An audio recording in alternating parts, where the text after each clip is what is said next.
Ladies and gentlemen, the seminar on ASEAN-Korea Tourism 2023 will commence shortly at 9:35 a.m.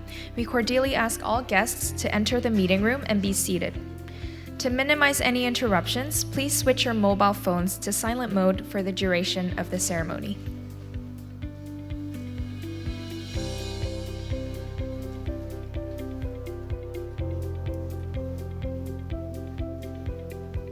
Ladies and gentlemen, the seminar on ASEAN-Korea Tourism 2023 will commence shortly at 9:35 a.m. We cordially ask all guests to enter the meeting room and be seated. To minimize any interruptions, please switch your mobile phones to silent mode for the duration of the ceremony.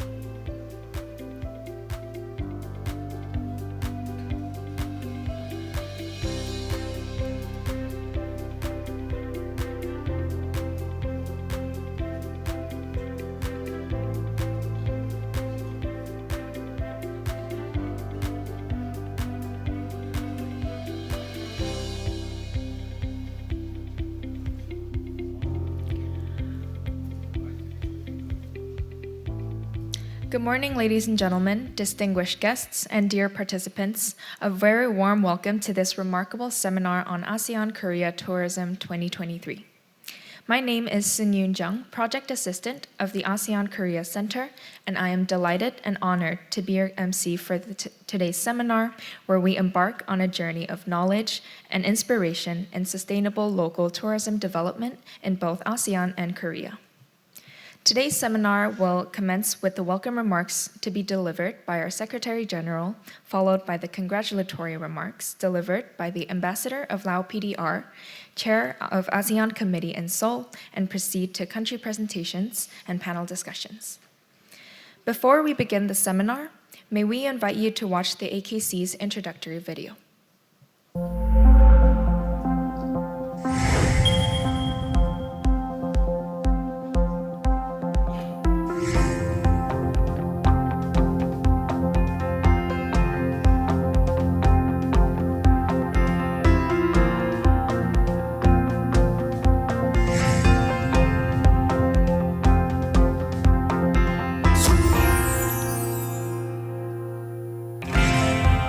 ASEAN, a key partner of Korea.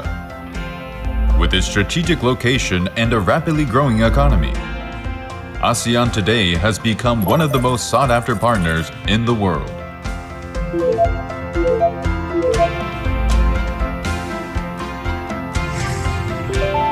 Based on a strong foundation of friendly relations, ASEAN and Korea have developed close partnerships in the economic, social, and cultural sectors. Now, the two regions are working together to build a community of peace and prosperity centered on its peoples.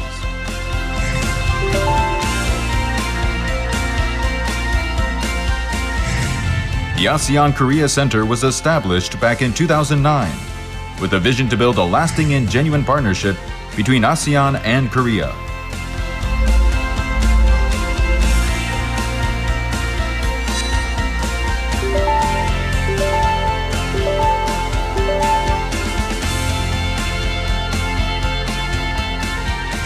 The center contributes to promoting shared prosperity between ASEAN and Korea by expanding trade and investment by facilitating cooperation in future industries.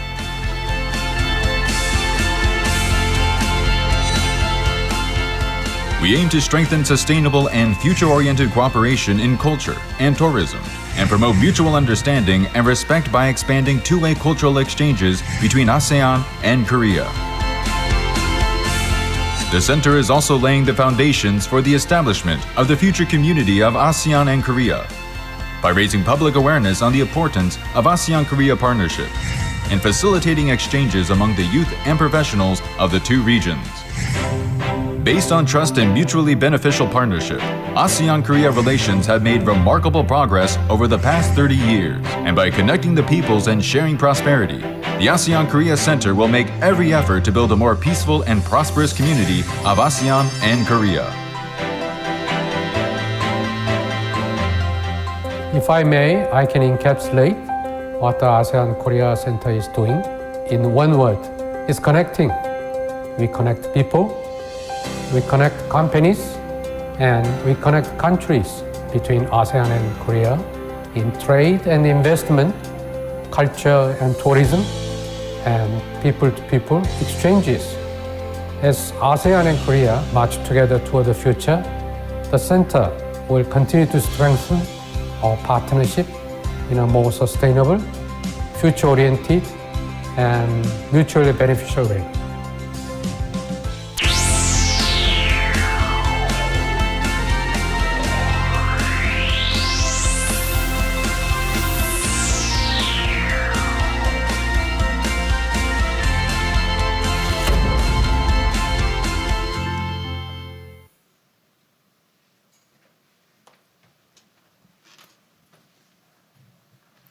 Thank you. Now it is my great pleasure to introduce His Excellency Kim Hae-yong, Secretary General of the ASEAN-Korea Center, for his welcome remarks. Ladies and gentlemen, please welcome His Excellency with a big round of applause.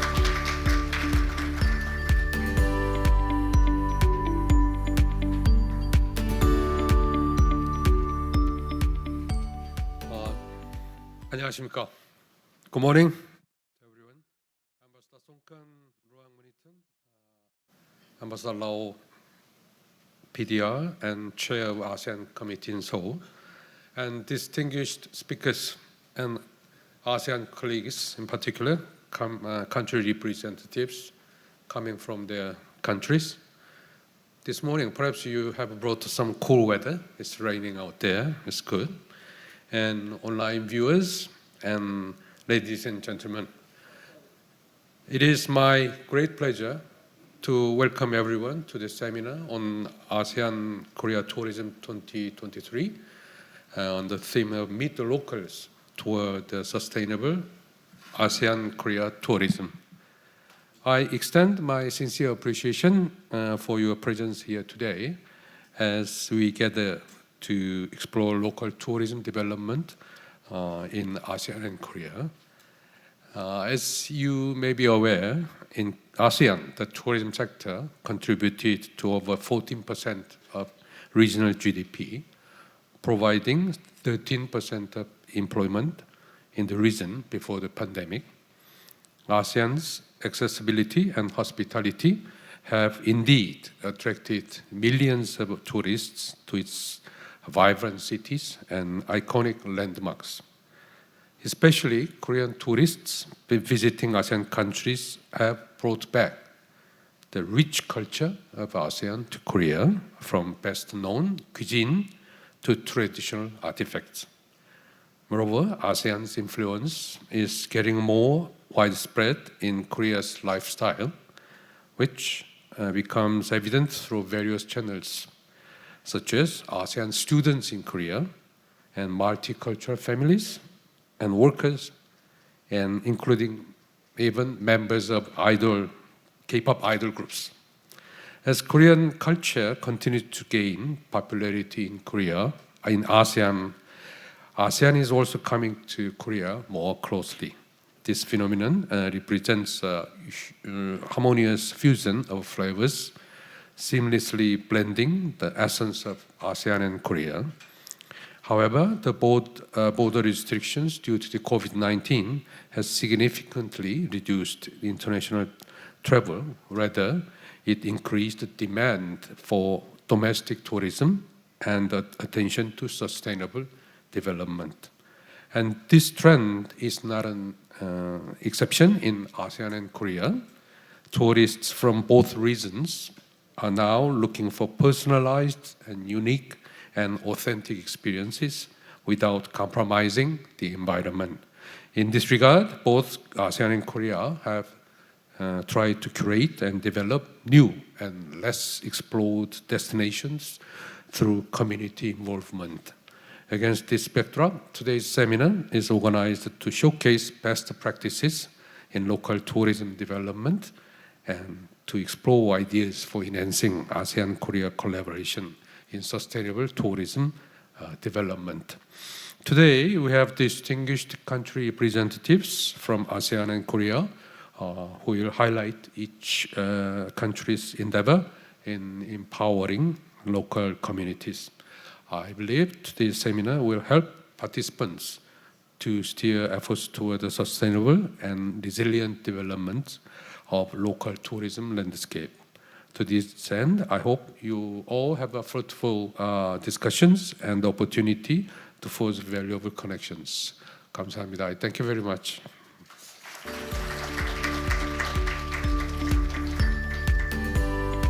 Thank you very much, Secretary General.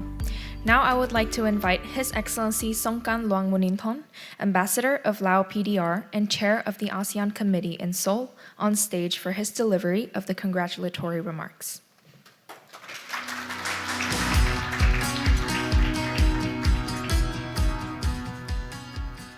Sabaydi.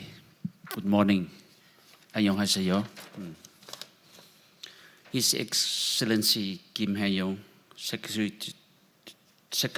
General of ASEAN-Korea Center, distinguished guests, ladies and gentlemen.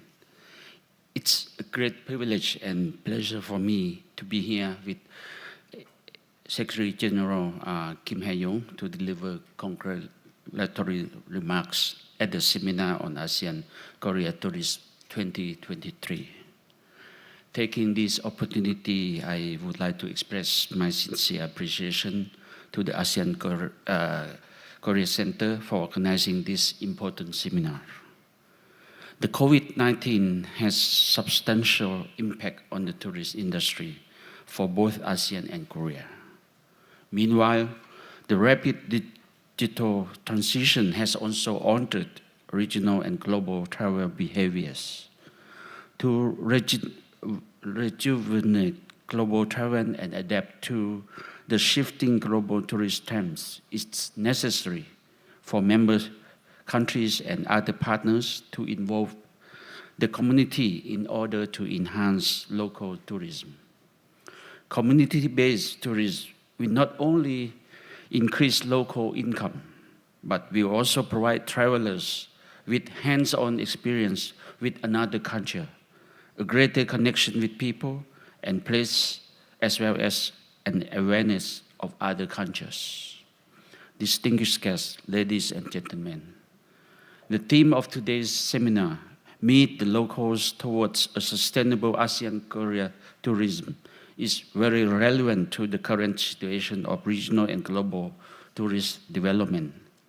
I'm convinced that the seminar will provide an excellent opportunity for our officials and policymakers to share national policies, experiences, and best practices from their respective countries, particularly in promoting the hidden and less explored local destinations of each ASEAN member state, which will contribute to effective local tourist development and the implementation of ASEAN Tourist Post-COVID Recovery Plan.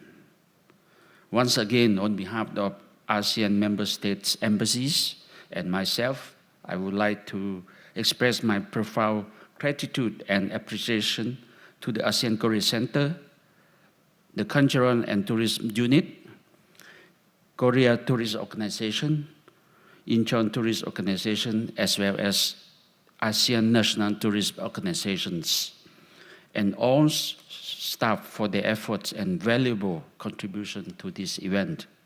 Finally, I wish the seminar today a great success and look forward to a positive outcome.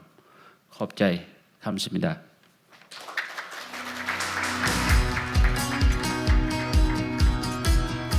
Thank you very much, His Excellency Songkhan Luangmuninthorn. We will now be having a photo session in a short minute, but before we do that, please give us a few minutes to make the stage set up for the photo session. So for the photo session, we will be taking the photos in two different ways. The first round, we will have the normal photos, and the second round, we will be taking the photos in the ASEAN way with arms crossed with one another.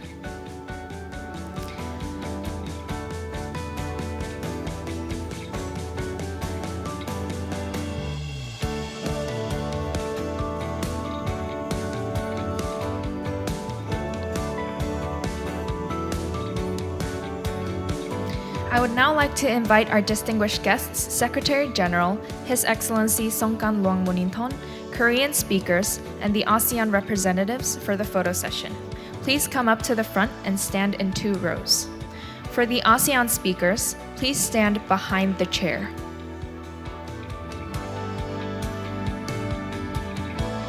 ASEAN participants, please make your way to the stage.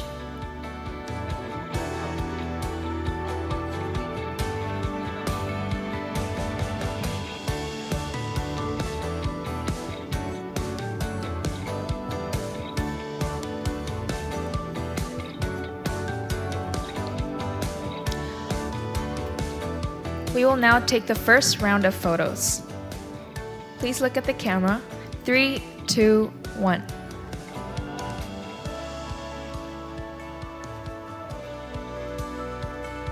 Now we will be taking the second round of photos in the ASEAN way. Could all guests please cross their arms with each other? 3, 2, 1. We will have another round of photos with the Korean heart pose. Please face the camera. 3, 2, 1.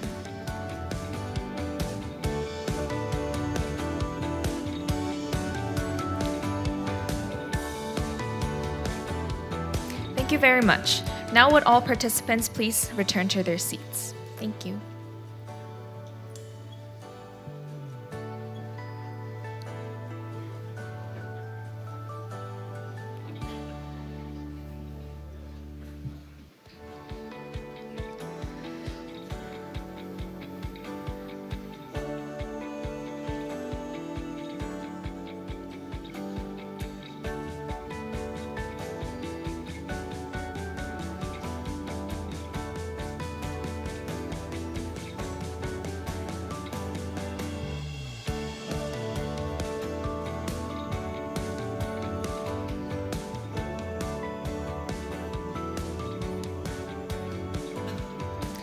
Now, Ms. Chung Sun-hee, Executive Director of the Digital Transformation Department of the Korean Tourism Organization, will be invited up on stage to introduce changing tourism trends in the post-COVID era, focusing on sustainable local tourism.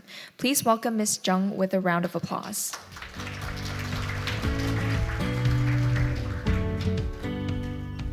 Good morning, ladies and gentlemen.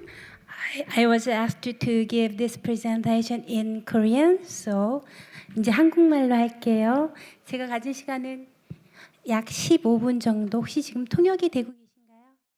네, 반갑습니다. Okay, I have 15 minutes of presentation time, and I am from the Korea Tourism Organization. It's a great honor to be able to present before you, and I hope this is the beginning of a long and friendly relationship going forward. And I hope my presentation proves to be useful for you.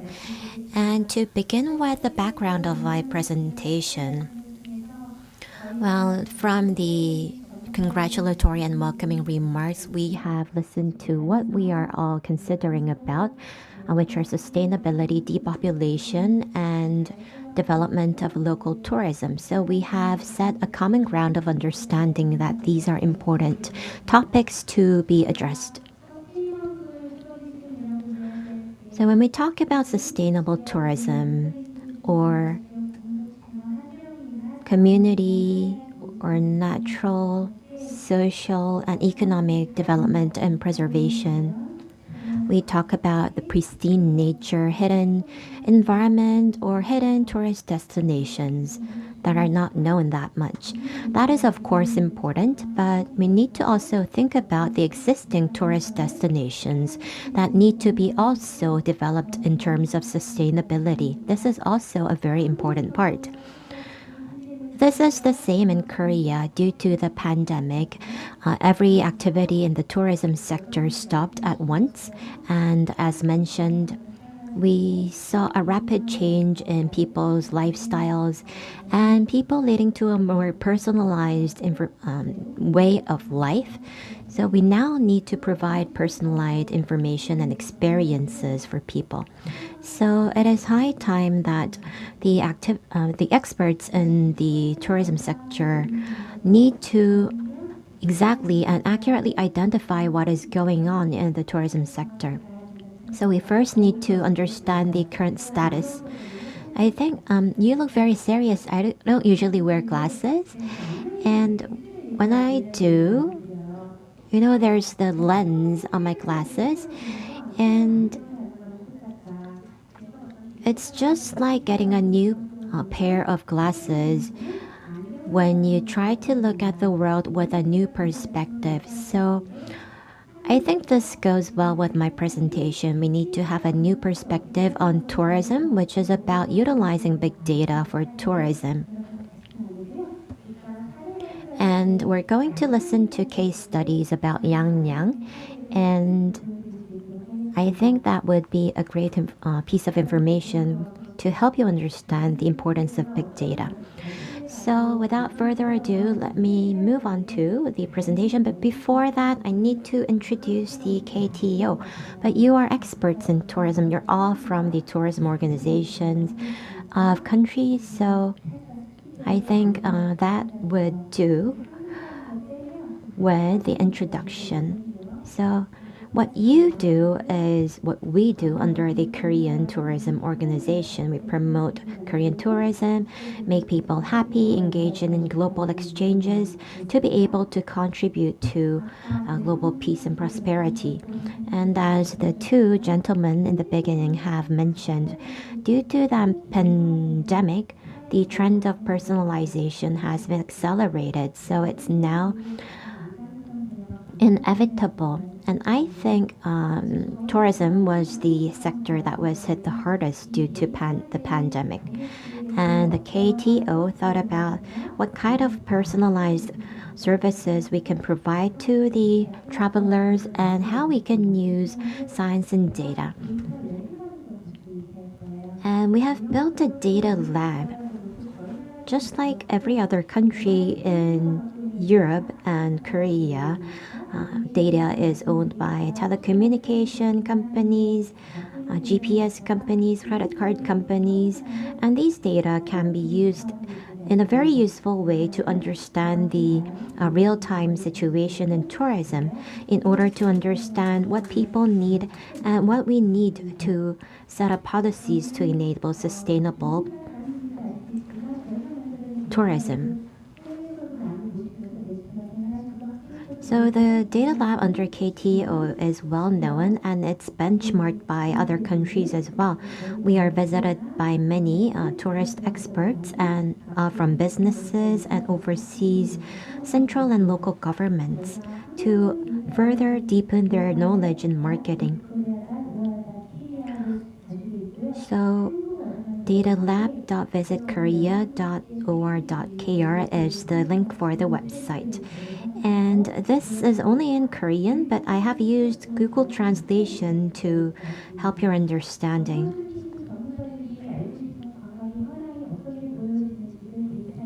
So the data lab provides data on the current status of tourism in Korea in a very timely manner, and you are able to understand what the tourists in our local area really want. And we have paid a lot of money to buy data from telecommunication companies, and also we collect data and buy data from the company that provides a GPS service, the largest GPS service in Korea, to understand where they're driving, their destination, and what time of the day and week they visit these areas. And we also use social media to promote information. And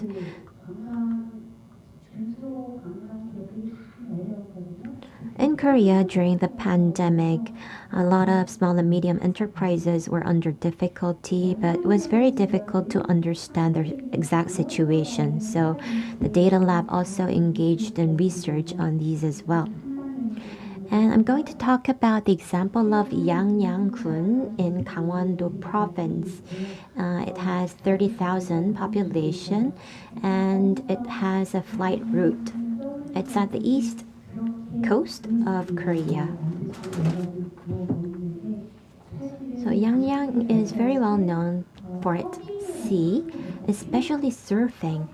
So you might not know that surfing is very popular in Korea, but it is, especially in Yangyang. And I chose Yangyang as an example because Korea is suffering a serious level of population decline, and Korea has recently designated several areas of depopulation, and Yangyang is one example. Again, I have used Google Translation for the Korean website, so when you look into the details, you can see the type of visitors based on telecommunication company data, how much money they spend based on credit card information, and what kind of places people visit the most in Yangyang. And you can also understand a local municipality that has a similar characteristics of Yangyang that could be used to benchmark. So here you can see data from July 2022 to June 2023. So year on year, you can see that the number of visitors grew and the people spending the night, and the amount of spending grew as well. Sometimes it drops, so there is a fluctuation. And this data can be used also with other areas for comparison to understand the demographics of the people who visit this place, for example, the gender and age. And you can estimate demand and identify the number of mentions on social media in real time. And data is provided to very small district levels under the province and city. And popular destinations in Yangyang can be identified in order to develop new travel programs and packages. And you can see the number of businesses in a certain area. And this chart shows different areas in Gangwon-do. So here you can see that most visitors in Yangyang are from Sokcho, the city of Sokcho in Gangwon-do, and they leave to Sokcho as well. And this data on accommodation and so on. So I know that you engage in a lot of research to understand this type of data, but we do this under the KTO in order to set up policies and promote tourism in the local areas. And what is interesting is that you can also understand the purpose of their visit. So this helps you understand the theme of tourism in your city or local area. And this shows a 90-day estimation for travel demand and concentration of visitors in your area. This helps you understand when you should hold a festival or an event and when there would be a traffic jam.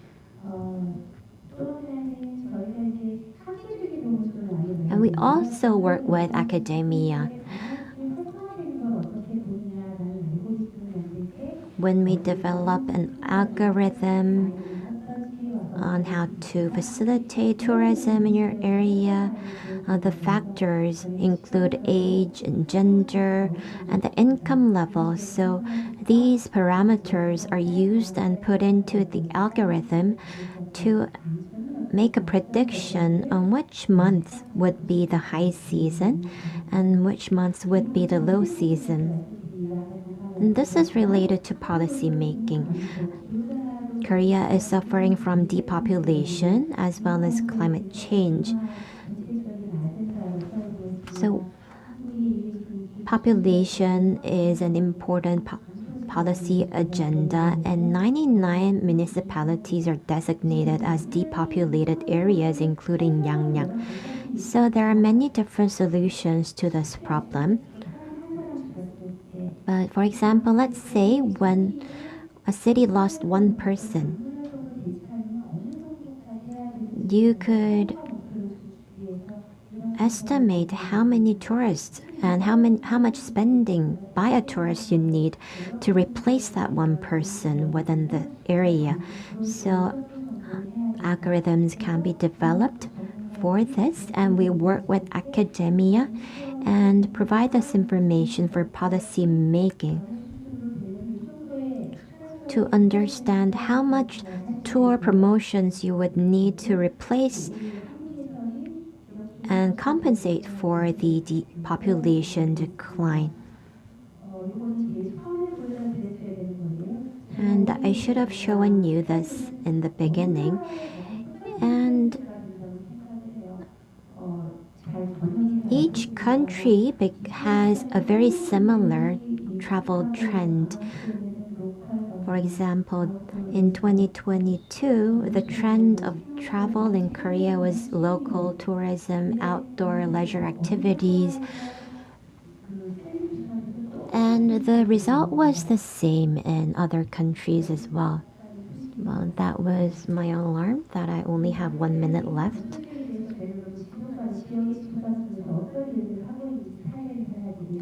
And to move on to what we do for sustainability in depopulated areas, we have come up with a program for tourists to be registered as a digital resident of that area they visit, and they can receive promotional services. So for 11 depopulated areas, we carried out the digital resident program. And the total number of a population is 500,000, and around 150,000 registered as digital residents. I prepared so much information, but unfortunately I don't have enough time. So please visit our website to take a look at what kind of data that we provide. You could easily understand using Google Translate. And please contact me anytime if you need have further inquiries. I think this is a common issue for all of us. I hope we can work together to resolve this together. Thank you very much for listening. Thank you very much, Ms. Jung. Now we shall invite private sector representatives to share cases on some of the best practices of creative and sustainable local tourism content development in Korea. For the first presentation, let us introduce Mr. Park Jun-gyu, the CEO of the Surfy Beach in Yangyang, Gangwon Province. Please welcome Mr. Park on stage.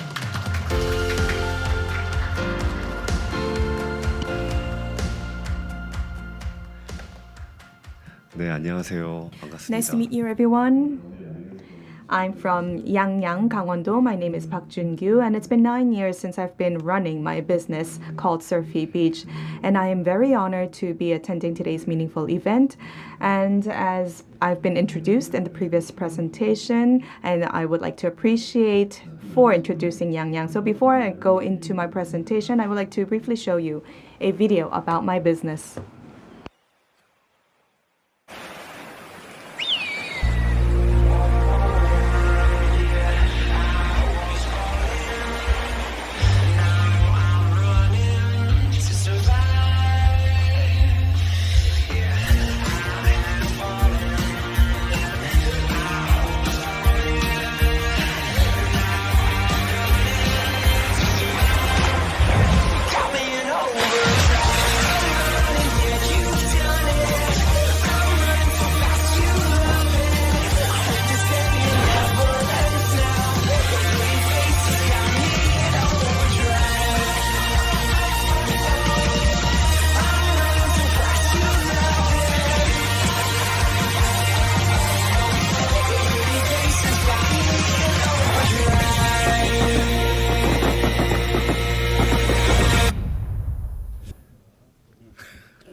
So Yangyang, as was already mentioned in the previous presentation, It's a very small city with a population of 27,000, and it's located adjacent to Gangneung, which is a popular destination in Gangwon-do. So when I first started business in Yangyang, everyone told me, is surfing actually popular in Korea? So why do you want to do that in Yangyang? And the reason why I'm here today and the reason why I'm doing this presentation is today, I believe there are two reasons. So regardless of the size of the city, it's about meeting the demands and to satisfy the tourists, and by doing so we can be loved by the tourists and we can become popular. And all of you from ASEAN, you are all like my teachers because I've learned from all of you, and that is why I was able to do this business. So I would like to show my gratitude. I don't know how I should do it. That is why I'm here today. So first, I would like to briefly talk about how I've initiated my business and how I've been running it, and then move on to other items. So I hope you can see the letters. The business was established in 2015, so it's been 9 years already. I have 130 colleagues working with me, and as of 2022, about 2 million people visit our site. And this is the business structure.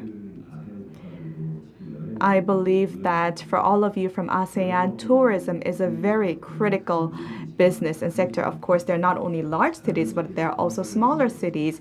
And so when doing business in these smaller cities, there are many cases when that business is not profitable. So if there would be many more. So I believe that we had 6 profitability or profit-related structures. As you can see, first is there is F&B, and then we've also been doing corporate advertising and marketing.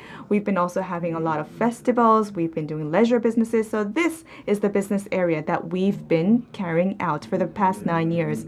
So Yangyang is... So I believe that Bali is like, for me, a teacher. And also Da Nang from Vietnam, Thailand, Philippines. So I always visit those places. And actually tomorrow I go to Vietnam. I go to Muin, Vietnam tomorrow because I've been invited by this huge resort. And maybe I can make this surfy beach there in Vietnam. So I think the main principle was that all beaches have larger spaces, and many times you feel many inconveniences, but then people also want to have something fun at the beach. And so I would like to go through all these aspects that I thought were important when having this kind of a place at the beach. For instance, Yangyang, it's not that we have larger or higher waves, but in terms of business, because I'm a businessman and entrepreneur. So I've been thinking whether we need to have these huge waves or we should target those beginner surfers to have those smaller waves for the beginners. But I've been thinking that mass is important. We need to have a lot of customers and tourists. So, of course, there might be other regions that have larger waves, but even if we do not have those waves, there are many more surfing spots where beginners can come.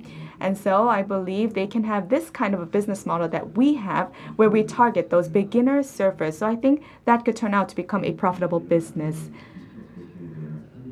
And these are the beach attraction images. And for the past 9 years, many media have been introducing our beach. And so these are the articles, and then this slide shows you how our beach looks like. So I've mentioned about our 4 business areas or 6 business areas, but I believe that our tourists, when they come, you can see they do tanning. Maybe you're not familiar with this aspect because in ASEAN, some countries have summer all year round, and some of you have a beach running all year round. But in Korea, we can only open the beach for 60 days out of 365 days. So 60 days we make money, the rest 300 days we do not make money. So, we can't really utilize this resource. And so in Korea, for us, people come during those 60 days to enjoy the beach. However, the tourists, they don't just want to enjoy the waters. They want to do leisure. They want to do surfing, but they also wanted to do tanning. And many tourists in Korea, if they go to ASEAN countries, they feel that something is very exotic when they do tanning, because you can't really do tanning in Korea or on Korean beaches. So, but if they go to ASEAN countries, it's something, everybody does to do tanning. So that is why I believe that this tanning zone became very popular at our beach. And this is our beach, the ground floor plan, how it looks like. And there might be some of you from Indonesia. The Potato Head Beach Club was like a benchmark for me. And that's how I created this Corona Sunset Bar. And also, as was introduced in the previous presentation, in Yangyang, in Gangwon-do, we have an international airport. But once it is reopened, then I believe through this Yangyang International Airport, there will be many more opportunities where you can come and visit Yangyang. And I would like to show you and introduce all those attractions in Gangwon-do. And now this is the data that we have received from the Korea Tourism Organization. I didn't know that this will be mentioned in the previous presentation, but I still included this material. As of 2022, I said that the number of visitors increased or was more than 2 million. And on Instagram, the hashtag Surfy Beach reached about 30,000 posts. I feel a little bit embarrassing, but this I want to just show off a bit. And in Gangwon province, in terms of leisure, of course, there are ski resorts and so on. But all in all, in Korea, we ranked 11th place. And to give you the details, this is also from the data lab that was previously introduced in the previous presentation. And this is about the business structure. As I said, we have beach attraction. And within beach attraction, there is surfing, there's yoga.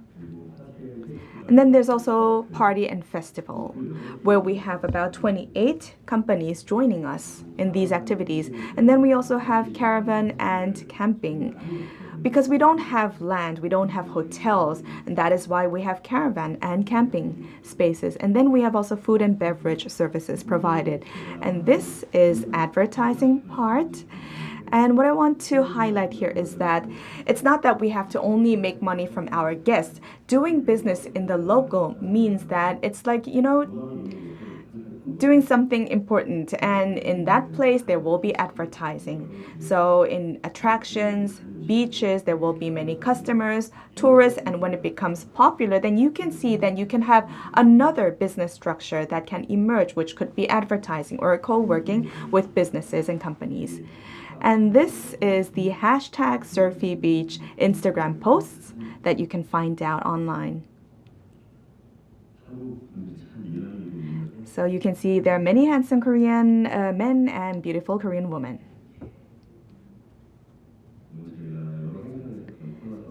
And this is the Corona Sunset Festival, Coca-Cola Summer Festival, Carnival, that we have co-worked and cooperated with large companies. And so this would be the introduction of my business. So I wanted to say something else. By showing you this presentation, I'm just showing you that we've been doing well. We will do better as we move forward. But once again, I would like to tell you, okay, how should I express this? I don't know, but I would like to thank you sincerely once again.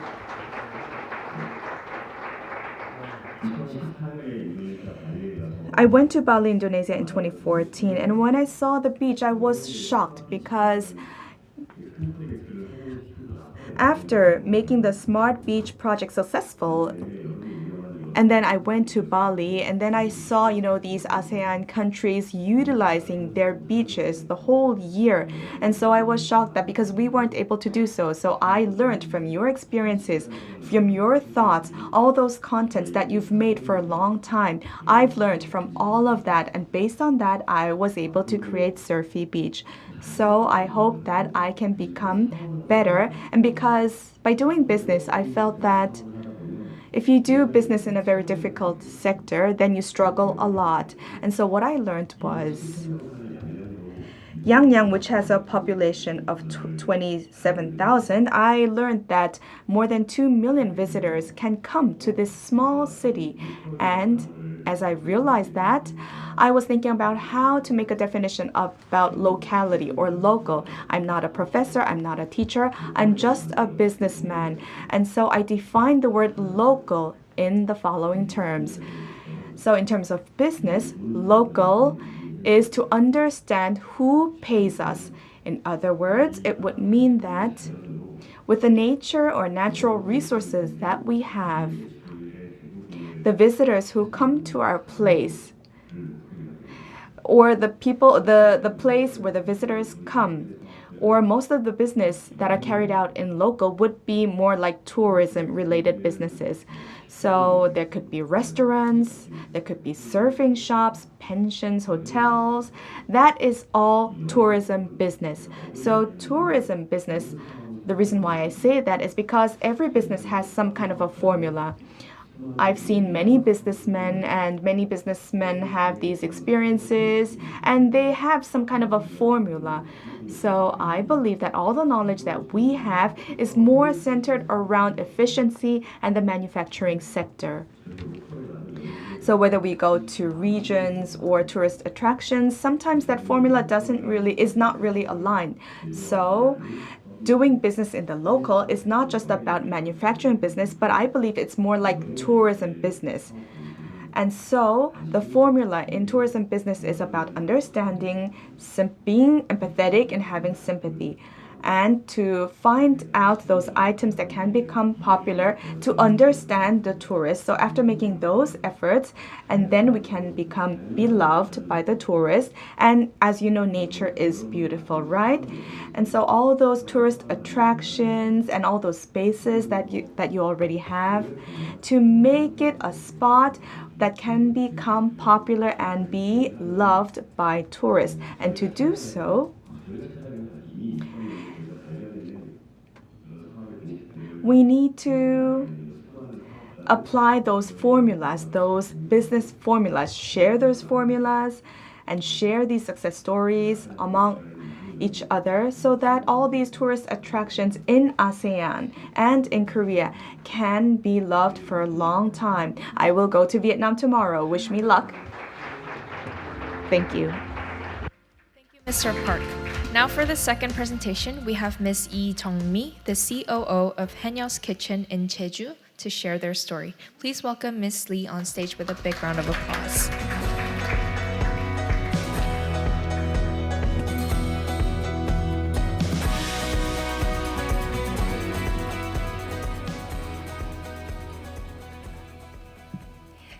Okay, good morning. Nice to meet you all today. As our name, Haenyeo's Kitchen, suggests, we have two keywords which are Haenyeo and kitchen. And let me begin with the story about the former, Haenyeo. I guess many of you are unfamiliar with Haenyeo. Hae means the sea, and Nyeo means women. They are described as female divers, but quite distinctive divers. They dive into the sea to collect seafood, holding their breath each time for a living. You can see them especially on Jeju Island, the southernmost beautiful island of South Korea. And now, I'd like to introduce to you Kwon Young-hee, a Haenyeo who's being with Haenyeo's Kitchen now. Let me show you what this Haenyeo is like underwater.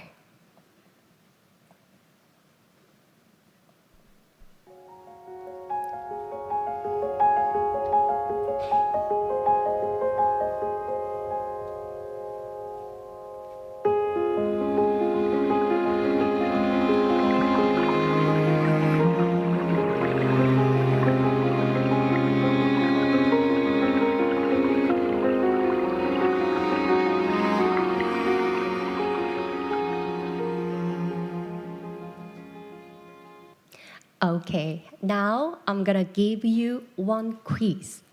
How old does this woman look? How old do you think she is? What do you think? 60. Oh, 70s. In her 70s. And what else? 70. Oh, yeah. The answer is, it might be hard to believe she is 92 years old. Yeah, it's amazing, isn't it? Well, actually, strictly speaking, this video was shot 3 years ago, which means she was 89. She was quite younger. Well, anyway, it's still amazing to us. Residing in the Jongdae village of Jeju Island, she's the oldest haenyeo. But once she descends into the depths of the ocean, she transforms into an incredible and ageless professional diver. She used to be a master leader and the anchor of haenyeo community, and currently shares the story about her life in the ocean at haenyeo Kitchen. Her story epitomizes the identity of haenyeo, who are often described as amazing, marvelous, and beautiful, while also being compared to mermaids due to their power and grace each other. Yeah, haenyeo, the special community, only collects seafood as much as the ocean allows. They have set a period prohibiting catching seafood, and they regularly clean up the rocks where seaweeds grow. They do not just protect the ocean as a source of income, they do coexist with the ocean. They also have a community culture of caring for the weak. For example, they have set a separate area called Grandma Sea, which is shallow but rich in seafood. The Grandma Sea is only for the aged haenyeo who became unable to dive in the deep water. This kind of practice make their bond stronger, like this. Yeah, this Jeju's haenyeo culture is so precious that it even was registered in the UNESCO Intangible Cultural Heritage in 2016. To share this hidden treasure of South Korea, we've launched haenyeo Kitchen, where we spread the value of haenyeo culture and also we increase the recognition for their seafood. And now it's time to move on from the story about the haenyeo to the story about the kitchen. Firstly, let's view it through a video.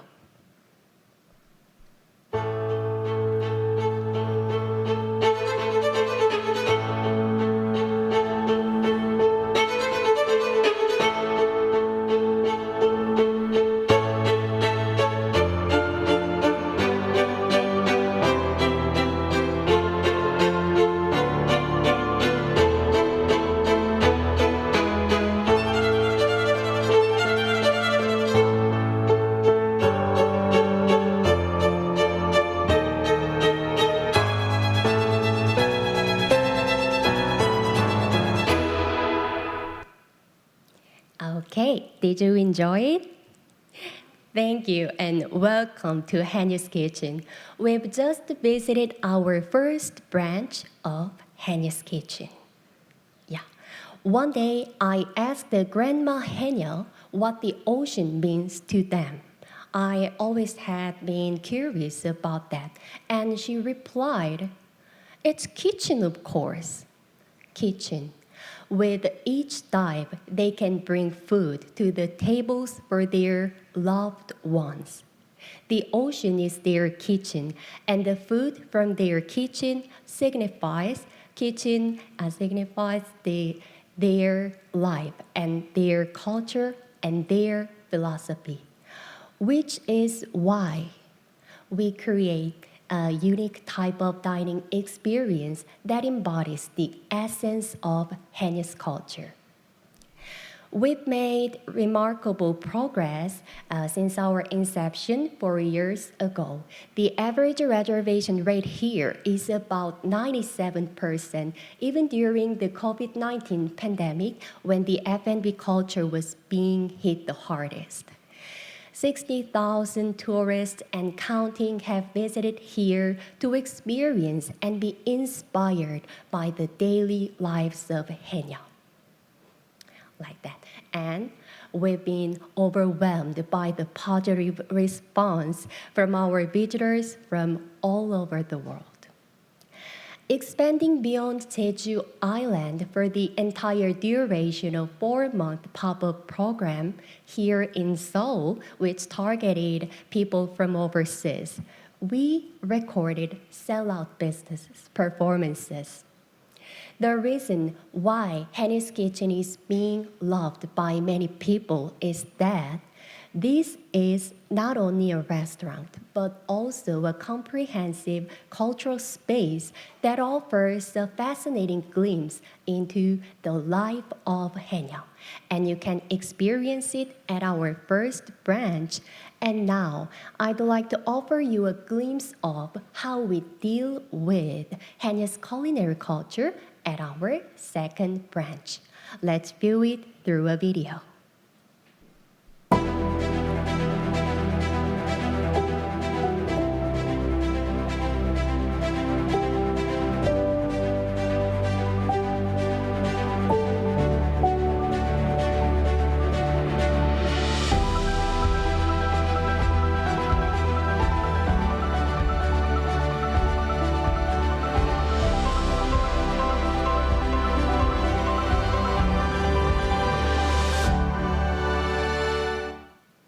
Yeah, maybe you can feel the atmosphere is quite different from our first branch, right? Yeah, this is a place where we enhance the dignity of Haenyeo seafood and stimulate the various senses through our unique Haenyeo food stories. A dish inspired by the childhood memories of Haenyeo who grilled horned conch on bonfire. A dish that embodies the underwater scenery that Haenyeo described. And this is a fermented drink with the wisdom of Haenyeo. You can taste all of these authentic but special Haenyeo food at our second branch.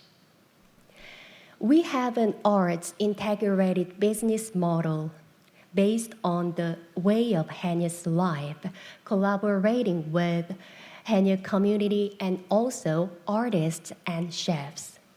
So, yeah, we will be focusing on delivering this cultural impression as many people around the world as possible. Once, our space was a neglected warehouse of a small fishing village, but we believed that we had a power to make our imagination a reality. And we brought life here, inheriting the spirit of Haenyeo. One of our Haenyeo said to us like this: "My life at sea was tough. I've been embarrassed to live as a Haenyeo. But now, I'm really happy to be with Haenyoo's Kitchen." No, actually, we are the ones who are more honored to work with these great mothers, guardians of the sea. In other words, amazing Haenyeos. Haenyoo's Kitchen is where people from their 20s to their 90s are together. Haenyoo's Kitchen is a team who can create the new thing based on respecting the old. We believe that our story and our content can make a profound impact worldwide. As Hallyu, the Korean wave is sweeping the world, and Haenyoo's Kitchen, we will be creating the Haenyeo wave in our own ways. Thank you for listening.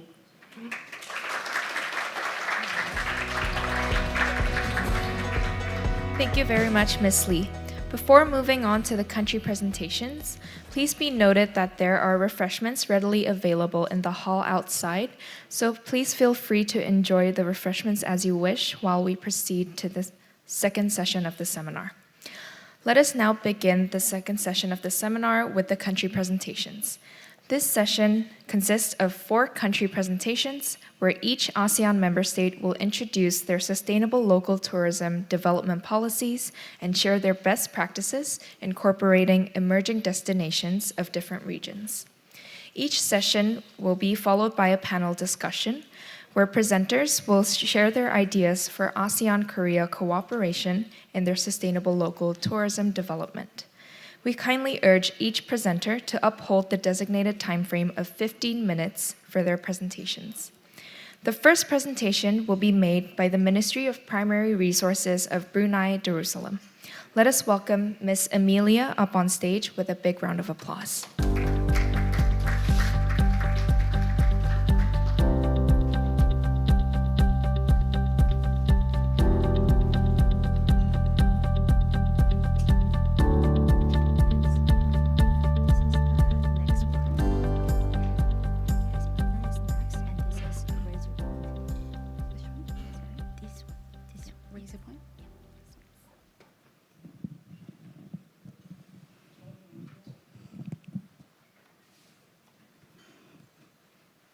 Your Excellency, ladies and gentlemen, good morning.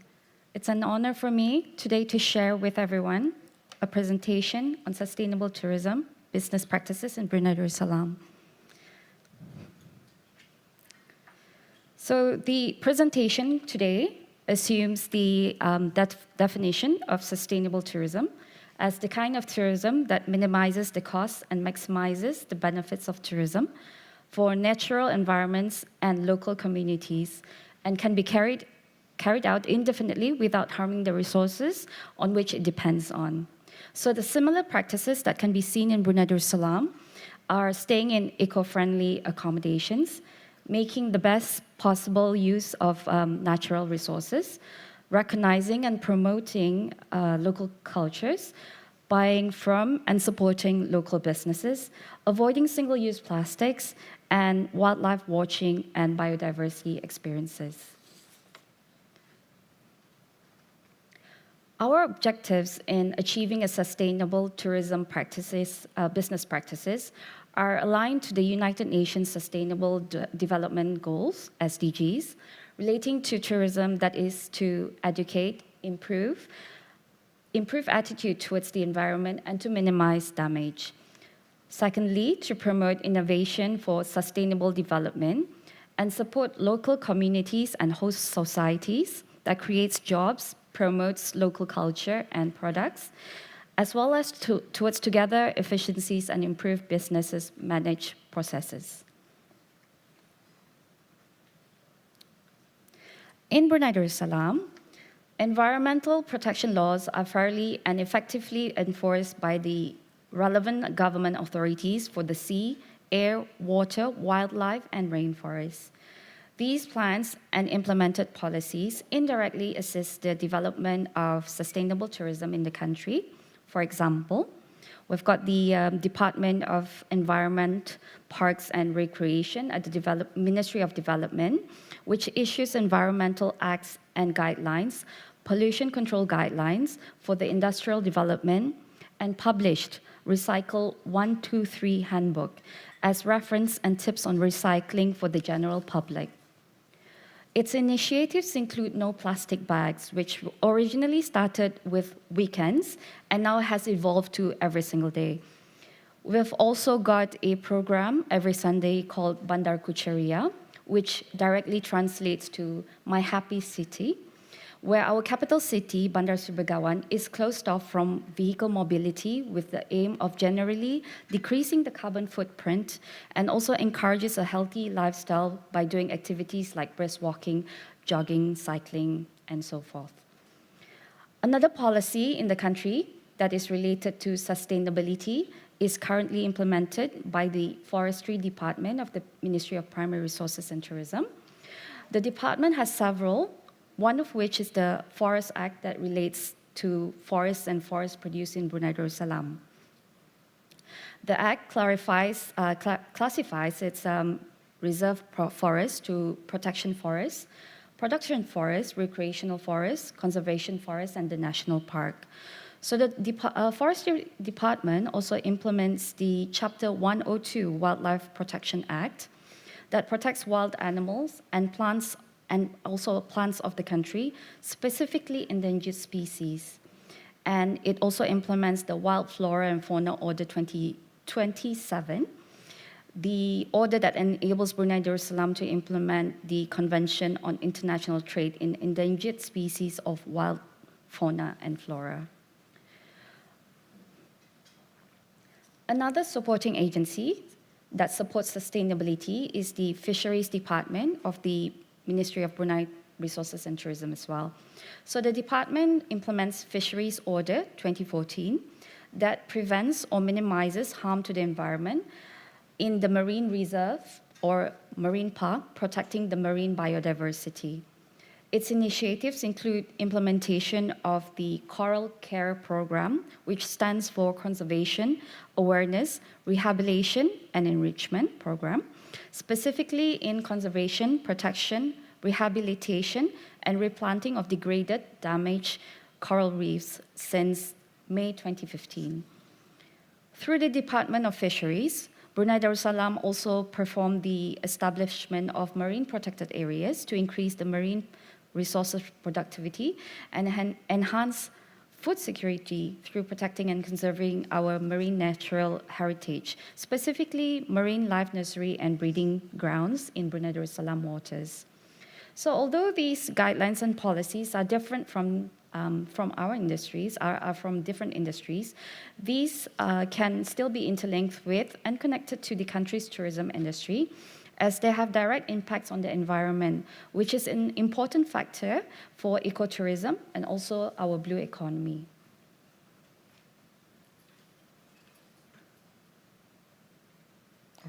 Sorry.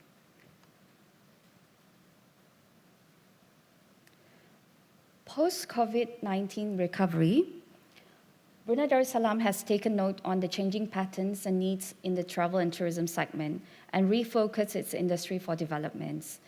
Actions have been taken up that have allowed us to differentiate our approach to how we identify and engage our strength to tourists.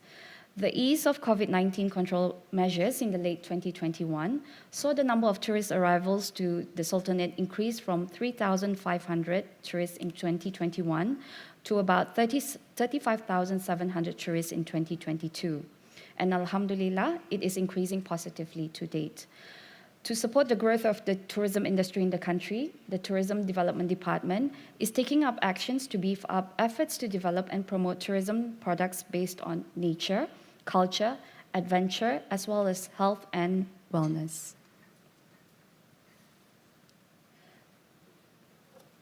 So this morning, I'll be sharing with everyone destinations and tourism products of which their current activities are related to ecotourism, 3 of which are in the Temburong district and 2 more in the Tutong district. So altogether 5, namely the Ulu Temburong National Park, the Abode Resort and Spa, the Sumbiling Eco Village, Lamin Warisan, and Eco Ponies Garden. You are currently looking at the Canopy Walk at the Ulu Temburong National Park, which is the first national park to be established in Brunei and has been protected since 1991. The park covers about 40% of the southern part of the district, that is approximately 550 square kilometers. It is under the management of the Forestry Department of the Ministry of Primary Resources and Tourism, and is also part of the Heart of Borneo International Conservation Agreement. Its key features includes an extensive network of boardwalks, bridges, and stairways that have been constructed to visit different areas of the park. We've also installed interpretation boards that provide information along the path, and the canopy viewing walkway of 50 meters above the forest floor that overlooks the highest tree canopy and provides panoramic view of the forest. The canopy walk is built with steel towers to support the cableway. We've also got the accommodation complex in Ulu Temburong National Park, but currently it's closed as it is being upgraded to become an eco-lodge. A leading international hotel chain will be managing the facility, and the few initiatives just described are some of the efforts implemented to promote the rich diversity and pristine forests of the park as one of the main tourist destinations in Brunei. Next is the Abode Resort and Spa in Temburong District as well, that officially opened in December 2021.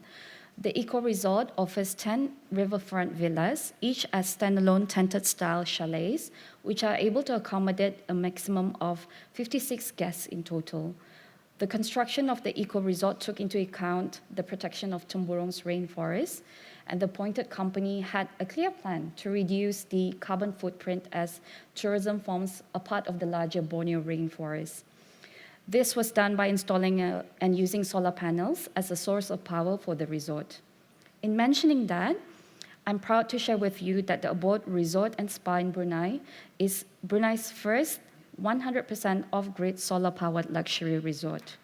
And the villas are powered through the resort solar farm, which generally generates 1,600 kilowatt a day, with the inverters also storing excess energy in batteries for on-demand use. And keeping within the glamping theme, all chalets are air-conditioned with electricity and piped water supply. There is mobile connectivity on site, but no Wi-Fi in the rooms. Guests can also have the option for activities that includes hiking trails that can be adjusted to individual fitness levels, river cruises using the catamaran, and also movie nights. Trips to the Ulu Temburong National Park, which was the one mentioned earlier, can also be arranged. The resort supports local economy by partnering with small local businesses, inviting local artisans to promote their products at its gift shop and contribute to local employment while becoming an inspiration for the delivery of high-quality hospitality standards.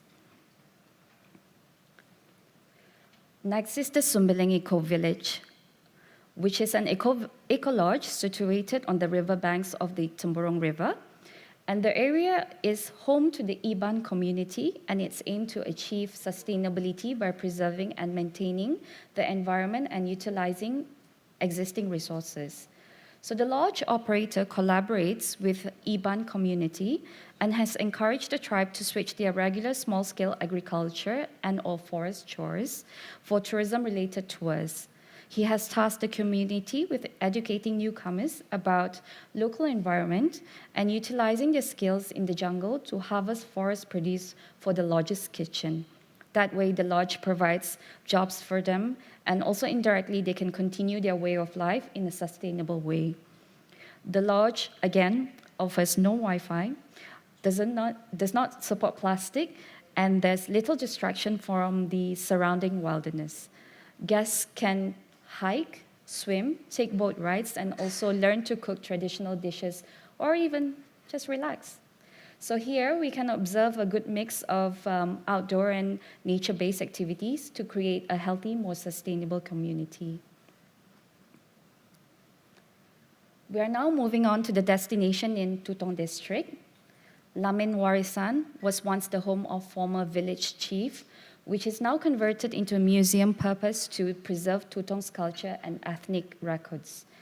Visitors to the home gallery can learn about the history of local village known as Tanjung Maya and discover Tutong's past age-old photographs and reserves antiques. Activities at Lamin Warisan include learning and playing traditional games, learning the cultural dance, and cooking local recipes, and also trying their nature trail. So back home, the demand for traditional delicacies has declined, and resulting in a lack of youth interest in mastering the skills of making traditional Malay kueh or local sweet cakes. So our older generation used to make them, but this knowledge has not been passed down to the younger generation who are unaware of the importance of preserving Malay delicacies. However, Lamin Warisan embraces this opportunity to showcase traditional Malay kuehs and arranges activities for its guests to try and making them. It raises the awareness about the traditional local Malay delicacies and provides another avenue to learn about Brunei cultural heritage. Last but not least, the Eco-Ponies Garden. The Eco-Ponies Garden has grown from a little-known farm stay in Kampong Lamunin to a popular spot for ecotourism and sustainable farming in Brunei. Planter boxes and other tools are also showcased in the garden to allow younger generation visiting the garden to become involved and come up with creative ideas for urban farming. Eco-Ponies Garden managed to stand out with its farm-to-table dining concept. It's about learning more about forests and from the locals in things like foraging, cooking, and also farming. And the local community have expert knowledge of the forest and enjoy sharing this knowledge with its guests. Communities in the area supports one another, and those with small businesses display their creativity and found new ways to express their passions. And they produce local jams and teas, which they can sell at the farmers market at the Eco-Ponies Garden. Our challenges. So, of course, we do encounter issues and challenges in order to gain support in our industry for the sustainable practices, some of which are due to poor understanding of concept of sustainability, tourism activities which are unplanned and they have constructed uncontrolled structures in the area, tourism activities that are carried out in protected areas. This inadequate infrastructure can cause deterioration of the ecological balance, endangerment of wildlife, threat of endangered species, and destruction of vegetation, as well as pollution of natural resources, which are definitely a great concern for most of us. And with modern developments in the country, we also witness locals moving out and uniqueness of culture transferred from generation to generation disappearing. We also experience limited access to and also the use of high-speed internet and digital technologies in rural areas that impedes the development of digital skills. Another challenge is plastic waste.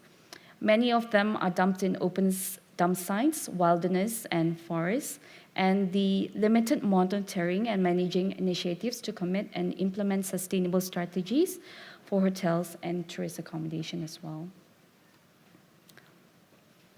And our solutions to the challenges just mentioned include awareness programs on the concept of sustainability, working together with relevant agencies on communicating with communities, develop tourism activities that harmonizes with conservation objectives such as bird watching, stargazing, agritourism, enhance local identity through introducing culinary activities and culture presentations, capacity building, enhance local knowledge through references, familiarization trips, and so forth, providing advice, training, and support in ICT to our tourism service providers, and advice on reducing food waste and find solutions to decompose recyclable kitchen waste.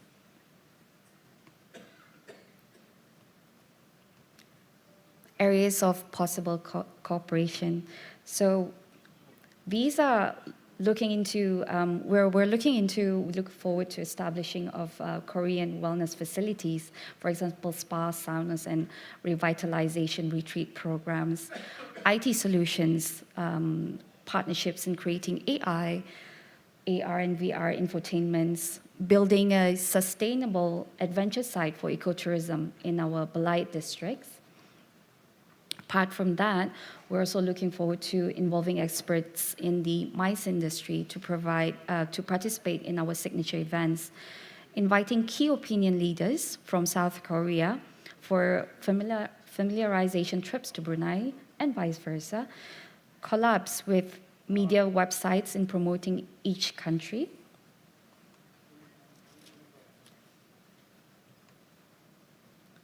and we want to learn how to develop sustainable practices in the industry and ways to adopt them, to discover the endless possibilities of how to improve ecotourism in Brunei and to make it more attractive, and also to conduct language training and experience exchange programs for our guides. This is to increase the number of Korean-speaking tour guides through language courses and cultural exchange experiences in Brunei, and probably Bahasa Melayu speaking tour guides in Korea. Islamic tourism, that's another big thing that's coming up in Brunei. We want to introduce the Ramadan experience in Brunei, especially for the Korean Muslims, because we've got the Ramadan food bazaar, the mosque trails for Ramadan prayers, and so forth. And the MOU between academic institutions in Brunei Darussalam and Korea, which offers tourism-related courses. Yeah, so I shall end my program with with thank you, and I shall say thank you very much. Terima kasih, kamsahamnida. We look forward to welcoming everyone in Brunei Darussalam. Thank you. Thank you, Ms. Amelia. The second presentation will be made by the Ministry of Tourism of Cambodia. Let us welcome Mr. Sopal, who will be presenting on behalf of Mr. Kemrith. Please welcome him with a big round of applause.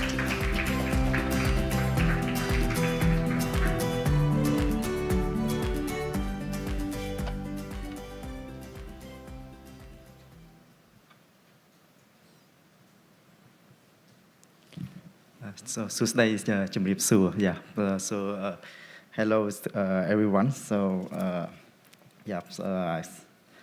This is a first excited seminar, right? And also, I would like to express and also a greeting from Ministries of Cambodia, and I will present on the behalf of the Mr. Chan. Regarding to sustainable Cambodia tourism development policy and also the best practice. So, okay. Sorry.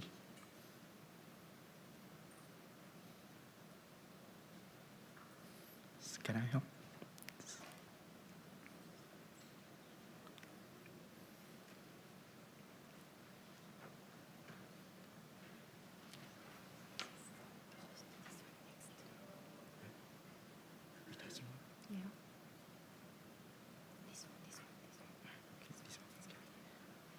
So the slide we have first time I want to present the overview of Cambodia, right? So as we know, the Cambodia we know as that Kingdom of Cambodia, and we have geography based on the Southeast Asia region, with a population approximately 17.5 million, estimated in June 2023. And the capital is Phnom Penh City. And also we have the GDP growth 6.5 estimate in 2023 as well. So that is a full map of the Cambodia. So we have divided as a 4 zones. So we have Siem Reap, Angkor zone, everyone knows. And it's at the northwest areas and receives foreigners at the Incheon temple, and areas comprise approximately more than 1,000 temples. So we have the Phnom Penh and surrounding, right? That's the capital, and it's the everyone knows as the city of historical culture and education. So coastal areas, we have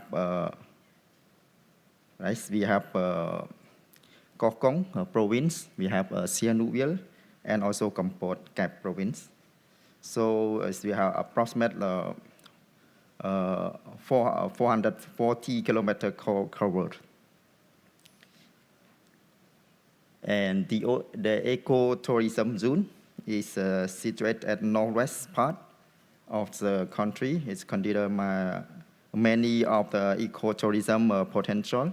This area covers Steng Trains province, Kratis, and Ratnagiri province, and Mandalkiri province.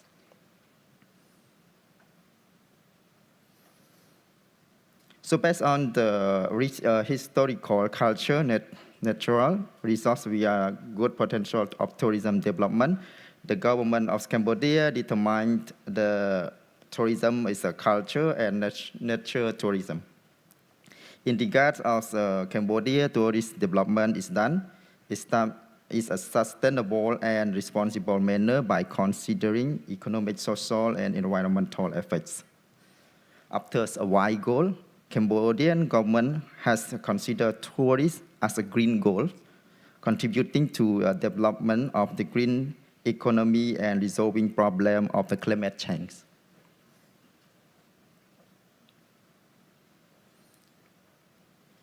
So I also want to share with the best practice, right? So the best practice, key highlights, right?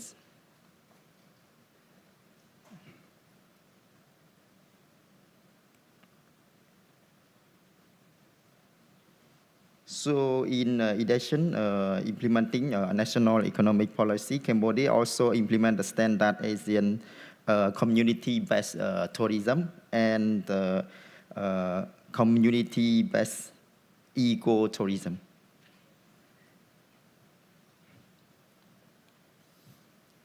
So we're making a quality tourism destination and a news attractive, right? Creating eco-tourism products, reduce impact and promote the conservation of natural resources, contribute of effective climate change migration.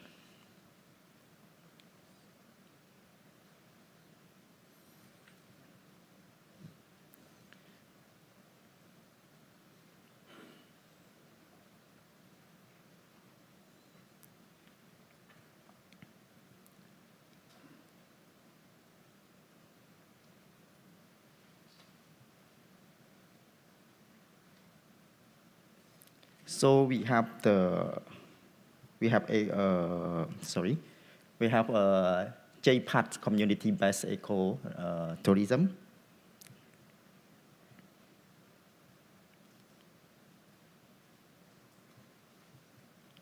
Also, we have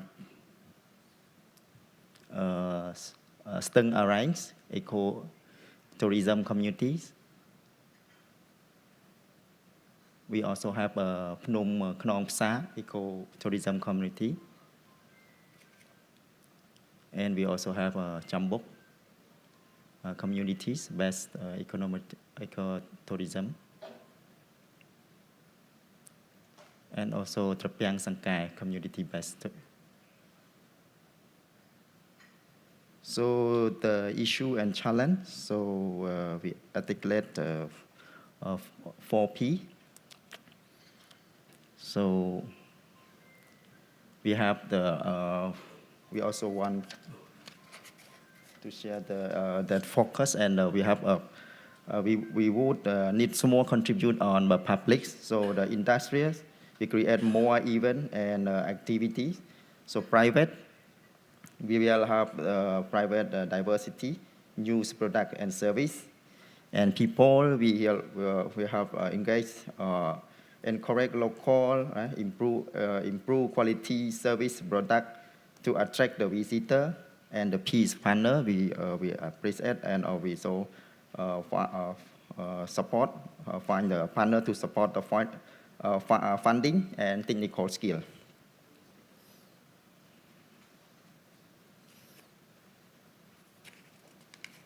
So thank you everyone. Thank you, Mr. Sopal. The third presentation will be given by the Ministry of Tourism and Creative Economy of Indonesia. Let us welcome Mr. Jaya up on stage with a big round of applause.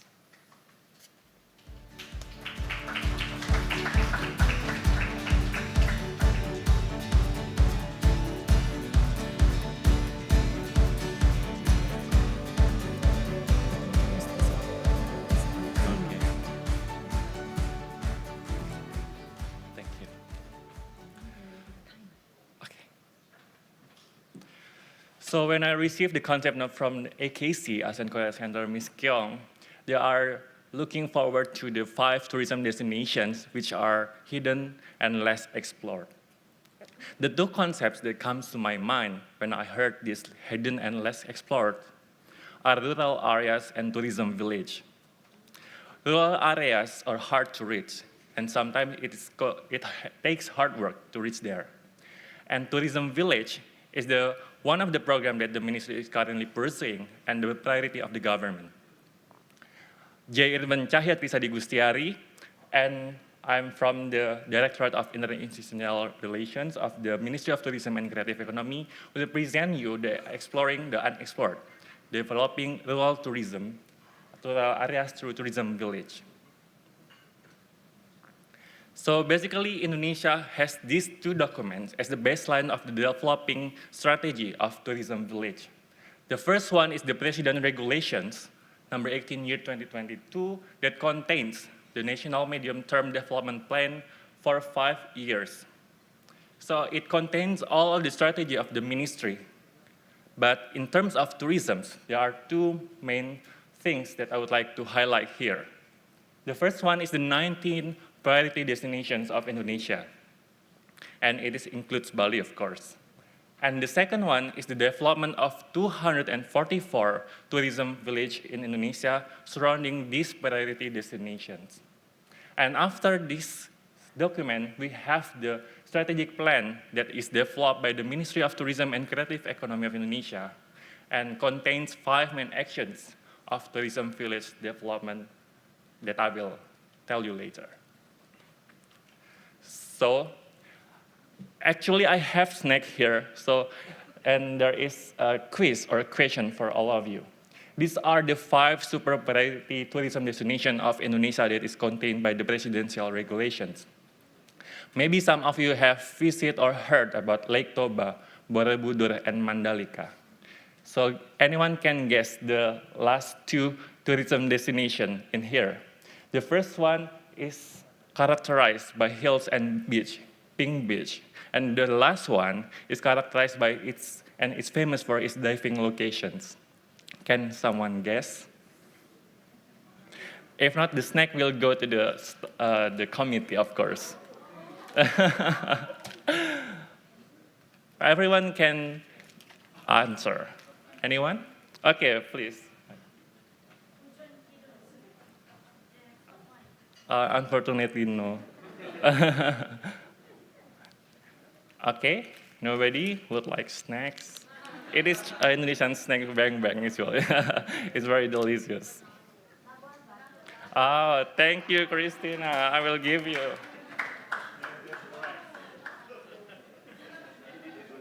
It's Labuan Bajo. It's very famous for its pink beach. And the last one, anybody can guess? Okay, I will continue my presentation.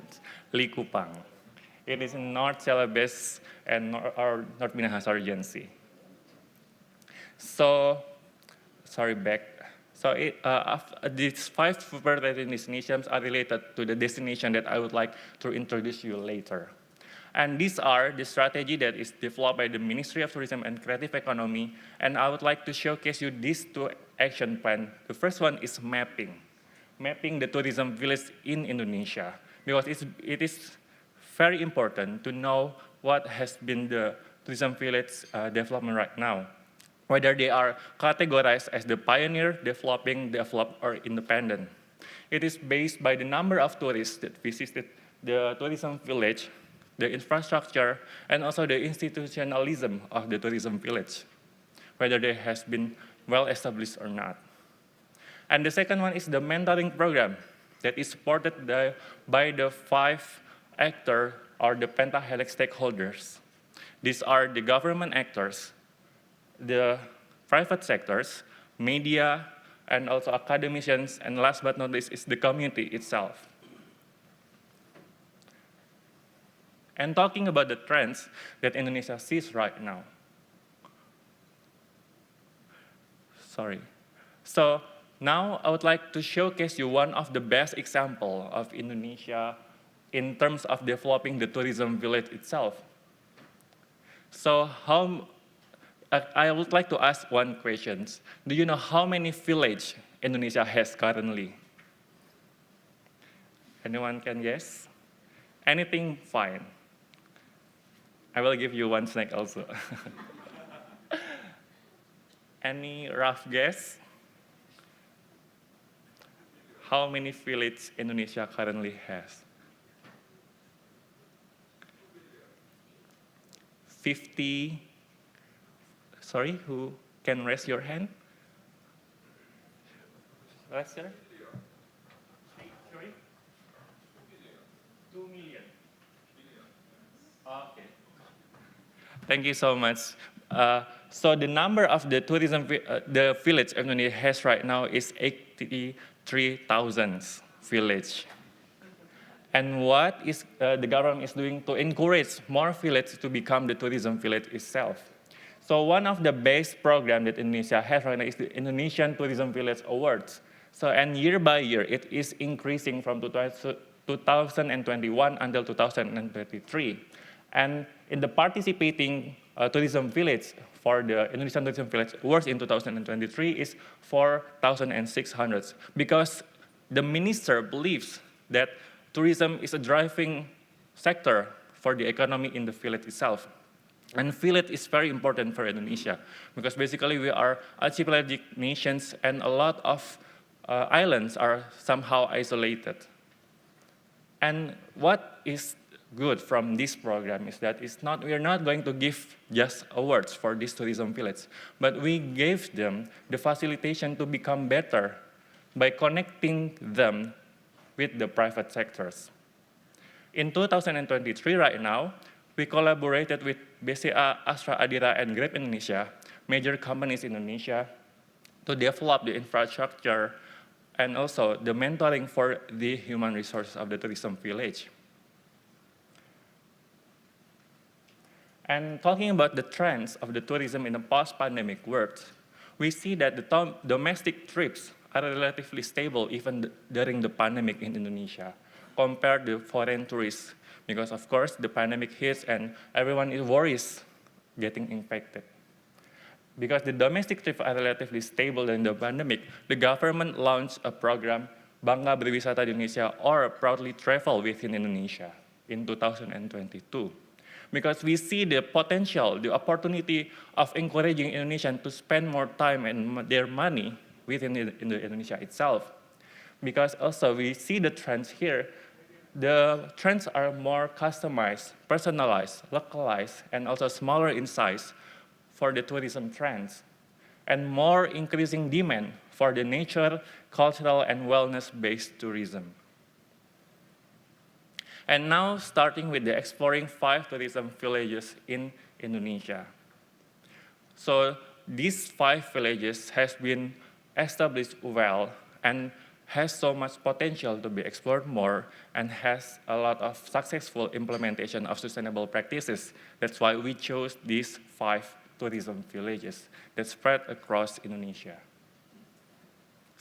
The first one is the Werebo Tourism Village, which is located in Manggarai, East Nusa Tenggara Province.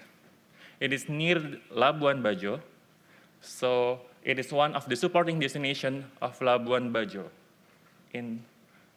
And also, as you can see there are 7 traditional houses, and each big house has 5 floors, and each floor has their own function. It's called Baruniang, the traditional houses.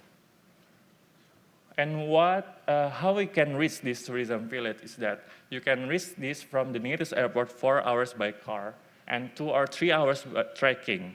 So it is combined with the nature tourism. After you do the trekking, You can stay there at one of the traditional houses and experience the culture there. And what's so special about this village is the view. It's the magnificent view of the mountainous region. And even during the night, you can stargaze. And it's very beautiful night if you spend a day there. Oh, one thing that I would like to highlight here, the traditional houses has been passed down through 18 generations. So you can imagine how well preserved the culture, the traditional house is. And the second one is Budo Tourism Village, which is located in North Minahasa, near Likupang, one of the super rated tourism destinations. So with the cooperation with the ILO and also with the France, we basically equipped these local residents into sustainable practices. And one of the things that you can do here is that there are a lot of diving and snorkeling spots that you can enjoy. And you can even island hopping if you would like to see these snorkeling spots. The sustainable practices, there are mangrove ecotourism, which you can plant also mangrove if you would like to experience it. And also the Sustainable Protection Initiative, which is currently discussed by the French with the French counterpart. So we are going to make this land is protected by creating a list of biodiversity in the region. The next one is Pujon Kidul Tourism Village, which is located in Malang, East Java Province. Actually, it's near my hometown. It's just like 2 hours drive from my city, Surabaya. So what's so special about this village is this village is initiated, the tourism destination is initiated by one cafe. So one cafe is called Cafe Sawah, or cafe in the middle of the rice field. Once the cafe is established, it's very famous, and many of the tourists are coming to this village. And then the tourist destination and tourism products are expanded as well, because there are increasing demand to experience new things. And therefore, there are sustainable practice in terms of agriculture and farming. And you can pick, for example, strawberries, and you can also learn about how to plant vegetables there. And it is quite high. It's like 1,300 meters above the sea level, and it's a very beautiful view you can experience there. And you can reach it by 1 hour and 30 minutes by the nearest airport.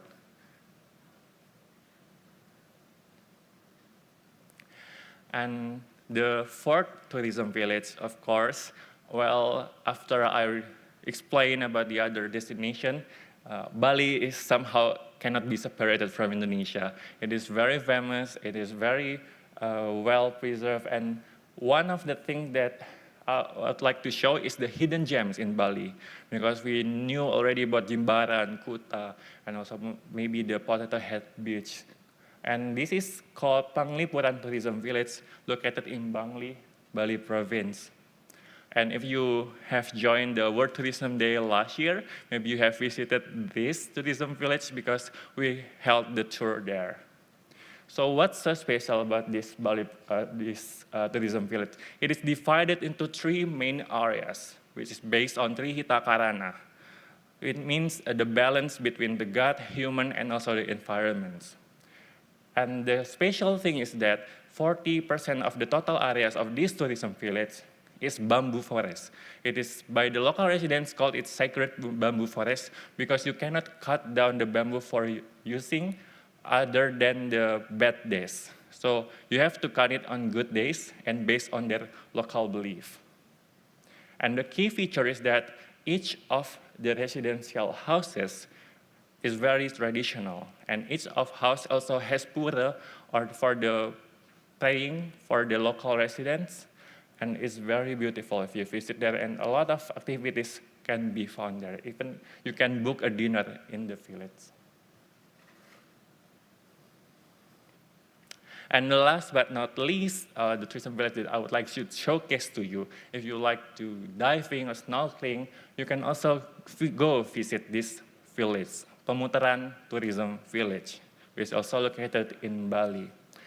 But it is quite far if you take from the Ngurah Rai Airport, International Airport. It takes around 4 hours, but it's worth it.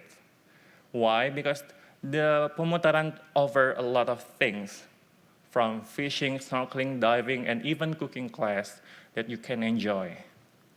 And the sustainable practices that has been implemented in this tourism village are the Pemutaran Marine Conservatory project, which try to implanting the coral reef on daily basis, on a regular basis, and you can also join this project as well. And the second one is the Turtle Conservatory, because it is very important to conserve the biodiversity in the region.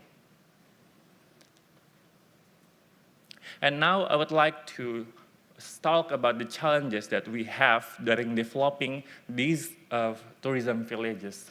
The first one is infrastructure development, because in rural areas, one of the key or the main challenges are the infrastructure, not just physical, but also digital infrastructure that have to connect with the internet, and it's hard to reach by the Wi-Fi and so on. And the second one is the community development, which is characterized by the low level of education, of course, because in rural areas, it's somehow to reach the nearest educational institution. And ways forward, I would like to talk about the opportunities that we have as ASEAN member countries and also as the key strategic partner of ASEAN, South Korea. I don't talk all of it, but I would like to focus on 2 things. The first one is the sister villages, because currently we only have within Indonesia. So sister village or tourism village in Bali have sister village in Yogyakarta, Ngelanggeran. And it is very important to have these sister villages because they can share knowledge, they can share best practices, and they can share the same amount of experience that can connect them. And the second one is human capital development. And I really truly appreciate what AKC has been doing, providing training workshop for us right now. And also, I would like to inform all of you among the ASEAN member countries that currently Indonesia have Indonesian Aid, initiated in 2019, currently handled by the Ministry of Finance. And we are currently discussing about the development or making a program training workshop in the Mekong River with the Mekong River Council. So it is still under discussion, and hopefully next year Indonesia can launch this program and can be shared among the ASEAN member countries. And the other, another things is joint promotions. Of course, this the AKC has been doing. The fourth one is the private sector collaborations. Last but not least is youth and women empowerment through the interactive dialogue, interfaith dialogue, and so on and so forth. And I would like to thank all of the delegates here, all the media, all the participants who has been hearing my presentations. If you have any question, please do not hesitate to ask me. Assalamualaikum warahmatullahi wabarakatuh. Thank you very much. Thank you very much, Mr. Jaya. The last speaker is from the Luang Namtha Information, Culture and Tourism of Laos PDR. Let us welcome Mr. Somsavath with a big round of applause.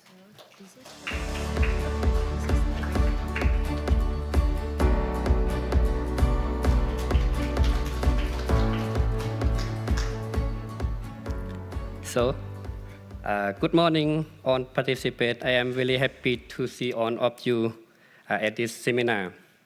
Your Excellency, Mr. Chairman, representative from ASEAN country and Korea. Ladies and gentlemen, my name is Somsavath Naminta, Deputy Director in Department of Luang Namtha Province, Information, Culture and Tourism from Laos PDR. I am here on behalf of the Ministry Information, Culture and Tourism. Today, it is a great opportunity for me to present ecotourism development in Laos. Let's go my presentation. This outline of my content. I would like to present about the Laos, key regulatory of policy and national ecotourism strategy and action plan. and 5 best practice of sustainable tourism in Laos is to challenge cooperation possible with ASEAN and Korea Center. About Laos. Laos is landlocked country as well known. It's one of ASEAN member. The country share border with 5 countries such as China, Thailand, Vietnam, Cambodia, and Myanmar. It's cover 236,800 kilometers with 17 provinces and 1 capital.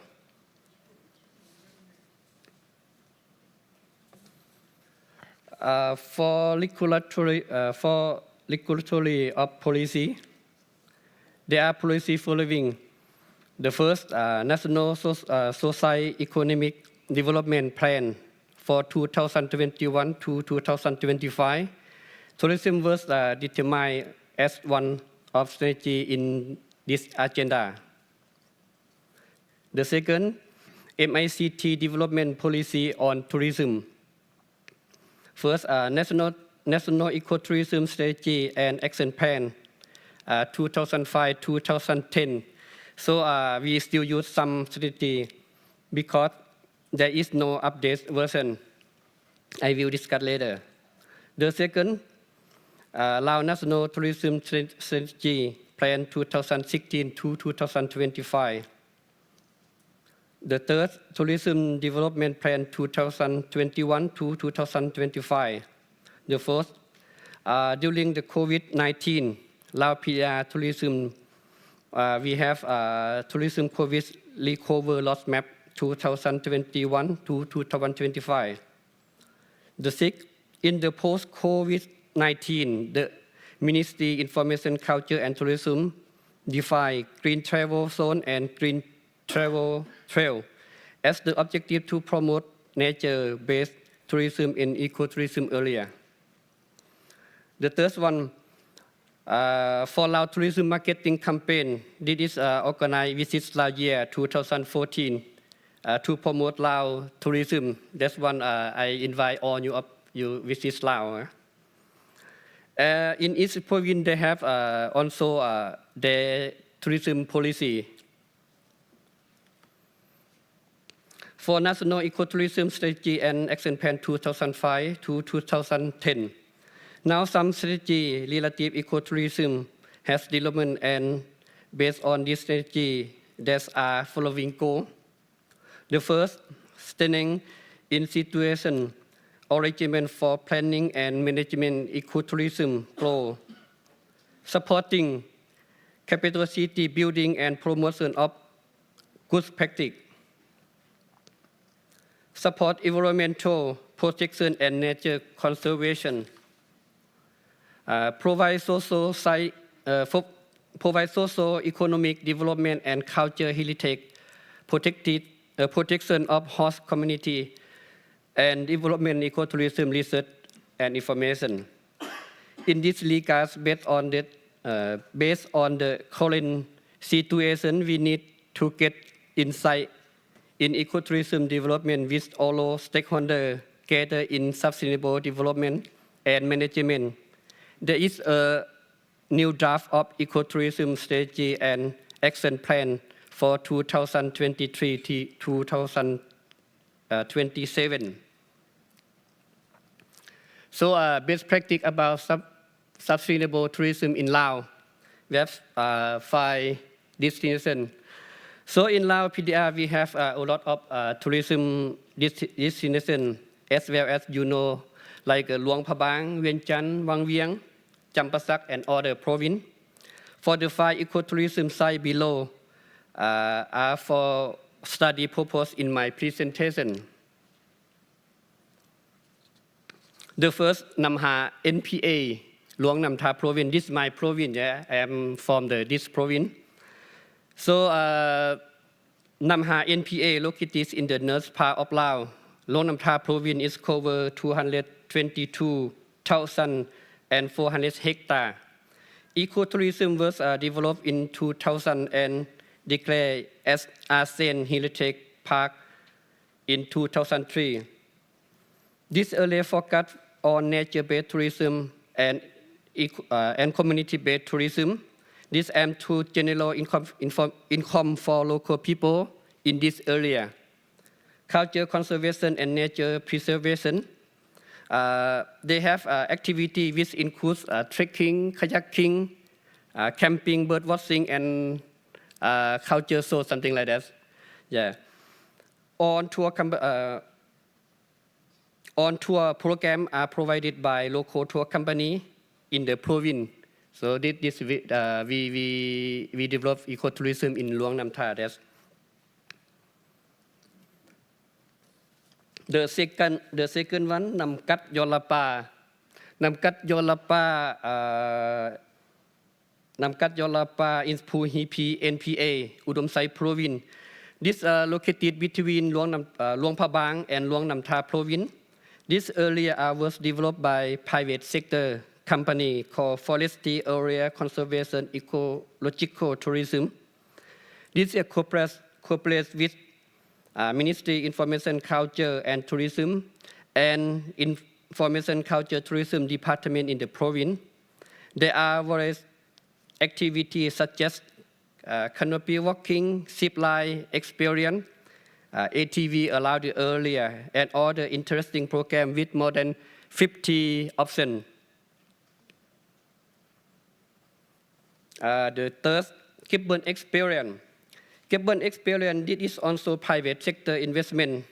Kibben experience is in Nam Kan NPA, Bokeo province. This is far from Lao Thai friendship bridge for only 2 hours by 4-wheel car.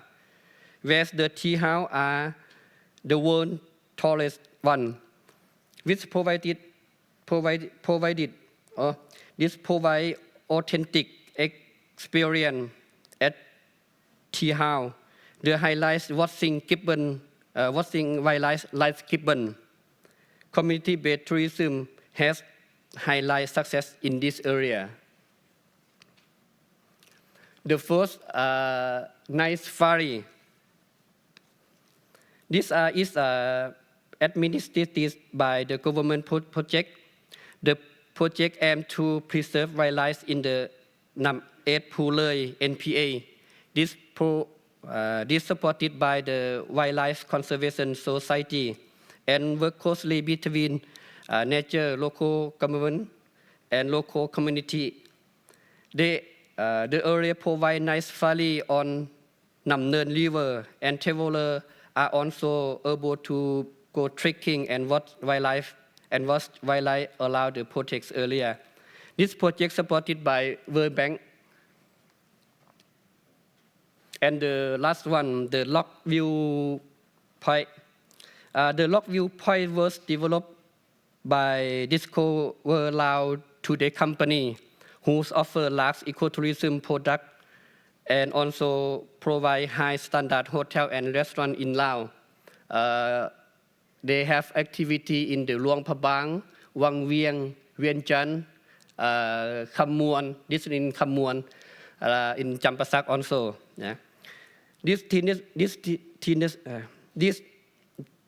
destination is the place for the people can come and fly above on one of the greatest limestone forests to enjoy the beautiful nature site along with exotic adventure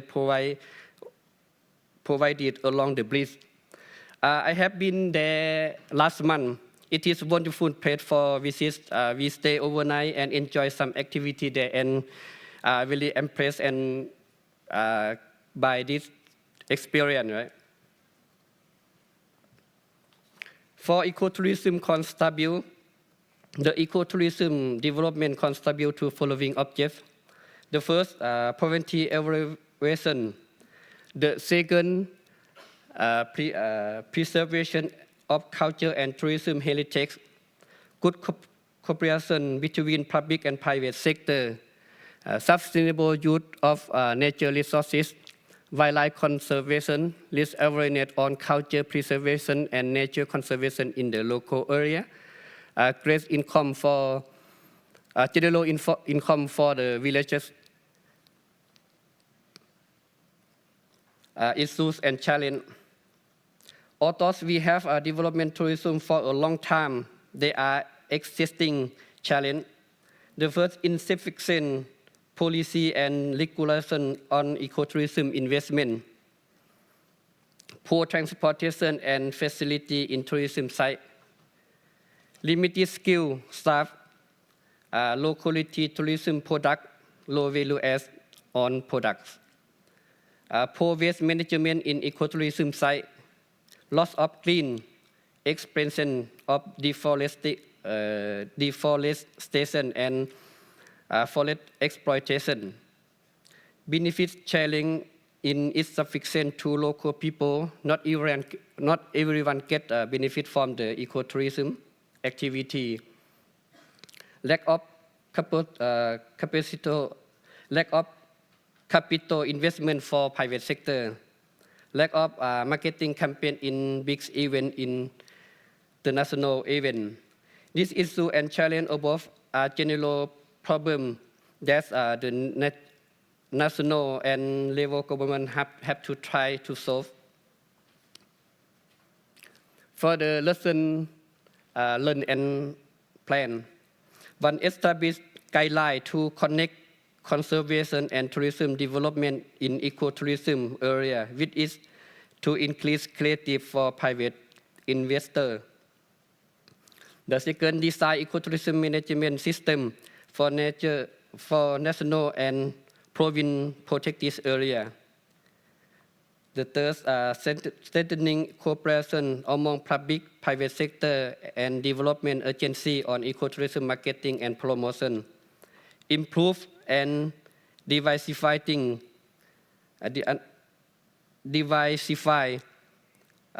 tourism product to approach the ASEAN tourism standard.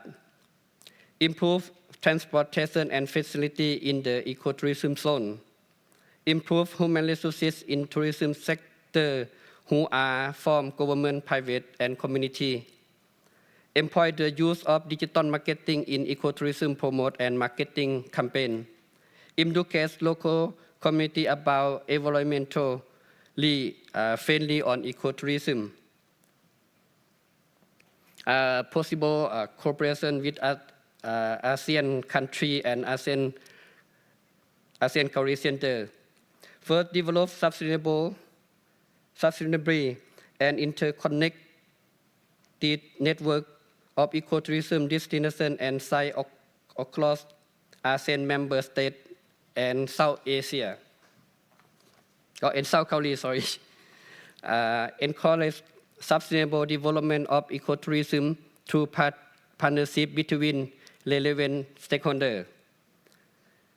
The third, establish public-private sector partner regional network with participation of national, regional, and international experts to develop comprehensive and sustainable ecotourism cluster and tourism corridor. Fourth, develop and comprehensive and informative ASEAN ecotourism under the existing ASEAN tourism website. Develop ASEAN ecotourism standard.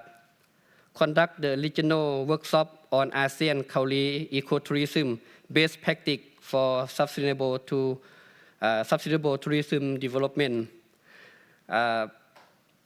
Okay, this was contact destination above. Okay, thank you for the ASEAN and Korea who provide opportunity for me to attend this meeting. Thank you. Thank you, Mr. Somsava. Thank you, everyone of the first batch, for such insightful presentations. We will now move on to the panel discussion. Panel discussions, I would like to first invite Mr. Alex and the presenters to the stage as soon as the setup is ready. And the panel discussions will be moderated by the Head of Culture and Tourism Unit of the ASEAN-Korea Center, Mr. Alex Makatuno.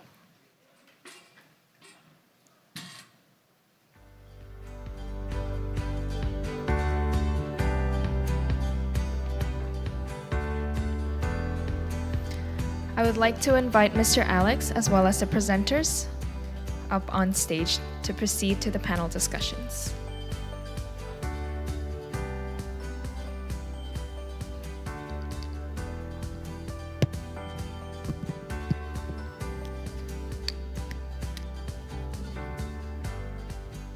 may I invite our speakers to please take your seat. I would say that this is the most difficult time of the seminar because we really have to manage our time. But anyway, before I proceed, good morning everyone, and good morning also to our online participants who are actually listening currently right now online. And but before I proceed to the Q&A, I just want to acknowledge our distinguished speakers a while ago who actually shared their views and knowledge, and particularly their success stories, some best practices. Like, for example, I just want to, correct me if I'm wrong, but I just want to say 3 things for the 3 people, for the 3 distinguished delegates, speakers. One for Ms. Chung. Of course, she presented the data and the digital marketing, the use of digital marketing platform to really promote better the destination or the tourism that we have in our respective country. And of course, for Mr. Park, he actually mentioned and presented the Surfy Beach. And I think I would like to say that that is a destination marketing or destination product. And of course, the last speaker who talked about Henyo, Ms. Lee, and I would like to believe that that is community-based tourism, and you are specifically touching the very sectoral level, which is the vulnerable sector, as we called the women divers. So thank you very much for that very interesting and very insightful presentation. Okay, now, I would like to make the questions very quick because we only have 21 minutes based on the screen. But anyway, I just want to ask first our good friend from Cambodia, Sop. You actually presented a lot of strategies, particularly the National Ecotourism Plan 2019 to 2030. But I just want to ask. You actually use that as to assess the sustainability of tourism for Cambodia. But do you have other metrics or other indicators that you can say that this particular program is really sustainable?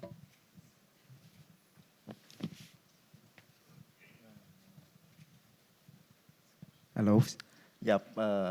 I just capture, if I'm not wrong, regarding to the sustainable, right? So beside of the sustainable tourism, you referred into the how to apply the policy or?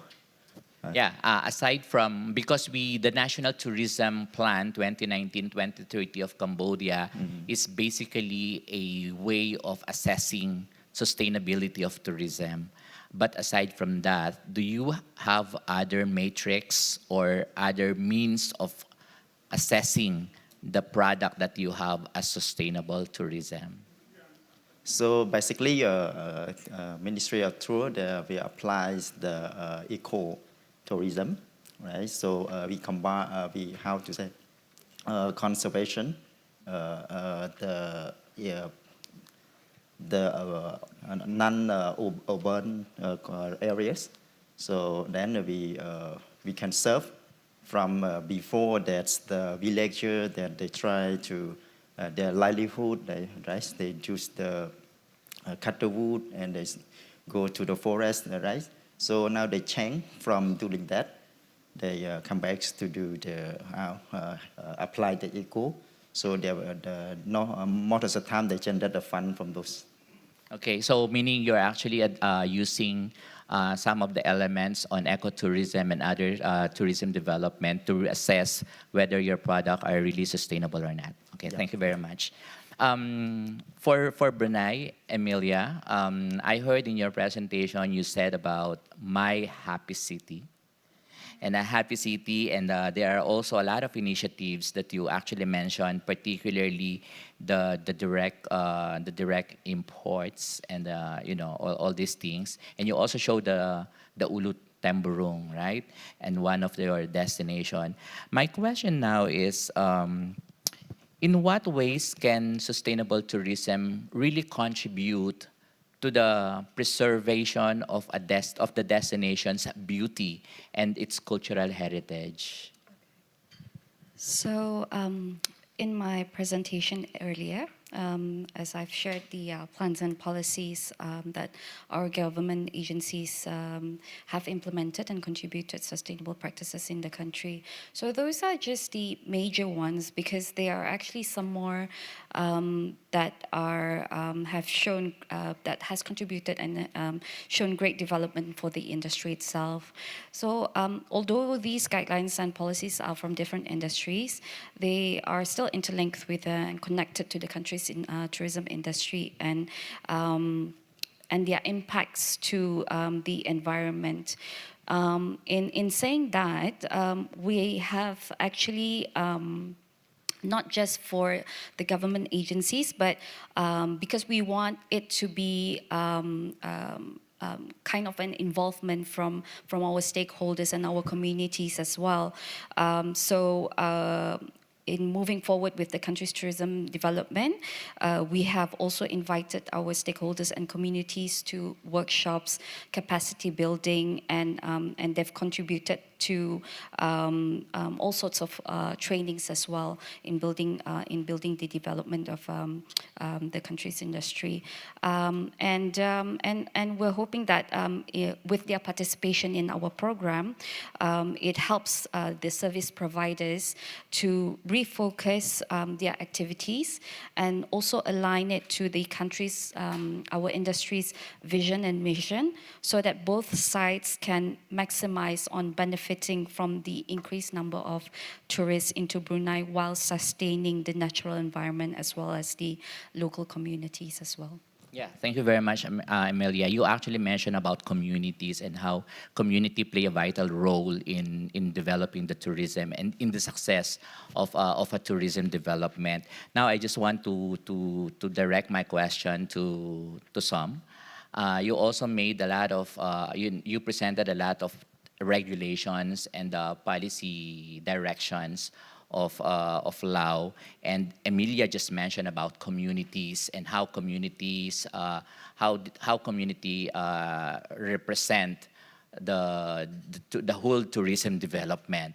So my question now is, how can these activities really empower local communities to participate actively with all these programs, like she mentioned about capacity building, training program, and all these activities. But how are we going to ensure that this community would really participate in this kind of undertakings that we have in order to develop the tourism further? Thank you for the question. So, before we develop ecotourism or develop tourism in the village, the planning is from the government, from the local government, is from the village. So some villagers they don't want to do activity like that the before. So that's problem. The benefit cannot go to anywhere in the village. So now we change a new idea. If we would like to all people in the village to join the activity or work with the ecotourism, so when we're planning to develop a community, we have to go with them, to talk with them. Yeah. How about our program? What activity you do want to do? Yeah, we decide together. Yeah, this important. They planning with us, decide with us the program, and then we agree together that they have to do it like this. We do like that. Yeah. Yeah, thank you. Meaning you directly approach these people, the community, in order for them to really provide that kind of support by attending, and at the same time have the willingness to learn better what is tourism development all about, and how they would be able to realize that the importance of tourism development in their livelihood or in their lives, right? So with that question and with that answer, I would like to ask Kai from Indonesia. You presented the super priority destinations, and you also mentioned about 833 villages, right? And when you talk of villages and all these things, you're referring to community as well. You're also the stakeholders, the host country. I just want to ask now, aside from you mentioned about the linkage of your government is trying to provide linkage to the private sector, and at the same time, you're giving award for some successful institution or villages. But what other kind of support does your government and the local government provide to really, have these villages be developed further?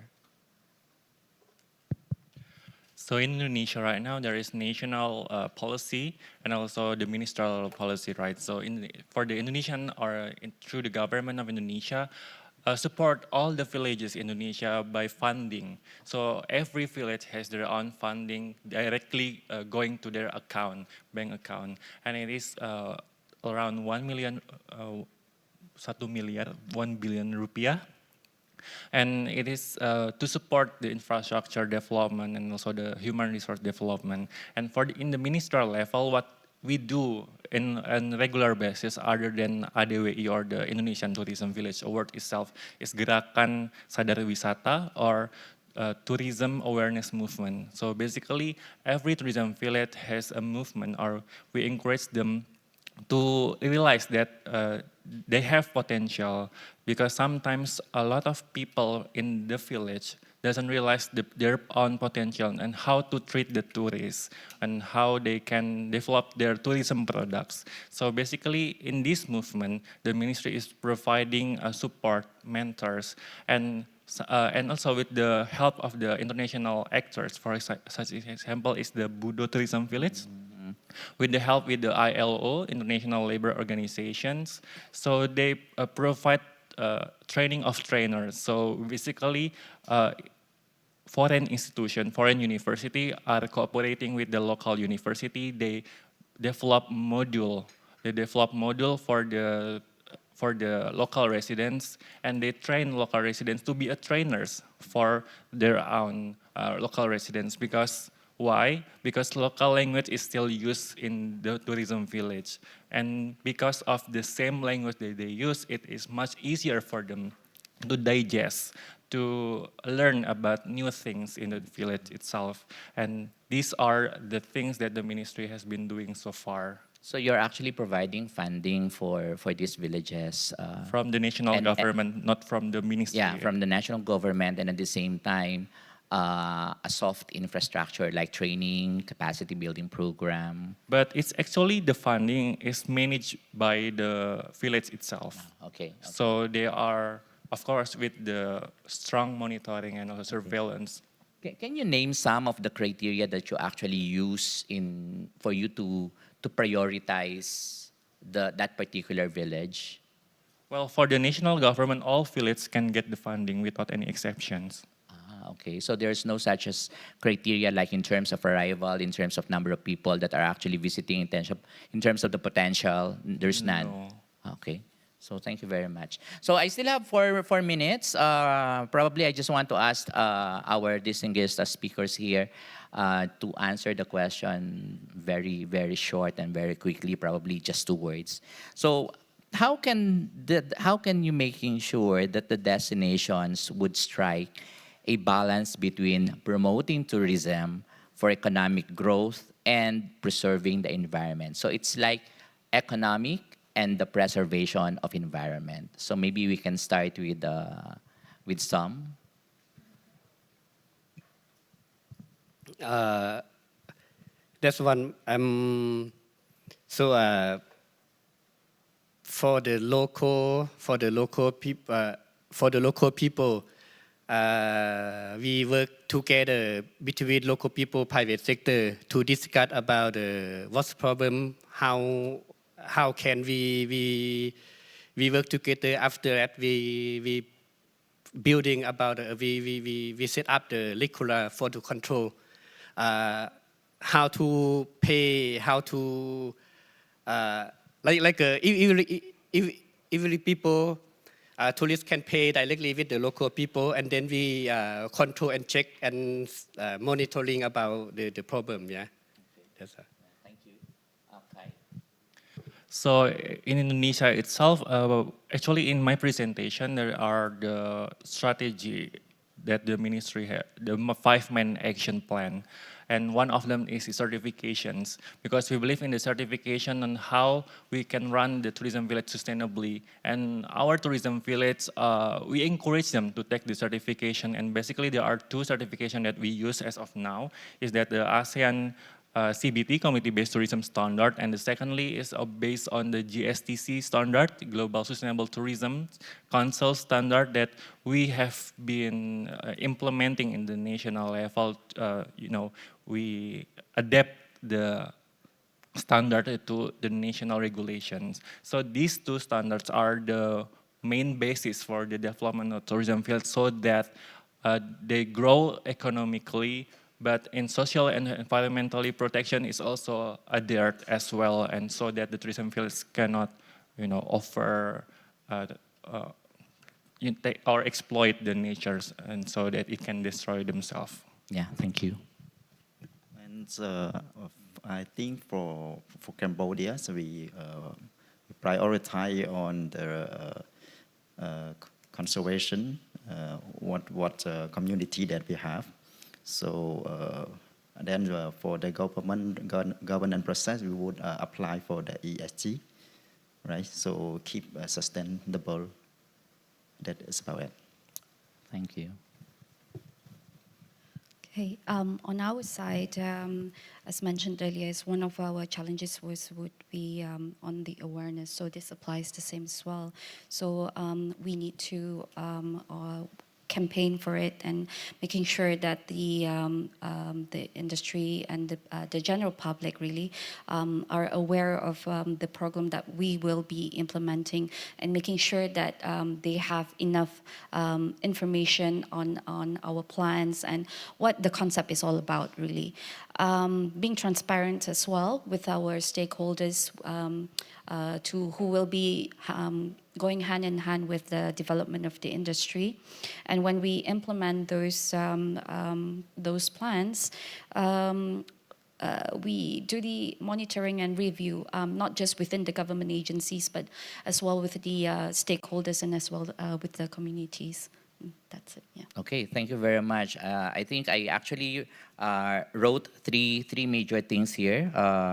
One, for us to be able to making sure that there will be a balance. You talk about standards, meaning standards. There should really be a particular standard wherein we will be able to determine the pros and cons, and the certain level of awareness.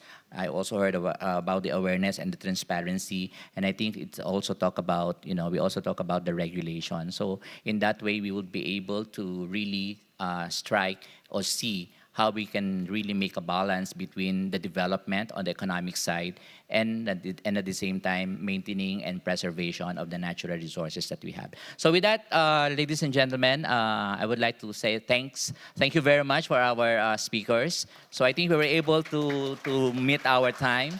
So thank you very much. Thank you, Mr. Alex and speakers, for a wonderful panel discussion. Now would all presenters and Mr. Alex please return to their seats.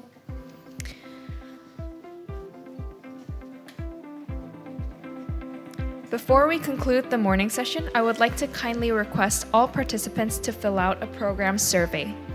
You may access the survey using the QR code shared up on the screen. Please be informed that prizes will be given on your way out for those who kindly submitted the survey form. Now we will be having a networking lunch session for the invited ASEAN participants as well as the CTWG members. We will be having the lunch at the Cosmos and Violet room located on the 2nd floor. Our AKC staff members will guide you to the luncheon venue. For other participants, please return to the Orchid Room by 1:20 p.m. as the afternoon session will commence at 1:30 p.m. Additionally, please be noted that there will be a National Civil Defense exercise happening from 2 to 2:20 p.m., but it is planned to end within 20 minutes, so please kindly excuse the noise as we continue. Enjoy your lunch, and I will see you later. Thank you.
Good afternoon, participants, and welcome back to the second part of the seminar.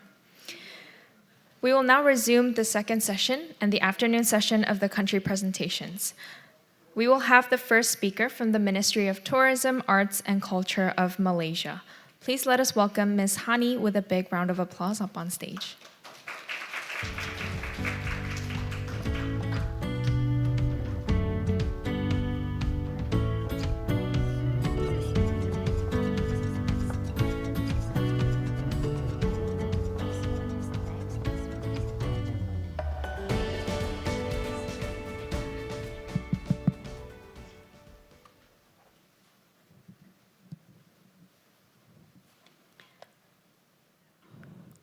Assalamualaikum and good afternoon to ladies and gentlemen. My name is Hani Shalila Zulkifli. I'm from Ministry of Tourism, Arts and Culture, Malaysia.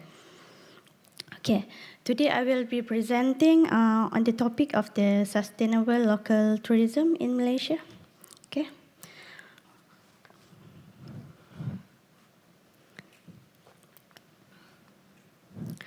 Without further ado, let me introduce you to the Sustainable Local Tourism Development Policy. As we all know, Malaysia intends to highlight its natural and sustainable side, offering visitors an authentic ecotourism experience. This is demonstrated by the launch of the National Ecotourism Plan 2.0 under the slogan, Tourism Protect, Preserve and Conserve Nature, Culture and Heritage. The goal of this plan is to revise and enhance the findings of recent study towards developing potential ecotourism destinations. It also acts as a tool for conservation of ecotourism sites in the country. On top of that, Malaysia have also launched the National Tourism Policy, which is NTP 2020 to 2030 on the 23rd of December 2020. To ensure the continuity of Malaysian tourism industry while targeting to make Malaysia a global top 10 tourism destination in both arrival and receipt.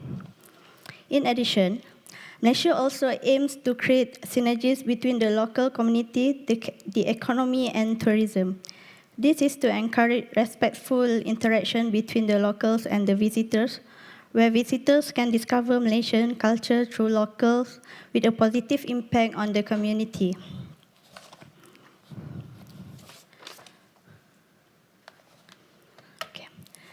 Tourism experience evolves through collaboration between government, the private sector, and local communities that includes the following elements, which are respect for nature, contribution to conservation, benefit to local communities, component of education and awareness, and the last one is sustainability. There are 5 focus areas, 19 strategies, and 86 actions in the National Ecotourism Plan 2.0, which are investment in ecotourism, tourism consensus in ecotourism site, synergy between ecotourism and conservation, ecotourism marketing, and ecotourism cluster. Ladies and gentlemen, these are the proposed 60 ecotourism cluster under the ecotourism cluster endorsed by MOTEC, whereby 43 clusters are in Peninsular Malaysia, 9 clusters in Sarawak, and 8 in Sabah. The proposed clusters are potential ecotourism destinations that have been recognized by NEP, which act as guideline to the state government to develop relevant products which are significant to the respective states.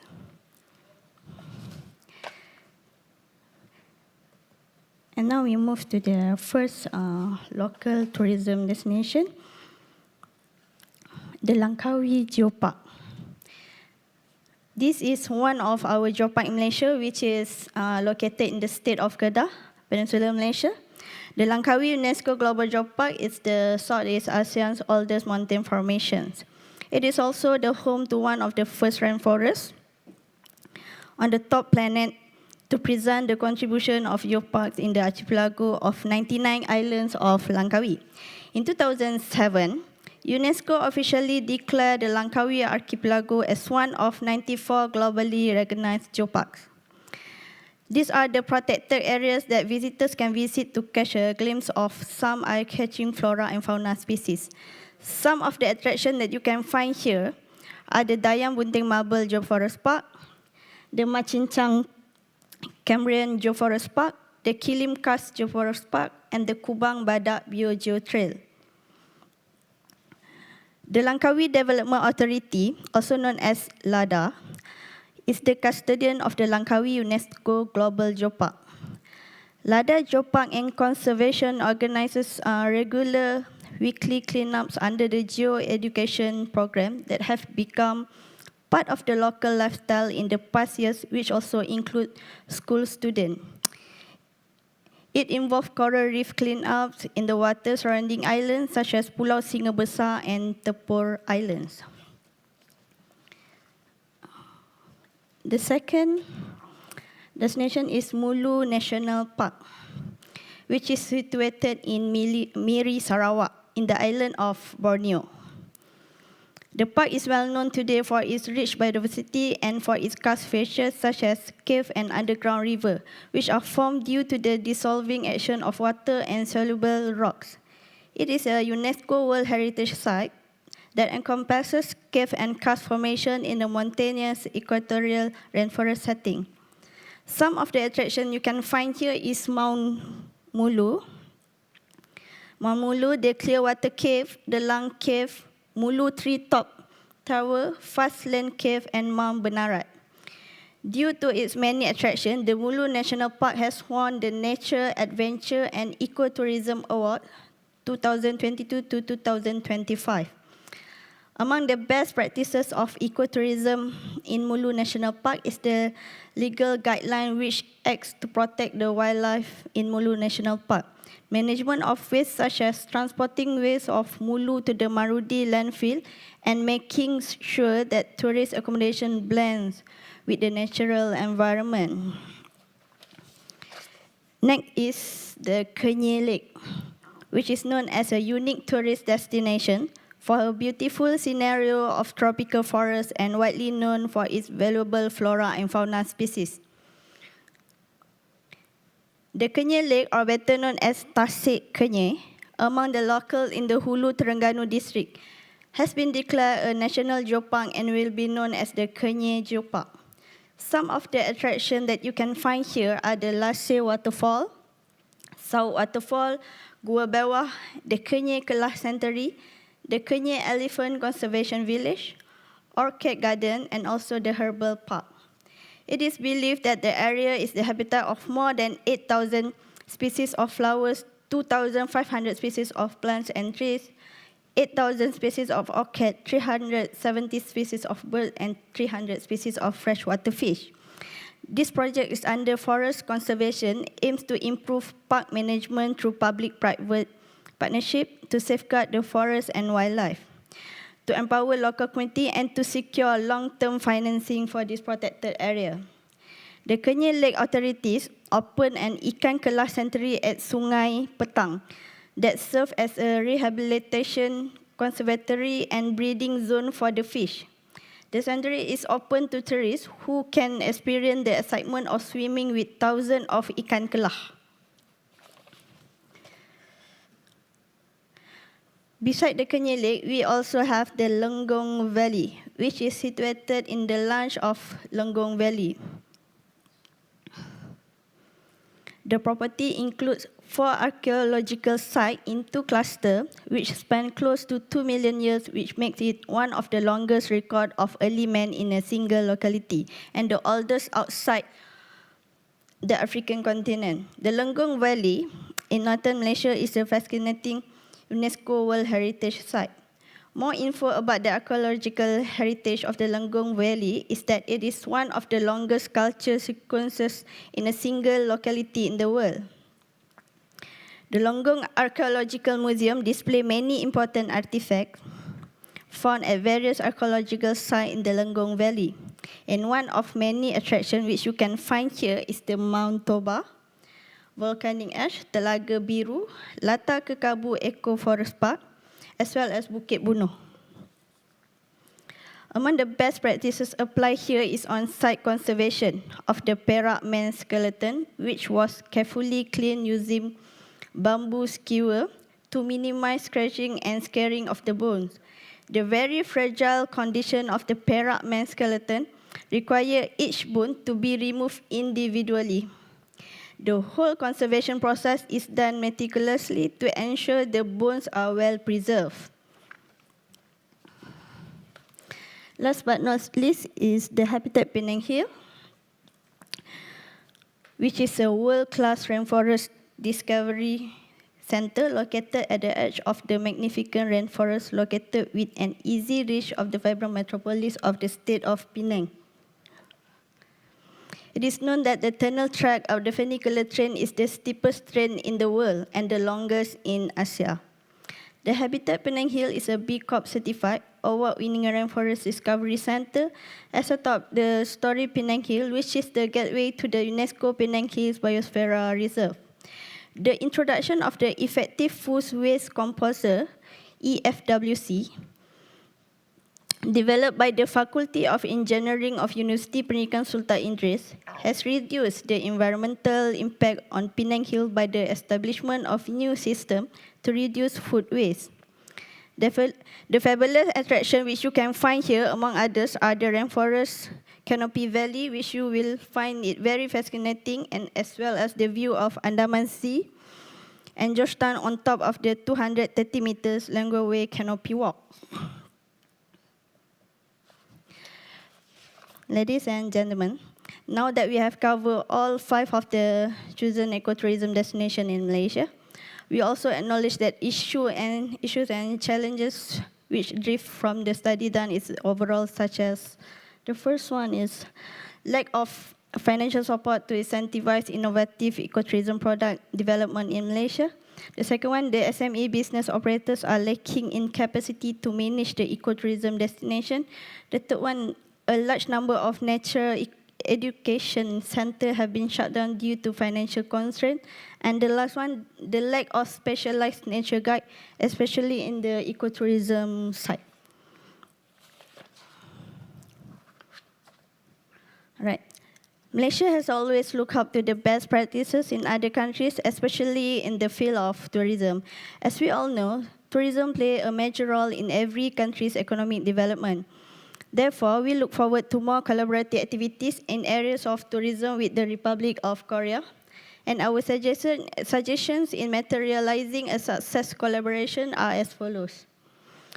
Promotion and marketing, including mega familiarization trips, air connectivity connecting major tourism destinations in Malaysia and Republic of Korea, research, training, and development, including exchange programs, promotion of Muslim-friendly tourism, concept in tourism infrastructure, facilities, product, and services, development of cultural resources as tourism attraction, business tourism networking, which include meeting, incentive conference and exhibition, encouragement of economic activity including investment, and lastly, any other areas of tourism cooperation to be mutually agreed upon by both countries. Before I end my presentation, I would like to share a video about the Habitat Penang Hill to all of you. Hope you enjoy.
Okay, that's all from me. Thank you.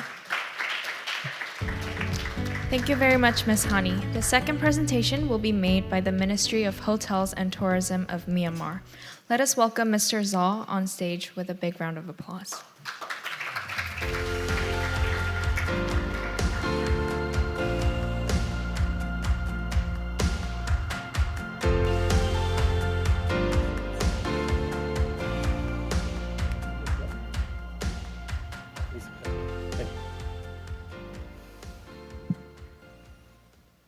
So, good afternoon, dignitaries, ladies and gentlemen. My name is Solinta from Myanmar, and I am a director from the Ministry of Hotel and Tourism. Today, I'm really happy to be here to share some information about the tourism development policy in Myanmar in the post-pandemic era. Especially, it is focused on the development of micro, small, medium enterprises in tourism, such as the community-based tourism. I organized my presentation in 4 main issues. It is the suggested from the ASEAN-Korea Center exactly. And first of all, may I introduce what Myanmar making the policy for the tourism development in the post-pandemic era. Myanmar simply formed the 3-level committees. Those are the Central Committee, and Ministerial Level Committee, and Regional Level Committees. What the Central Level Committee doing is that they are making the core policy like the Myanmar Tourism Strategic Recovery Roadmap, Tourism Relief Plan, stimulation loans, expanding the recreational spaces and reducing unnecessary process in the licensings and the healthy protocol. What the ministry level doing is that they're launching the health and safety protocol program, the health and safety training, and giving some detailed instruction to implementing the policy from the above committee. And also, they allocate the budget for training and the encouraging the domestic tourism as well. And the regional levels is only the implementing body for the policy laid down by the above two committees, and doing the conducting training, the community-based tourism, a local tourism development project, and so on. And this is what the regional level done their job, like skill development activities and the supported action for the micro, small, medium enterprises linking with tourism. And look at tourism project development. Now, may I introduce 5 emerging destinations from our country. Those are mainly based on the community-based tourism. The first one is the Magui region, which is located in the middle plain of the Myanmar and famous for war heritage sites. Petanu, we call. It is one of the few ancient cities and listed as UNESCO World Heritage Sites in 2014, 22nd June.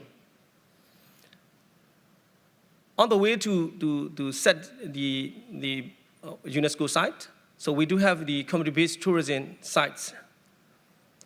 And especially the famous one is the Chondo village, which can offer the sand beaches around the island and the traditional weaving and the eco-friendly and traditional accommodation, and also the ancient architecture from the Bagan dynasty. And the second one is the Ngabali, which is located in the northern, the western coastal line of our country, and which is the prettiest beach in Myanmar. And next to this beach, so we have a lot of the fishing village, and we can see, what the local people doing their daily life.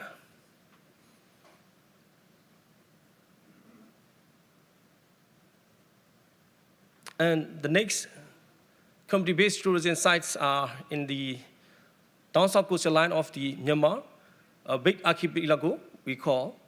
And there are a lot of beautiful islands in the coastal line. And around this beautiful island, we do have some ethnic group we call Salon, and most of people known as the Mokan ethnic people. And they live in the sea, as you all see in the picture, and they are grouping the boat, and they go around the islands, and they live in the sea. Based on that kind of the activities, we are now initializing to promote the community-based tourism around that area.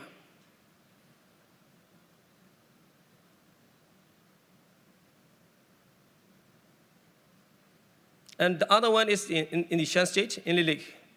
So Inlelik is like the head of the Shan State. And Inlelik is about 39 kilometers away from the capital city of Shan State. And the villagers live in the lake are famous for the ways of their ruling their boat.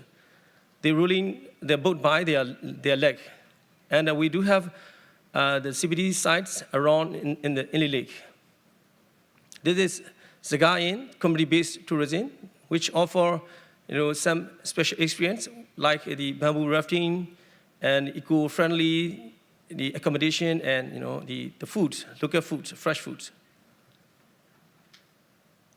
And also the Lunar Piadon, the community-based tourism, can offer the richness of authenticities and the traditional environment. This is the fifth one of the CBD sites in Myanmar. so which is located in the northern part of our country, Incheon state, around the Indonesia Lake. So Indonesia Lake is one of the largest inland lakes in the Southeast Asia. It is located in the Myanmar township, and the lake measures 30 kilometers east to west and 24 kilometers north to the south. So there are over 20 villages around the lake, and so this is also the first ever ecotourism site in Myanmar, and now we established since the 2016 community-based tourism village in that area. So this is the reason why we choose this kind of community-based tourism to develop in our the local tourism development plan. Because of after pandemic, we do need the more wider public spaces for recreation, and we do need the secondary destination to avoid over-tourism at the flagship destination, and we do need the active participation for the MSME stakeholder in tourism. And as I mentioned, these destinations, they are mainly based on their nature, cultural, and the new things, and also freedom. But we are making sure, to be safe for those people visiting to the community-based tourism. And we promote by the offline and online material choosing. And as all you see in the table, so D5 destination is easily fly from Yangon within 1.5 hours. So it means the accessibility is quite good. And we set the two main targets with the two concepts. The first one is to be sustainable tourism destination. And the second one is we welcome the regular tourism arrival without harming the environment. You see in the graph, so Myanmar received very less tourism arrivals in pandemic period. In 2019, we got only 1.9 million, and it's go down to the 19,000 in 21, 9,000 in 2022. So hopefully in the next future, we will receive more and more tourists. And this is also the challenges of our tourism. So in the regional level, the implementing bodies, but they do have very limited tourism promotion budget. For those the community-based tourism development, the government should subsidize in somehow. For instance, like transport route infrastructure, and the water systems, and the digital platforms, etc. And also the community-based tourism development, the private sector should actively participate in the development of the community-based tourism. And also for the community-based tourism development, so we shouldn't have the conflict of interest, for instance, between the tourism department and immigration department and the administrative department, and so on. So this is some ideas to suggest. That the first one is the familiarization trips. That is, we now plan to promote our tourism. Such as the Russian, the China, ASEAN, and Korea as well. And another one is some cooperation projects with the ASEAN and Korea, trying together, making the promotion documentary film, something like this. And for the CAP, which have been in the pandemic era, so we have a shortage of the human resource development, so we may need the training programs, bilateral or trilateral countries. And the final one is I would like to request all of you, so don't left behind Myanmar tourism, because I do believe please visit to our country, because I do believe tourism could contribute somehow in making the peace process in Myanmar. And before I end my presentation, so please show the video.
Okay, my video is take more couple of minutes, so may I stop here because I afraid of other guys.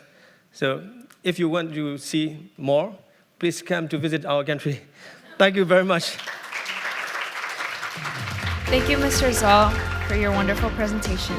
The third presentation will be given by the Cebu Provincial Government of the Philippines. Let us welcome Mr. Glenn up on stage with a big round of applause.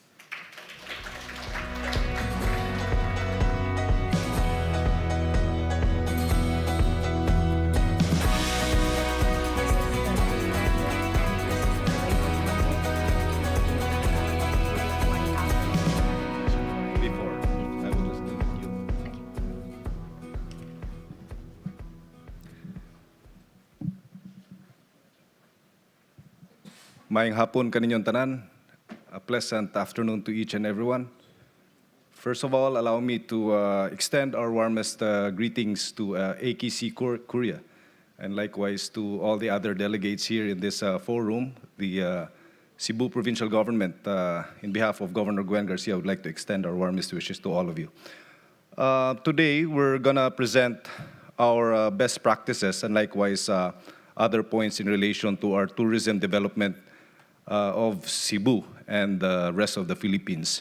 We're honored that Cebu is made part of this seminar, and Cebu takes pride as being the premier province of the entire country. If you look at the map of the Philippines, we're an archipelago of 7,100 islands. Right smack in the middle, you have Luzon, Visayas, and Mindanao. That is where Cebu is located. So we're, again, honored and proud to be part of this as one of the provinces to present our tourism development plan. So let me start with a short video presentation. The governor is, Governor Gwen is equally excited with this seminar as she personally supervised the preparation of these materials. If we could play the video, please. Cebu, the #1 province in the Republic of the Philippines, is located 570 kilometers south of the capital, Manila. It is the shining gem at the heart of the Visayas regions and accessible through domestic and international flights via Mactan Cebu International Airport. Not only is it a center of commerce and industry, information technology, arts and craftsmanship, and education, but also an island blessed with immense natural wonders, pristine white sand beaches, stunning waterfalls, rich marine ecosystems, scenic mountaintops, rich cultural heritage, delicious delicacies, and warm, hospitable people. Under the transformative leadership of Cebu's first woman governor, Gwendolyn Fiel Garcia, Cebu has become the model province for tourism initiatives whose best practices are replicated by other local government units in the country. The province embraces the Department of Tourism's goals for Philippine identity, sustainability, resilience, and global competitiveness through the National Tourism Development Plan. Hence, Cebu is vigorously promoting the responsible use of natural resource in natural and cultural areas and upholding the holistic approach towards sustainable tourism development. In Moalboal, southern Cebu, you get to swim with schools of fish which look perfect for that Instagram update. Couple that with a cathedral of corals and you get the idea why the town is awarded as the best overseas diving area by the Marine Diving Awards in 2020. The gentle giants that frequent the shallow waters of Oslob are definitely a must-see. They can be so mammoth and yet so harmless that you can literally swim near them and have your photos taken for posterity. Speaking of harmless sharks, tourists may also dip in the crystal-clear waters of Malapascua Island in northern Cebu, where the friendly pelagic thresher sharks roam. The trip is worth it as Malapascua is also a top diving destination and boasts of white sand beaches. But if it's white sand beaches that you crave, then you should not miss Santa Fe's world-renowned fine white sand beaches, with an abundant marine harvest in surrounding waters. Santa Fe in Bantayan Island is truly a magical paradise for tourists from all over the world. A perfect way to relax would be to hop on the Boho River Cruise of Aluginsan, recognized as the 2021 Best Tourism Village by the United Nations World Tourism Organization. Boho River Cruise is a waterway that stretches 1.2 kilometers, offering a pleasing view of stunning rock formations and lush vegetation. On lakes, Cebu's largest lake is found in San Francisco in Camotes Islands. Lake Danao is home to a variety of plants and trees, as well as a variety of fish and birds, making paddling around the lake truly a rejuvenating experience. Cebu also boasts of virgin forests that are perfect for hiking adventures. In Alcoy, endemic birds, the most popular of which is the black shama, or locally called siloy, resides in the protected Nugas Forest. Mount Manunggal in Balamban offers eco-mountain adventures that include skybike, horseback riding, trekking, camping, and ziplining, with panoramic views of unique rock formations in the surrounding areas. At over 1,000 meters above sea level, Dalaget's Osmeña Peak is Cebu's highest point and offers a stunning 360-degree view of Cebu's jagged mountain ranges and winding coastlines. The mountains are also abundant with cool, fresh springs that gather, roll down, and become gushing waterfalls, 11 of which are located in Sambuan, such as Dao Waterfalls, Aguinid Waterfalls, and Binalayan Waterfalls. The Alegria Badian canyoneering trails are also captivating, awaiting to be explored, experienced, and enjoyed by the more adventurous at heart, and the end of the trails could not be any more rewarding, a stunning view of the Kawasan Falls. All these and so much more await you here in Cebu, home of the warm and welcoming Cebuanos. And with a top-caliber leader in Governor Gwen at the helm of the provincial government, you can rest assured that everything here is not only beautiful, but innovative and sustainable. Because we not only think of today, but also of the Cebuanos of tomorrow. Come to Cebu. Come to the Philippines.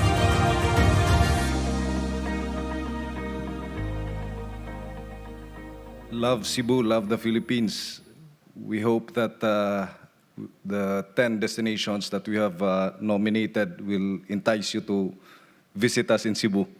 Or if you have visited, please come back and spend your money in our country.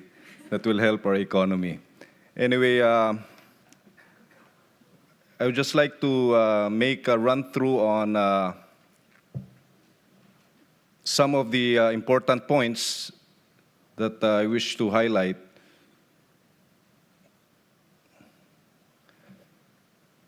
So, during the pandemic, we were faced with several challenges, and one of which really hurt us was the lockdowns. Now, when you say lockdowns in the Philippines, from one local government unit or from one municipality, you cannot cross to the other. And we have decided, the Cebu provincial government, to open reasonably our hotels, our establishments, and our tourism sites, because we saw that the stakeholders were really hurting. And in fact, we became the first local government unit to ever open our establishments, which did not even, in fact, stay consistent with the national policy. No? So that's the beauty of local governance, because we are closer to the people, so we feel what the people needs. And by opening of our economy at a much earlier pace than national, help us recover faster. No? Just an example of some of the policies that we have set: Executive Order number 20-A, Executive Order number 13, have set the policies and the guidelines. And if you're a hotel, there are certain guidelines that you have to follow to open. We're also the first local government unit in the Philippines to have lift the wearing of mask policy in the entire country. We have the Enhanced Countryside Development. This is a program where we extend loans. We partnered with financial institutions to extend loans to micro, small, medium enterprises or landowners or stakeholders or tourism players for them to be able to finance their operations and stay afloat. And this has helped so much our businesses and our economy.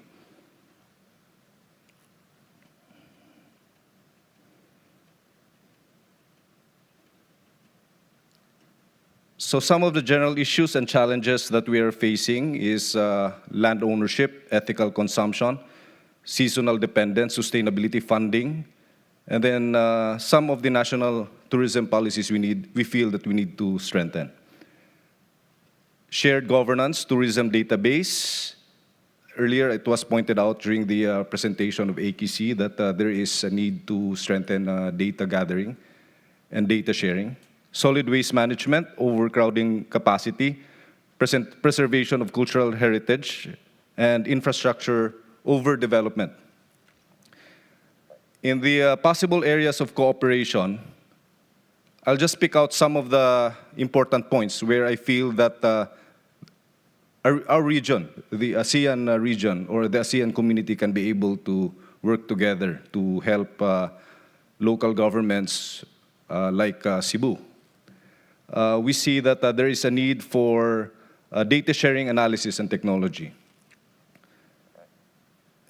Cultural exchange and understanding. Diplomatic cultural relations and unity.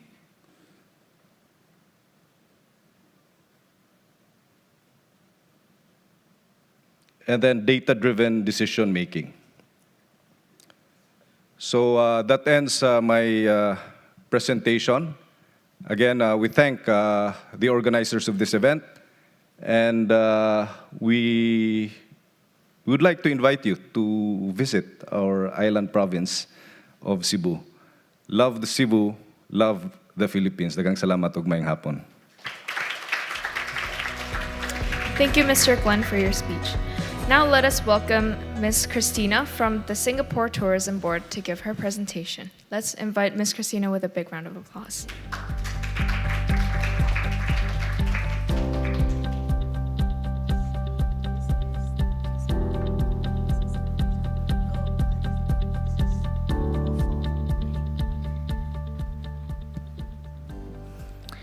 Okay. Good afternoon, colleagues, and also, of course, online audiences. I'm Christina from the Singapore Tourism Board, and I'll be taking you through Singapore's sustainability journey. I think before I start, allow me to share just briefly about Singapore Tourism Board, or STB for short. In Singapore, all tourism-related matters fall under the purview of the Singapore Tourism Board. So we are a statutory board under the Ministry of Tourism and of Trade and Industry. We are founded in 1964, so that makes us about 59 years old this year. We aim to create a vibrant and inspiring destination Singapore that we are proud of. That's our vision. And our mission is to shape a dynamic tourism landscape for Singapore in partnership with our industry and community. So the key roles that STB play is broadly divided into 4 key areas, as you can see here. I won't go into it, but you can read more about it on our website. So in 2021, Singapore launched a comprehensive national strategy, which is called the Singapore Green Plan, to galvanize a whole-of-nation movement and advance our national agenda on sustainable development. The plan outlines ambitious targets and initiatives across various sectors, including sustainable energy, green transport, waste reduction, and nature conservation. And some of these targets include doubling up on our solar energy deployment by 2025, phasing out internal combustion engine vehicles by 2040, and planting 1 million trees across Singapore by 2030. The plan also aims to create new green jobs and promote sustainable lifestyle among Singaporeans. So Singapore is a small, low-lying island city-state in Southeast Asia with over 5 million population spread over an area of 733 kilometers square, with no natural resources, hinterland, and climatic conditions for large-scale deployment of renewable energy. We have inherent constraints that make it challenging for us to address climate change. However, sustainable development is integral to Singapore's story, and we take actions where we can. So, for example, last year we raised our climate target to achieving net zero emissions by 2050. And we will harness green opportunities for economic growth and innovation to overcome our constraints, which will enhance our resiliency for our economy as well as our society. So in advancing Singapore's sustainable development, we are guided by the Singapore Green Plan, which charts targets over next 10 years to strengthen Singapore's international commitments, including the Paris Agreement, and position us to achieve our targets of the net zero emission by 2050. So where does sustainable tourism come in the Green Plan? Tourism is one of Singapore's key economic sectors, and becoming a sustainable tourism destination is a key goal of the green economy pillar of the Green Plan. So the green economy pillar looks to harness sustainability as a new engine for jobs and growth. So specifically for Singapore, there is large potential addressable market of up to 61 million visitors interested in traveling to Singapore sustainably over the next decade. So Singapore and our tourism businesses must therefore transform in order to capture these opportunities. As the lead development agency for tourism, STB has worked closely with our tourism stakeholders to develop a tourism sustainability strategy to achieve our vision for Singapore to be a city in nature where large experiences come with small footprint. So under this strategy, we work with tourism stakeholders to develop sustainable products and experiences, level out our tourism businesses' competencies, and also to build a sustainable tourism workforce. So throughout this journey, we also showcase sustainable, authentic, and innovative experiences and stories available in Singapore. STB also embarked on a certification journey to get Singapore certified as a sustainable destination based on the Global Sustainable Tourism Council destination criteria. We saw this as an opportunity to not only credibly differentiate Singapore as a sustainable travel destination based on international standards, but also to showcase our sustainability commitment.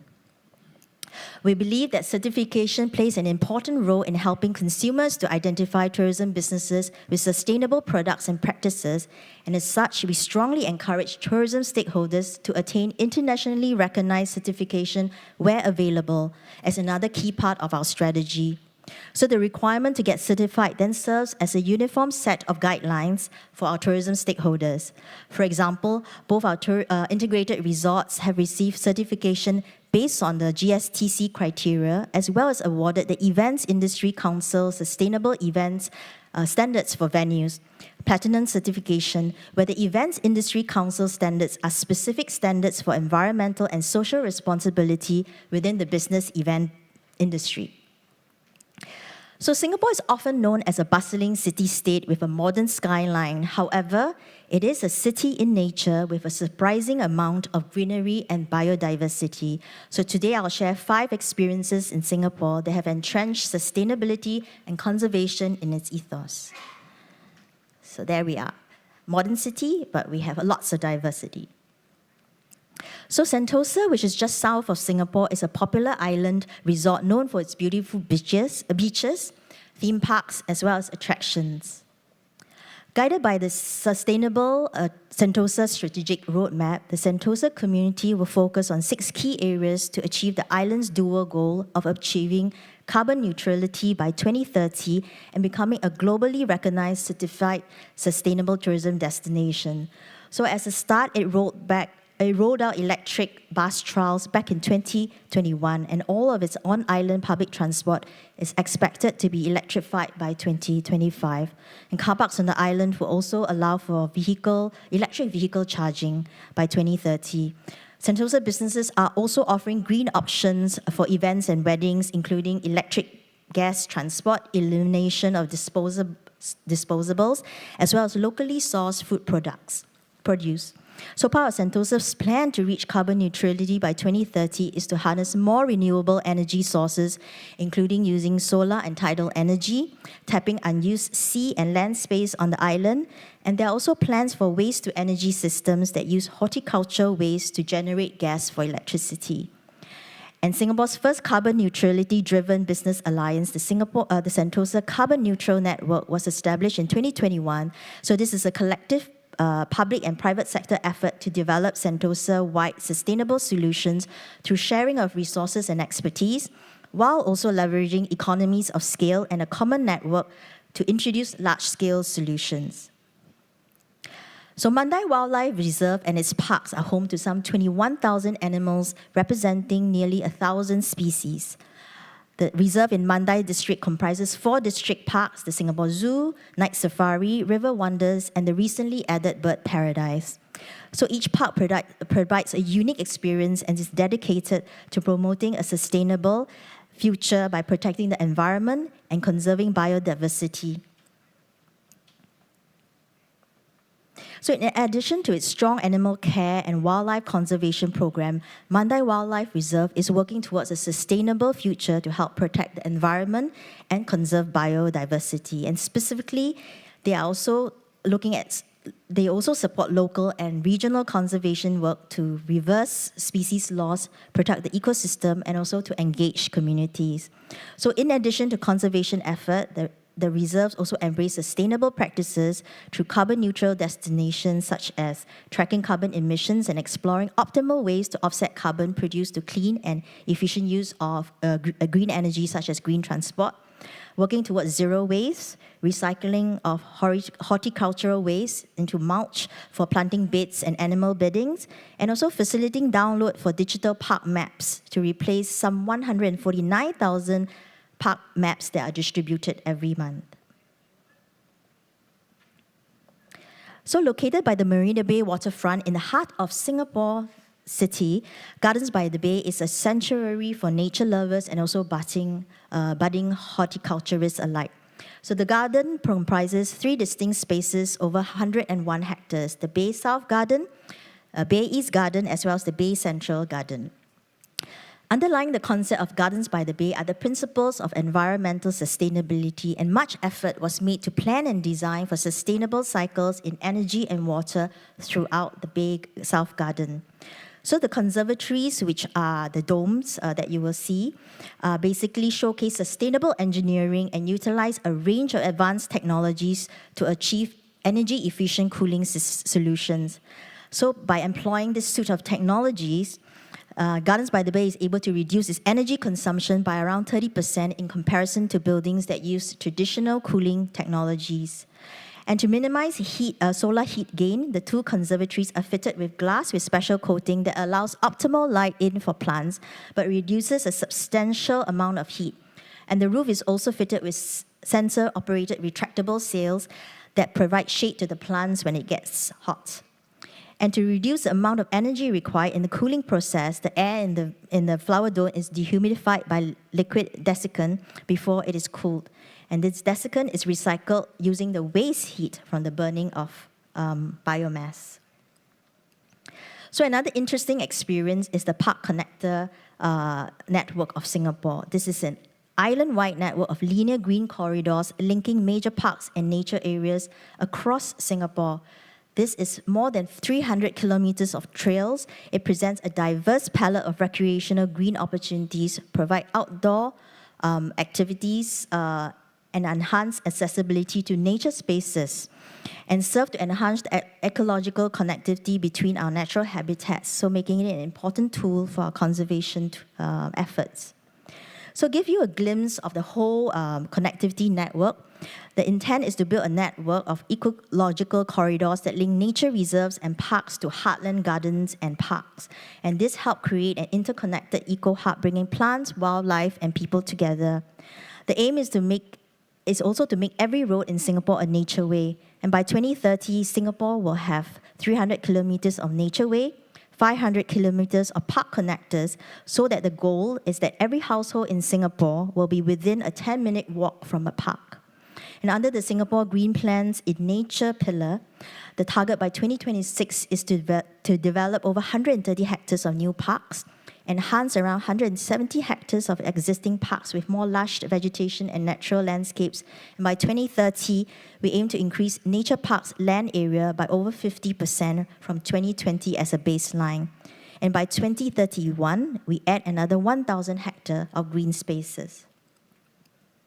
And finally, located off the Singapore's northeastern coast with nature and history intertwined on Pulau Ubin is a 15-minute boat ride to this tranquil island sanctuary. It's 1,020 hectare island, home to Singapore's last village or kampongs, as well as Chek Jawa wetlands, one of Singapore's richest ecosystem.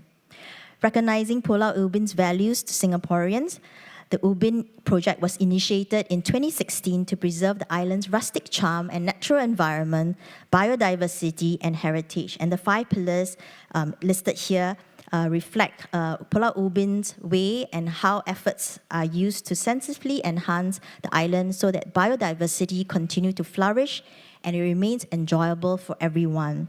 And visitors are also encouraged to be ecological and socially responsible through the Pulau Ubin Code of Conduct. So what is this conduct? Initiated and drawn out by friends of the Ubin Network, made up of a wide spectrum of community, including nature enthusiasts, architects, historians, students, bloggers, and residents from Pulau Ubin. The Ubin Way of Conduct is a guiding ecological and socially responsible behavior on the island so that Ubin can continue to be enjoyed by all. So this inspires kampong spirit or community spirit in Pulau Ubin that embodies and is centered on the innate motivation to care for the environment. So many event organizers bring trash that's generated from the activities out of the island. Others have also pledged a commitment towards zero waste through not providing disposables or plastic bottles and requiring participants to bring their own recyclable bottles, which can then be filled with water from the water dispensers. And also collectively, stakeholders have also promoted and appreciated its cultural and natural heritage by organizing guided tours for the public.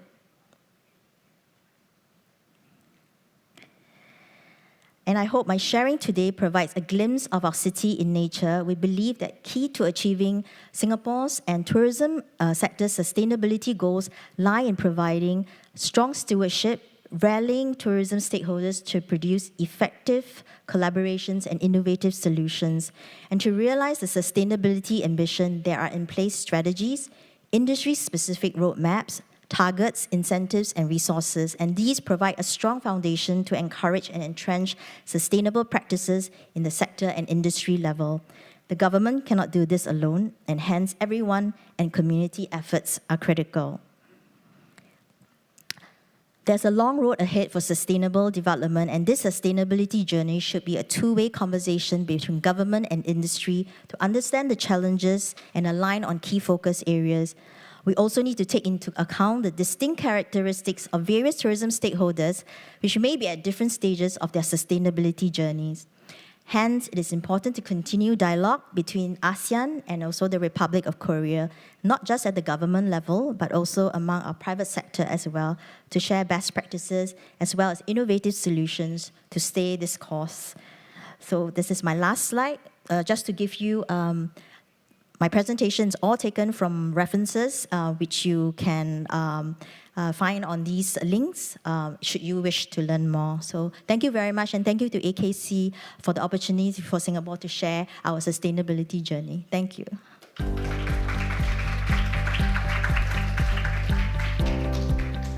Thank you, Ms. Christina, for your wonderful presentation. Now we will move on to the panel discussion of the second country presentation batch.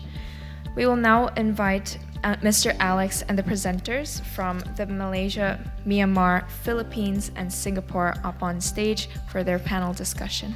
Once again, the panel discussion will be moderated by Mr. Alex Makatuno. Thank you.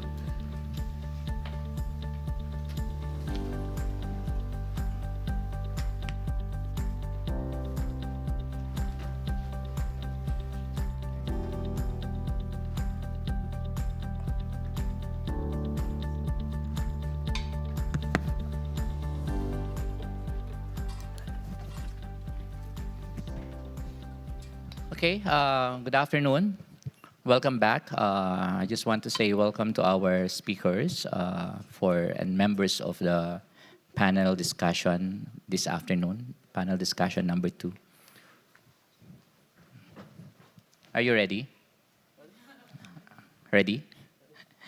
Anyway, so I just want to mention that all the presentations that they presented are really gearing towards to the objective of the seminar, which is presenting some best practices from the respective countries, and at the same time some initiatives on how they would be able to develop and their commitment on community-based tourism, rural tourism, and among others. But I just want to ask the first question. I want to throw the first question to Hani of Malaysia. Surprise.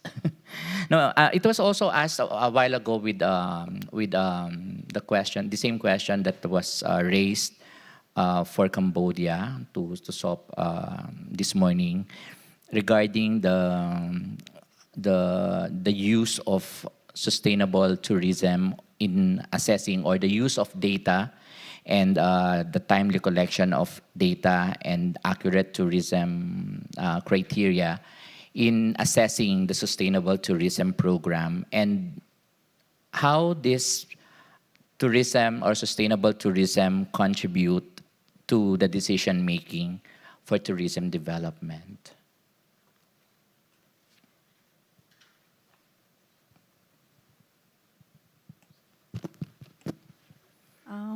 Okay.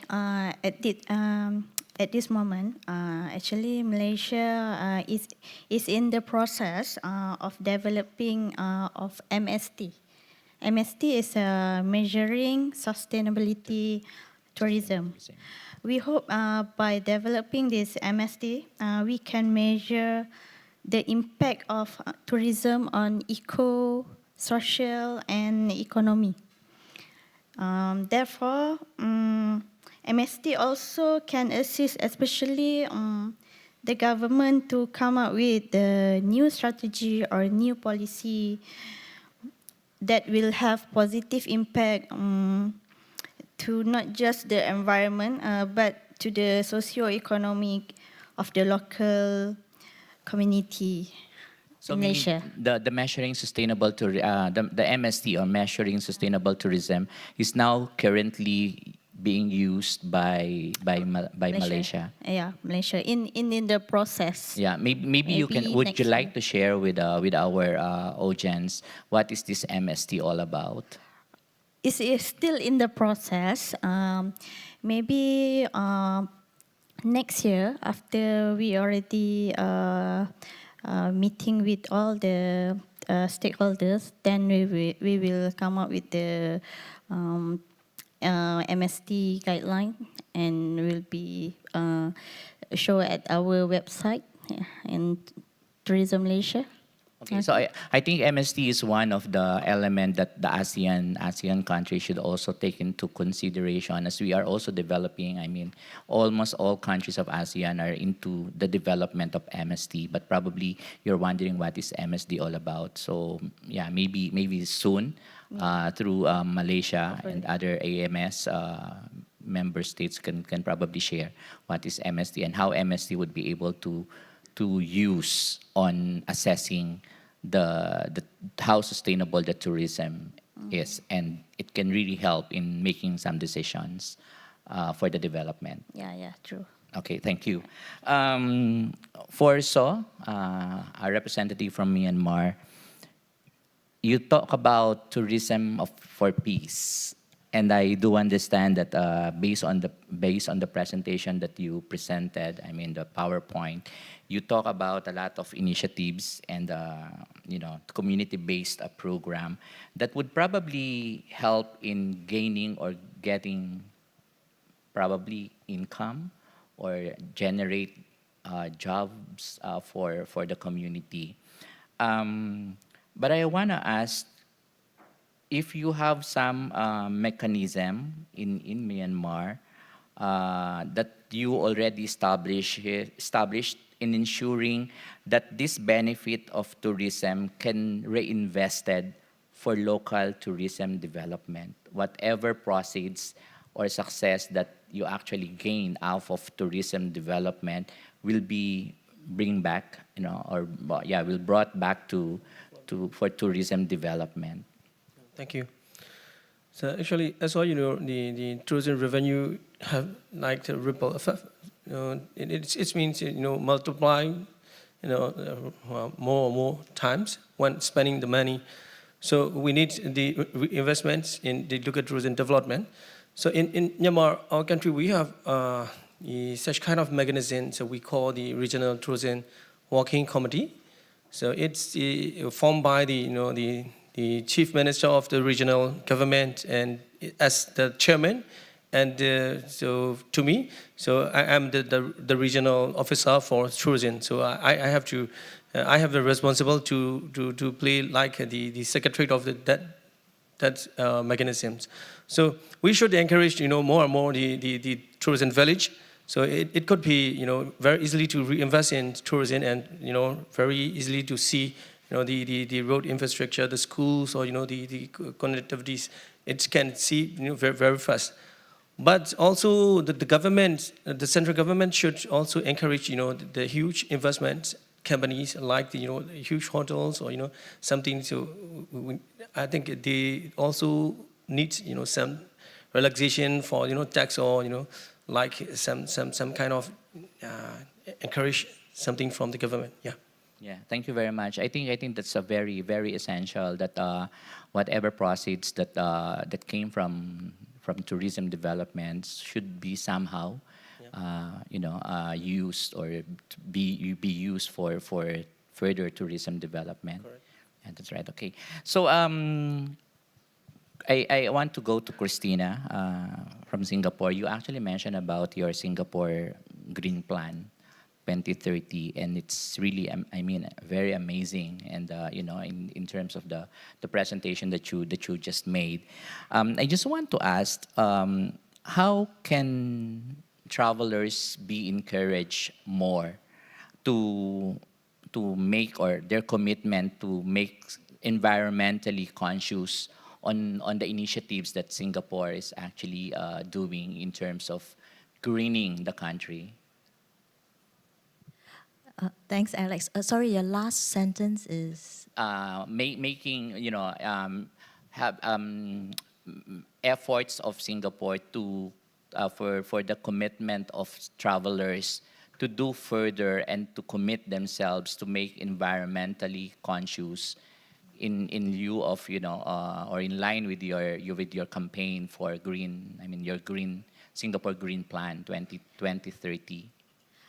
Okay, maybe on the lighter side of things, I think people know that Singapore is a very strict country in that sense. Yeah, so I think in place we have a number of initiatives. For example, I think just this month, all supermarkets have to charge for plastic already, right? And I think so. In a way, I think they have no way to say no, they are not going to participate in it.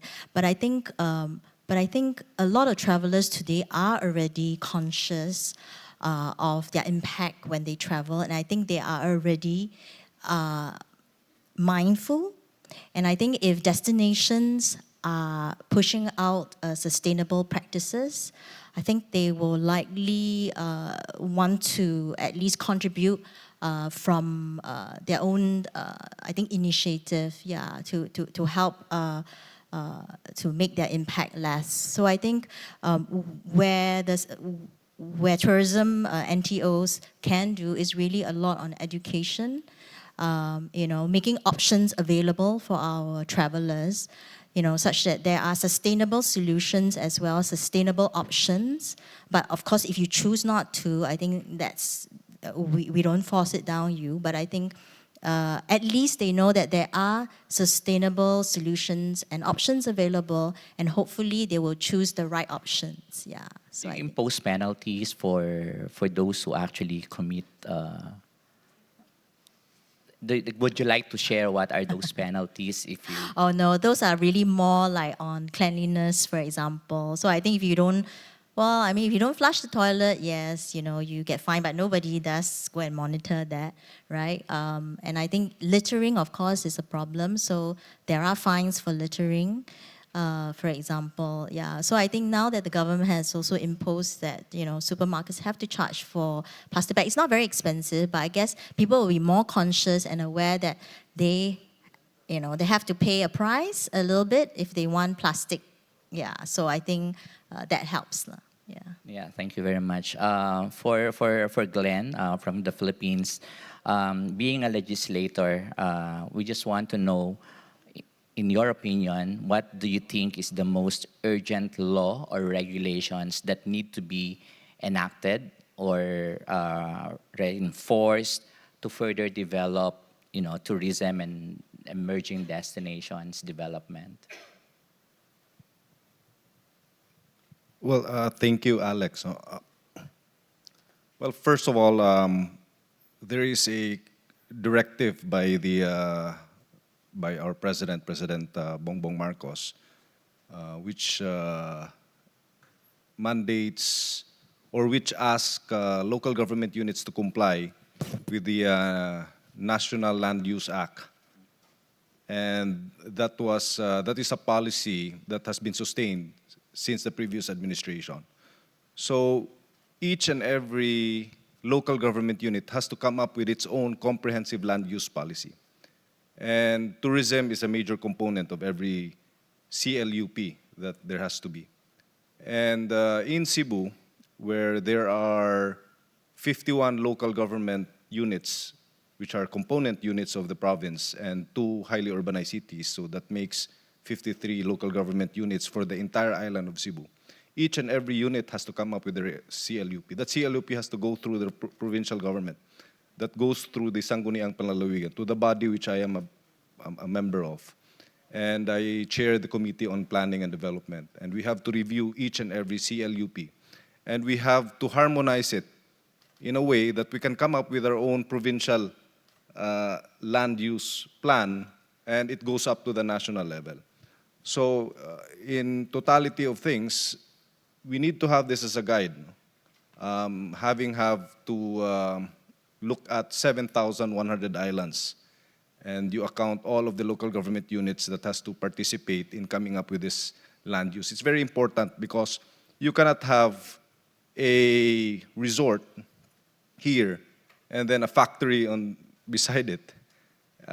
You cannot have a canyoneering adventure here, which is a preserved area, and then you will know that there will be a commercial mall that will be put up in a near property. No? So these are things that we have to look at, otherwise it will be a challenge. No? As it is already, there are policies which needs to be enforced, and the provincial government is in the process of enforcing it. Like, for example, easements, zones. No? To put up an establishment near the shoreline, it has to be 20 meters from the highest point of the highest tide.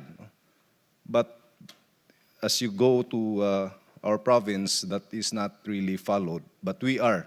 And part of the legislative process, we are doing and enforcing these policies. Yeah, as I think it's really about revisiting the resources that you have for the time being, and eventually having some analysis on what would be the priority areas that you need to be fast-tracked in eventually creating some policies and regulations that would help that particular destinations to develop, right?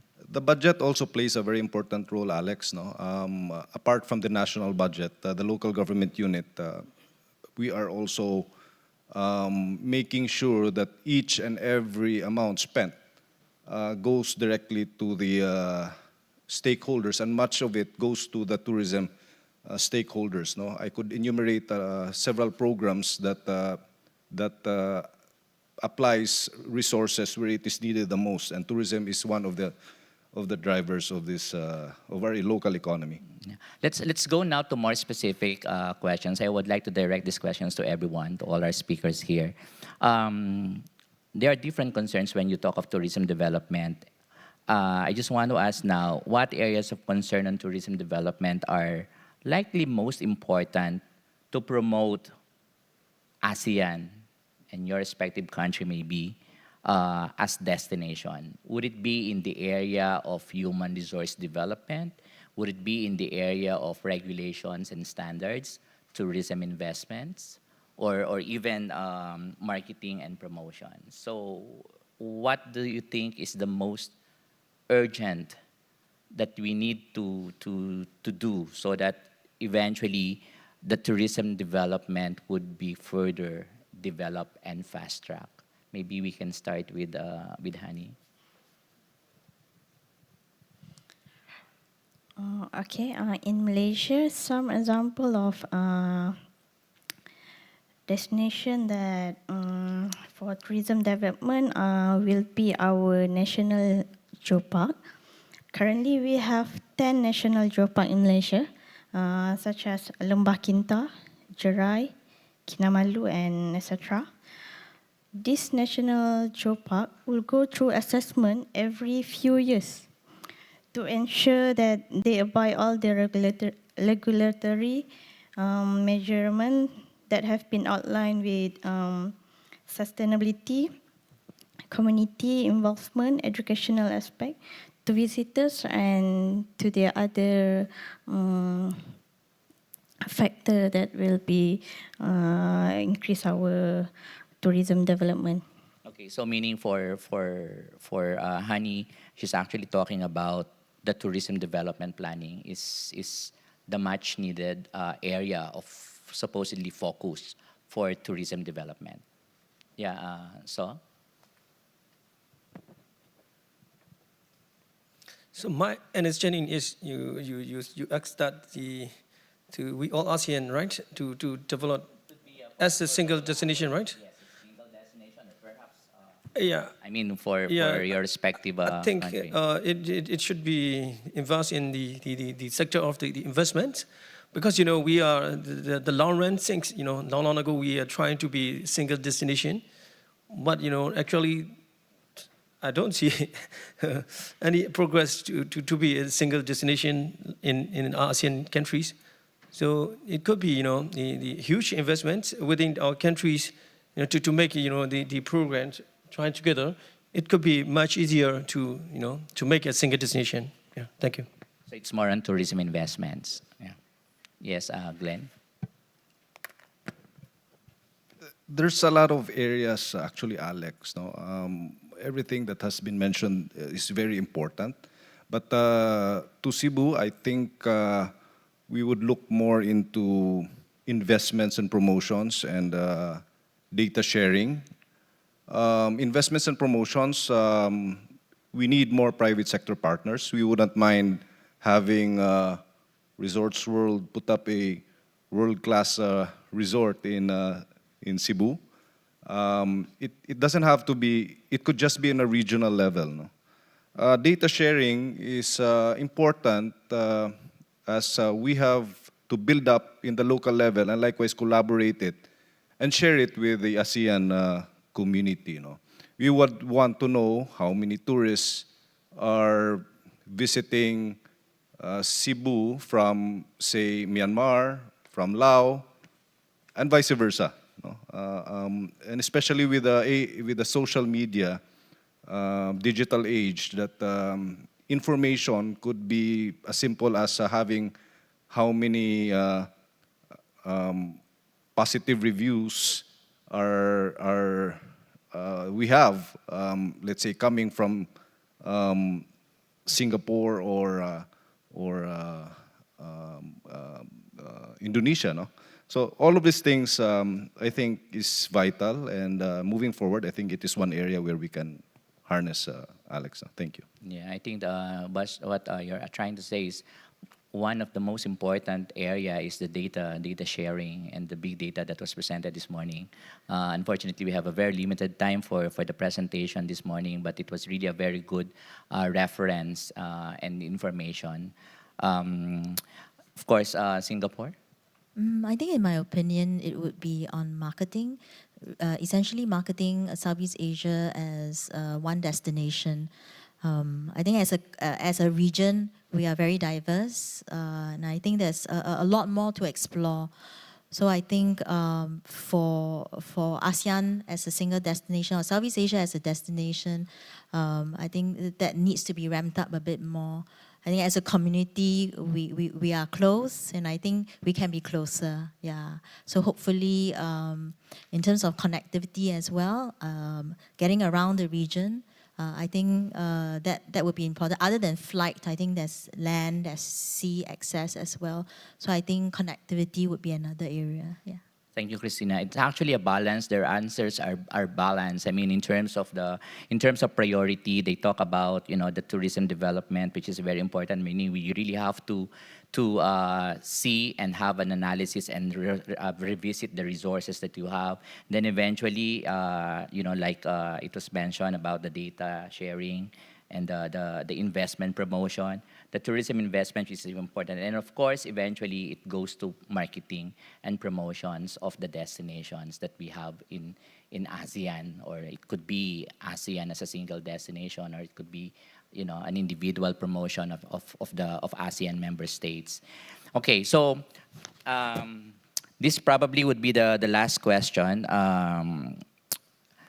As being a tourism expert of ASEAN, I just want to know, maybe you would like to share with us, what do you think are the major obstacles holding foreign nationals or foreign travelers to visit emerging destinations? Because there is some difficulty. This is a very objective why we actually had this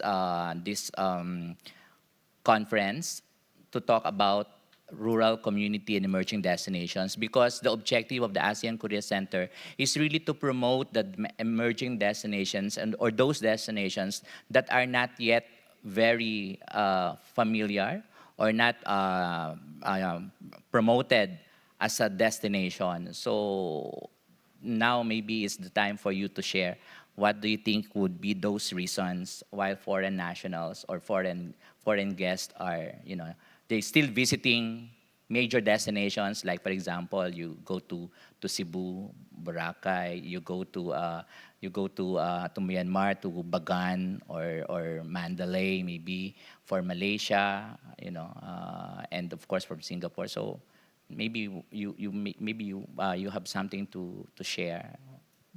I can start off first. So I think information is one.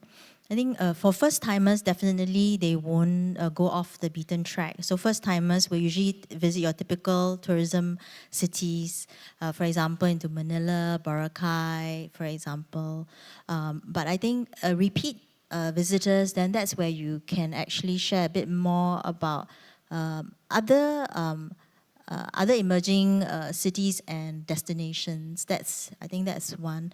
I think information is critical as well, to push out, to let people know that there are all these interesting places and products and offerings that they could enjoy as well. Yeah. So I think information, and I think next one is of course accessibility. Singapore is a small country, so unlike Philippines and Indonesia, I think within Indonesia, I think getting from Jakarta to Labuan Bajo probably takes 2 days, right? And it's very expensive. It's equivalent to flying from Jakarta to maybe another country, which is even cheaper. That's why I understand from my Indonesian colleagues. So I think accessibility as well as information, yeah. Alex, if I could share a little experience of mine. When preparing for this seminar, we came up first with 5 emerging destinations. And while we were preparing the list, then we realized that there is a better destination which can be included in the list. And the list from 5 extended up to 10. The governor herself had her biases as to which can be part of the 10. And if we would have more time, we could have more. So I think it starts with the local appreciation, local initiative of identifying and strengthening, harnessing our local emerging destinations. And then once we have that, then it goes with the marketing. And seminars, collaborations like this are very important. I'm happy to be part, and for Cebu to be part of this ASEAN community and this seminar, because to me, personally, on a personal note, Alex, that we don't need to look far. No? We can just work among ourselves. No? Korea is a temperate climate country, and if the Koreans would want to have their tropical experience, they could fly to Myanmar, to Cebu, or to Thailand. No? And so vice versa. No? So where wealth is emerging, for example, in the north of Asia, it can be tapped for the emerging markets, no? And vice versa, no? It works both ways. So I think even within Asia, and I think it requires also a change of mindset, Alex. No? So if the ASEAN AKC collaboration movement can continue in such a way that we can, because I've just listening to this morning all the way up to now, I've heard and appreciated so many destinations that I haven't learned in my entire life. No? So that is, to me, I think, where we can move forward. Thank you. Sorry, just a quick correction. I meant Raja Ampat, not Labuan Bajo, because Raja Ampat is really far. Labuan Bajo, you still can get within a few hours. So to me, to know the international tourists to emerging destination, right? So it's much relies on the private sector involvement, because they sell the tour package, we don't sell. The government body, we don't sell the tour package. So they have to try. I agree with the Singapore. The information is the very important, and the insurance, the reliability of information is much more important, because somehow the tourists cannot be do some activities and sometimes they don't like. So before we are inviting tourists, we have to show what we can do. We couldn't do something like this. Yeah, thank you. Okay. For me, the language barrier is the issues or problem in the emerging destination, which is because of the local community is our third party, the one that will promote our emerging destination from Malaysia. So the language barriers between local community and foreign tourists also is the one of the big issue in Malaysia. Yeah, thank you very much. Well, probably you're wondering why I'm actually asked that question, because it is not only you as speakers, even those speakers who actually talk about this morning that learn from each and every one, but we are actually also learning from what you are sharing right now, because I'm just validating the objective of the ASEAN-Korea Center in organizing events and organizing or staging some exhibitions, because like, for example, I just want to share with everyone that last year we had an exhibition that we featured fabric. And the fabric that we actually chosen, the fabric that we have chosen are actually fabric from the less popular destinations of ASEAN.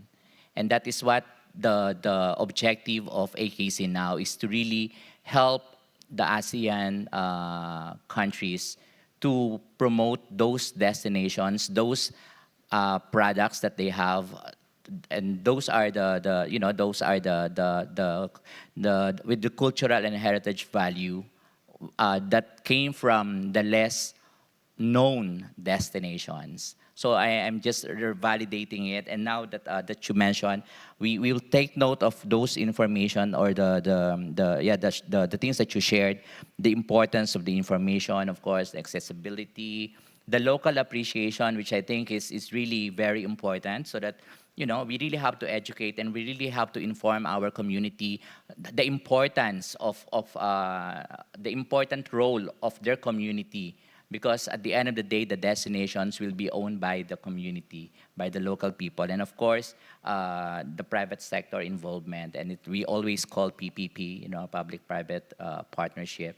And when we talk of public, it's the national and local government, and of course the private sector or the stakeholders. So, with that, I want to say thank you, speakers, for that inputs and for the things that you actually shared. It was we learned a lot also from this session. So thank you very much. Thank you, Mr. Alex and speakers. Before moving on to the final group of the third country presentations, we will have a 15-minute coffee break. Please enjoy the refreshments outside and return to your seats by 3:15 p.m. Thank you.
Welcome back, all participants. I would kindly ask everyone to please be seated for the final round of presentations as well as the panel discussions.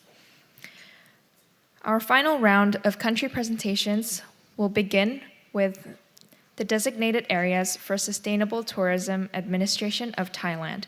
Let us welcome Ms. Farr on stage with a big round of applause.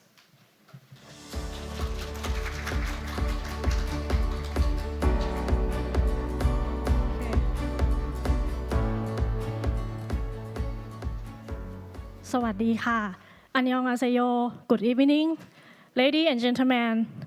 On behalf of DASTA Thailand, I would like to thank you to AKC to invite me to here. I'm from DASTA or Designated Area for Sustainable Tourism Administration or Public Organization. Today, my topic will be focused on community-based tourism wellness in Thailand's sustainable new normal trend.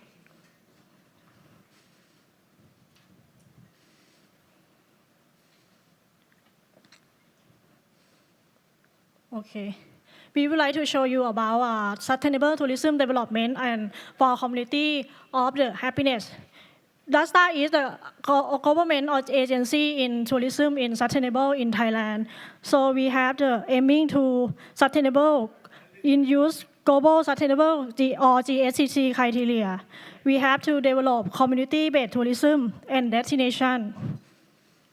Also, we have the aiming to the development the model of sustainable tourism. We have to the development community-based tourism management. We have to the promote the criteria tourism and enhance community-based and economy. And we have to collaborate with the sector to development to capacity for tourism management. And then we have to use the develop and manage in sustainable tourism destination in with the GSTC criteria. Also, we have used the facilitate UNESCO in the Creative City Network or UCCN development. And we have to build the capacity of the local government for sustainable destination management. And we have to use the tool to develop creative community-based tourism in alignment with the international standard. We would like to show you about the governmental organization in Thailand tourism industry. We have the 4 organizations under the Ministry of Tourism and Sport Thailand. DASTA is the supply development, and we use the standard and service standard of the Department of Tourism. And we have the Tourism Authority of Thailand. We duty on the marketing side, and also we have another organization is the Thailand Convention Exhibition Bureau or TCEP in the main markets. Also, we have to highlight on the national policy with the post-pandemic in Thailand. Also, we have the community-based tourism, and also we include the concept in building forward a better tourism for all. And the national plan begin the background highlight, and national plan will be focused on the user framework for post-pandemic tourism development, and which measure to review the problem and resilience, and we have the guideline for the relevance of agency national plan. And also we have go to the key performance indicator for the plan, include tourism contributing at least 25% to GDP, and at least 2,000 tourism businesses and tourism sport being certified in this year. Also, we have the vision for a better tourism for all. We have the 4 strategy in development plan. Also, we have to resilient tourism, we have to quality tourism, we have to tourism experience and sustainable tourism. Also, we have development and motivating experience. Also, they include in the creative tourism. We development the local community to the my tourism. We have the development in the medical wellness tourism, and we have the connectivity tourism and also in sport tourism. Today, I would like to show you about best practice 5 emerging destination of Thailand. In the first off, I would like to show you in the Koh Mak Island. Koh Mak Island is located in the eastern of Thailand. Koh Mak is the low carbon tourism Thailand trend toward environmental sustainability. Also, we have many activity. We have the low carbon activity. Also, the majority of community and business owner, we have stronger intent to reduce a carbon intensity. Also, the Koh Mak have the 95% of income in from tourism. And also, we have the size of 16 kilometers or 19,500 light or kilometer. This is the Koh Mak. We have the tourism and potential and development and value chain integration. We have to develop Thailand to model of low carbon destination in light of low carbon tourism, and we have to study emission before and after, and we have to be knowledge in experience to develop other destination. And we have the many attraction and service. You have to enjoy the many attraction free low carbon cuisine, and you have to enjoy to remedy and cold press in the coconut oil for daily use and coconut from the island. And we have the low carbon garments. You have make sure the garment in the local resources, and you have the experience to low carbon way of life. And also we have the infrastructure and connectivity, and we use the all transportation. We use the low carbon. Okay. And next one, we have the target achievement. We have the winner of government reset and recovery in 2022 clean destination of top 100 story. And the next destination we would like to show you in the northern island in major destination is Sukhothai province. Sukhothai province is located in the northern of Thailand. You will see the World Heritage Site in Sukhothai province. We have the Sukhothai province. We have the UNESCO Site Heritage in the Creative City Network in 2019 under the craft and folk in category. And also we have many activities from local artists, and we use the creative tourism from DASTA. Actually, we have to show you about introducing community with the new normal practice in community activity enhanced to wellness tourism. Also, we have the Amazing Thailand Safety and Health Administration certification in dealing on the COVID pandemic. We have the Happy CBT model, a holistic wellness tourism development. We have included the healthy, organic, safe, local food with storytelling. We have shown the good, clean environment, and we have the local accommodation and infrastructure up to standard, and we use the tourism for all design. And then we have the included the policy in and model is the eat well, keep well, and live well, and fit well. Okay, I would like to show you another destination in wellness tourism community. This is located in the northern Thailand. It's Balai Kong King Community Tourism Club. This is the villager is the concern about healthy in community to show the development into the wellness tourism. We have the wisdom and wellness at Balai Kong King in Chiang Mai province. Also, we have the attraction and service in about the light and herb and eat herb, and you can see target achievement the Pata Tourism Inspire Award, and we have the CBT Thailand standard as well. And also we have to show you another destination in the central of Thailand is major destination is Samut Prakan province. Hidden is destination is Bang Kaw Bua community-based tourism. It is the best urban oasis of Asia. It is the Bang Kachao Samut Prakan. Also we have the experiences in wellness tourism and the charm of waterfront of Bangkok Bua River สมุทรปราการ bovine in the Bangkok Bua community. We have the many attraction and service so about the herb and the wellness in the wellness east in the Klong Bang Kachao in the river canal. We have the community-based tourism standard and also we have the cha. And the last destination we would like to show you in the southern of Thailand. Major destination in Phang Nga is the community-based tourism wellness also. We have many experience. You can see the grab, you can see the scenery view, and you have the herb and spa. The community had a community-based tourism standard and hygiene standard awards. Also, we'd like to talk about the challenge and recommendation of community empowerment in tourism.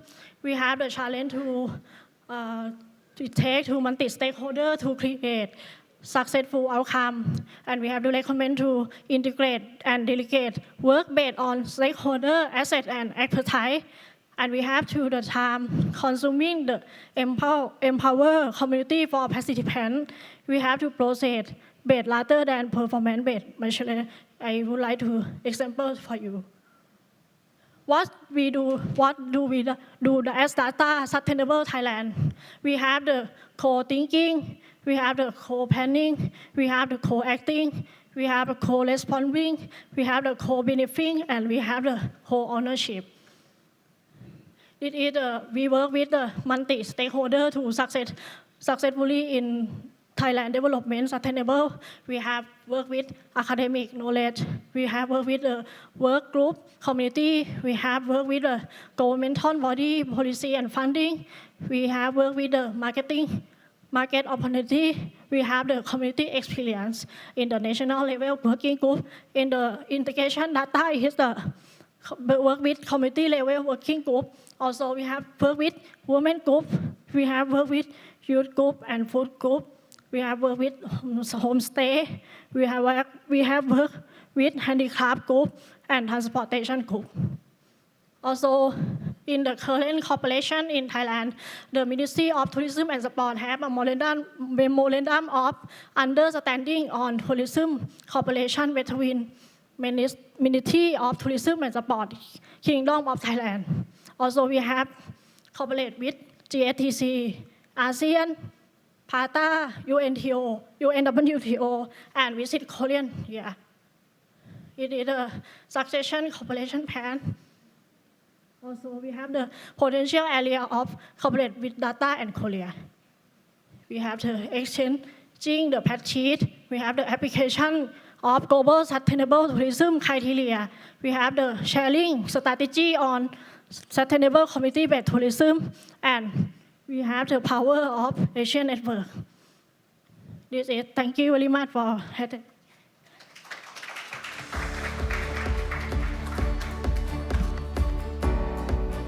Thank you very much, Ms. Farr. The second presentation will be given by the National Administration of Tourism, Vietnam. Let us welcome Ms. Nguyen with a big round of applause.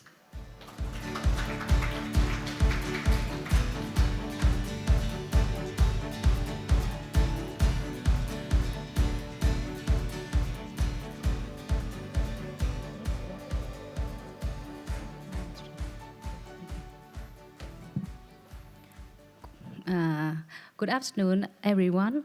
Thank you for the host and for the organizers that have give me a chance to be here to present about Vietnam tourism, focus on the sustainable tourism towards the local people. As the demand of the organizer, my presentation will focus on the poor ethnic minority in the mountainous, rural and mountainous area. I am Nguyễn Thanh Nga from the Travel Industry Management Division of VNAT, the Ministry of Culture, Sport and Tourism. My presentation contains three main parts. But before to my main part, I would like to give you some general information about Vietnam tourism.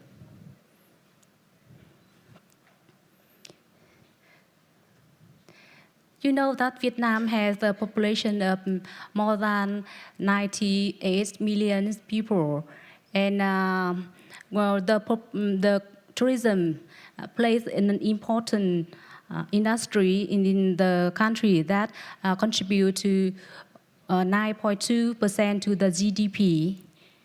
And the international arrival to Vietnam, that's jumped from 2.3 times from nearly 8 million in 2015 to more than 18 million in 2019. And the domestic tourists jumped 1.5% to the 85 million tourists in the 2019. And here's the number of the tourists and the contribution of the tourist industry that bring 33 billion US dollar in 2019. And for the top 10 markets to Vietnam includes Korea and Thailand in Asia country. For our best, with our work hard, we earn many World Tourism Awards. From the 2019 to 2020, we awarded the world leading heritage destination, the best golf destination, the leading destination for culture and cuisine and heritage. And our organization is the Asia Leading Tourist Board in 2020. And as you know that, because of COVID pandemic, we locked down from the March 2020, and we begin to reopen in March 2022. To restart our tourism, we have many solutions. First, we focus on restore the immigration policy as before the COVID pandemic. That we exempt visa for 24 countries and territory, including the Korea, and restore immigration measure and procedure. And we apply e-visa for all the countries in the world with the length of stay maximum to 90 days. And here is our promotion to international tourists that live fully in Vietnam. Besides the promotion for the international tourists, we have the campaign for our domestic tourists that are safe and attractive tourism. The second solution is we diversifying to meet the new markets. We accelerate the digital transformation in tourism. We support tourists to speed up with the recovery process and restructure to the tourism industry. We support the development of human resource and implement new policy to support tourism development. For the community-based tourism, we have at national level and local level, we have many policy. We have 3 national target programs, that is sustainable poverty reduction. And the second is new rural construction. And the third is socio-economic development and ethnic minority and mountainous area. For the local level, we have capital to Poverty Reduction Fund, the new Rural Development Fund, Community-Based Development Fund, and the Minority Support Fund.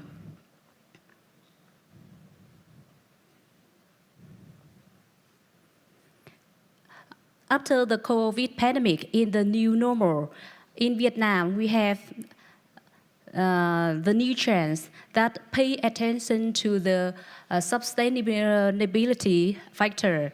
We enhance the destination experience for the tourists. We practice prioritize destinations that are safe, private, and spacious. That the travel on small group with family and relatives, and interest in virtual no-touch technology solution. And the last is prioritize on accessible destination. You know that for the sustainable tourism in Vietnam, we have a sustainable development plan, and we have many policies to boost the sustainable tourism development in local area. In order to develop sustainable and inclusive on the basis of green growth to maximize tourism contribution to the United Nations Sustainability Development Goal, Vietnam has issued tourism development strategy to 2030.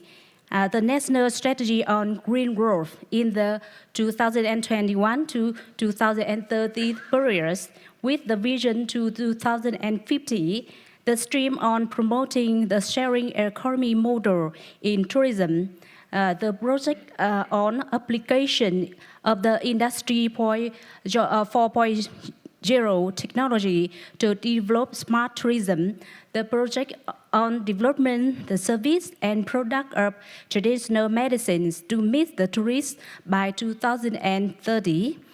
We have another project on community tourism development and the other policy. And in this state, as I mentioned above, that we have in Vietnam, you know that we have a long shape from the north to the south, from the mountain to the plain and to the sea. So we have diversified and interesting, attractive destination, but for the purpose of promote the tourism in the rural and mountainous area. So this presentation, my presentation, just focus on the mountainous area for the ethnic minorities that they have less chance to meet you, all of you here. First is the cool community village. My five best practice. I just mentioned from the north to the south, and here the cool community village in Hà Giang province. That's 5 hours by car from Hanoi. You know, you can see in the picture that it has a green environment with a magnificent landscape with beautiful untouched nature and surprisingly the cave and the people here. We have four people living together, and they preserve their culture and habit with the traditional culture of ethnic minority. And the second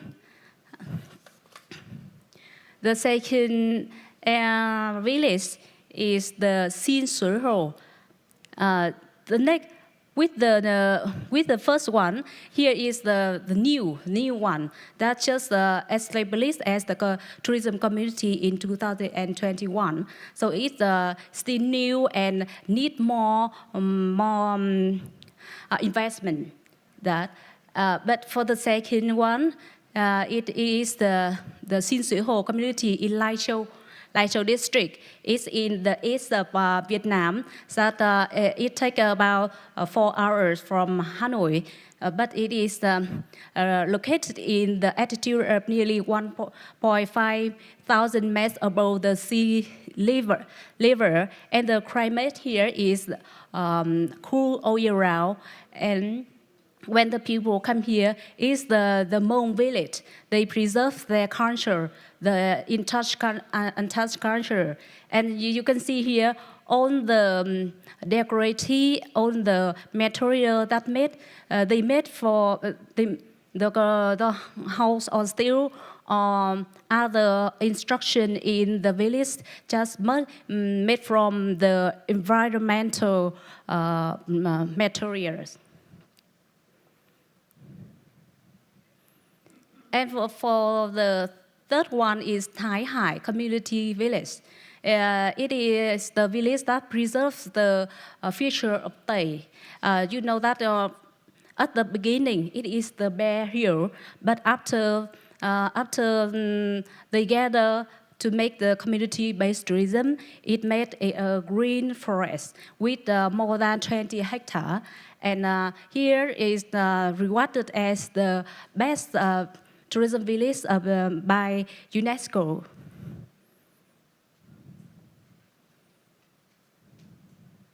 And for the Tân Hoa village, it is in the center of Vietnam, that near the village is very well known,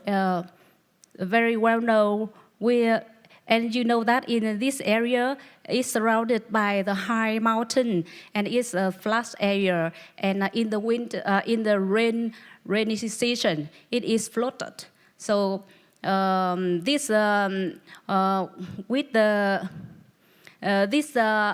village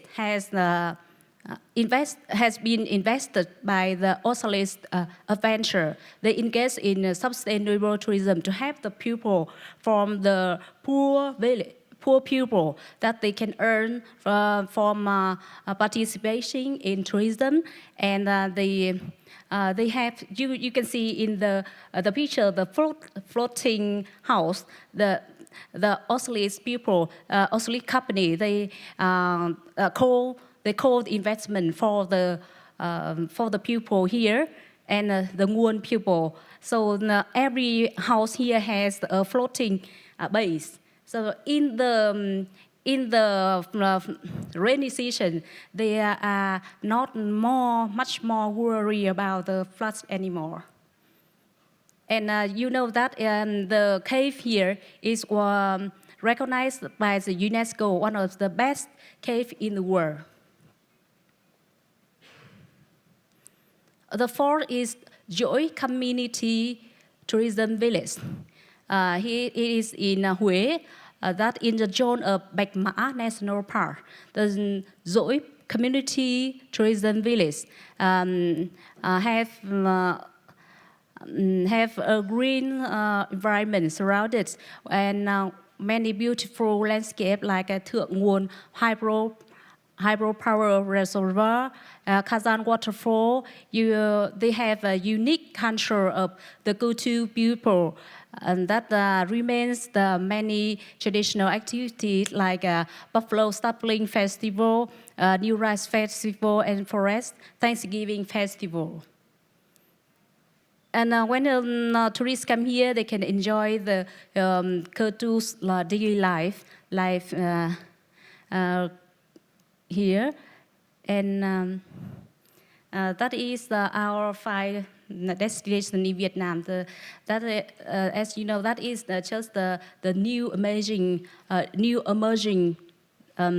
destination. And for the issue and challenge to develop the sustainable tourism in the in the countryside, that is the first is the infrastructure. The way to connect, we have highway, but the road connect from the highway to the village is still in poor condition. And the capital for investment to this village is not meet the demand of development. And some festival or some culture is in deserve of disappear, and like a professional guidance in development, the community-based tourism. For the areas of possible cooperation amongst Asian country and Korea, we had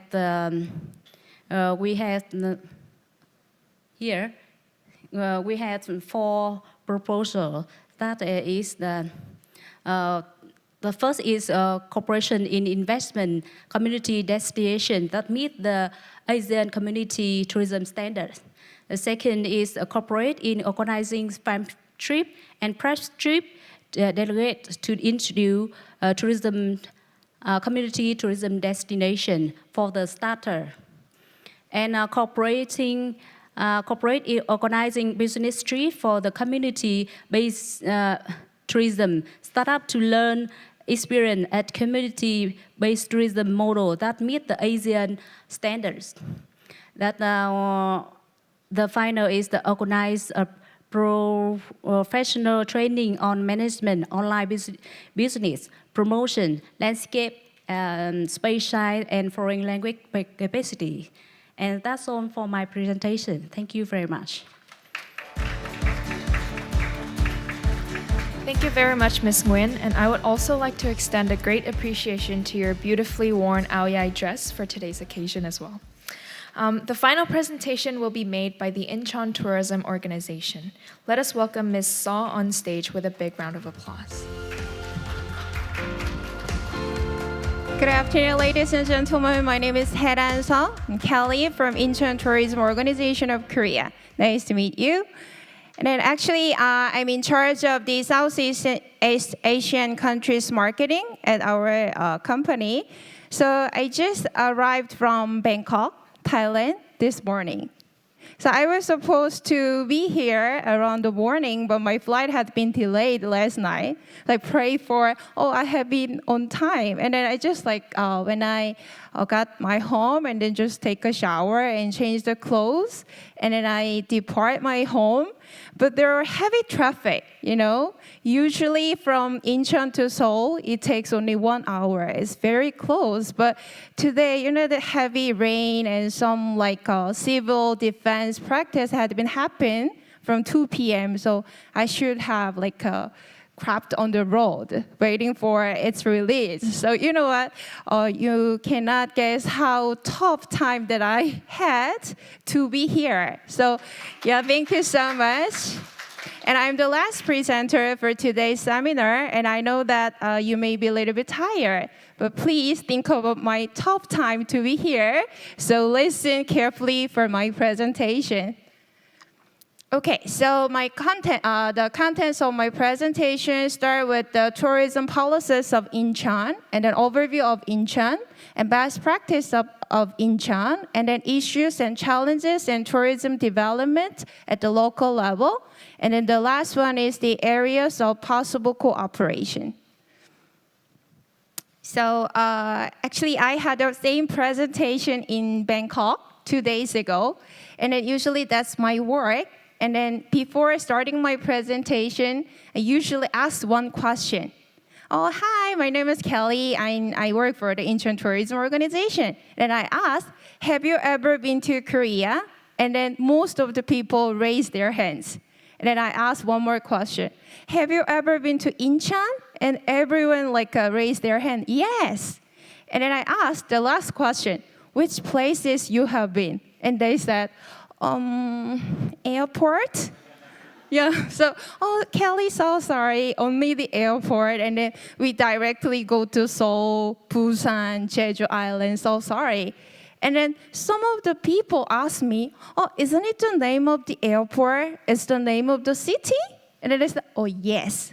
But it's okay, you don't need to say sorry to me. That's why I'm here, to give you the information that Incheon has more than the airport, so that we want to make our city to people and the tourists to stay and enjoy instead of just passing to the other provinces, okay? So let's start with the local tourism development policies in the post-pandemic era. I know that all of the countries had a very difficult time because of the COVID-19, right?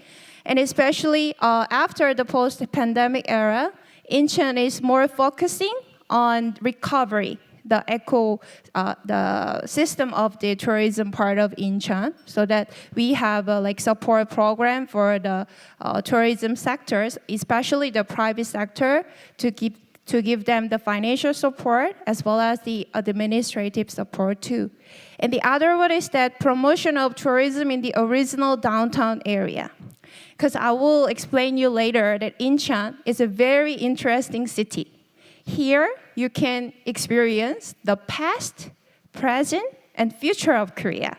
So that there has some a later unbalancing between the old town area and the new city. So that we do want to more focus on the promotion of tourism in the original downtown.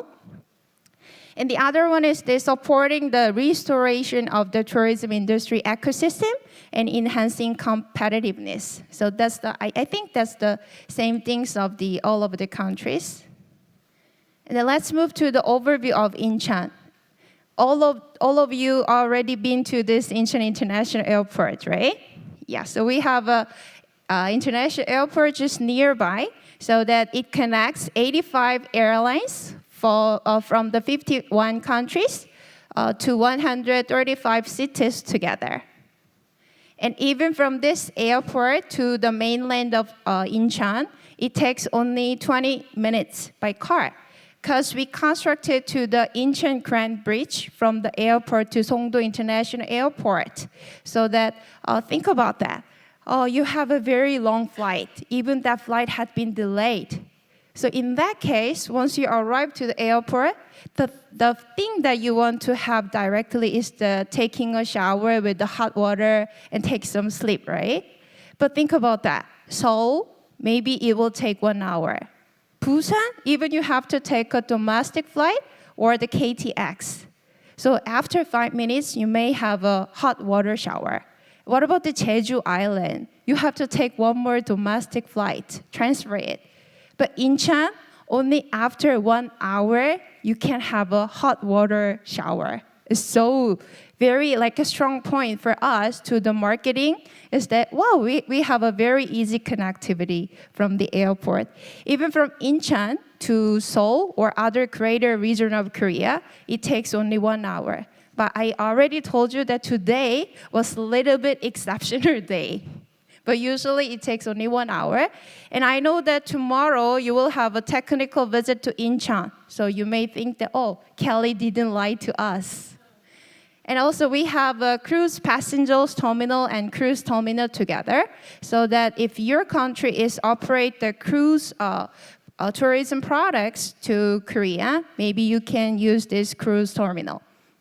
And then we also have a car ferry terminal from China to Incheon. So it's very easy to attract Chinese tourists to Incheon together. And also Incheon is a city of world choice. So we have 15 international organizations and 5 global campuses together. So it's also another strong point of Incheon, because you're all from the Ministry of Tourism and Culture from your countries. So some of the public officers or some of the university students want to have a technical visit or a study field trip to Korea. In that case, we can make an arrangement with the international organizations or the global campuses together. And let's move to the best practices of Incheon. So first one is the Songdo International City. So tomorrow, some of you will go to the Songdo city. So this is the very high technology city with a cutting edge system. So from the airport to this Songdo city takes only 25 minutes by car. And this is the view from the G Tower. And this one is the name with the Central Park.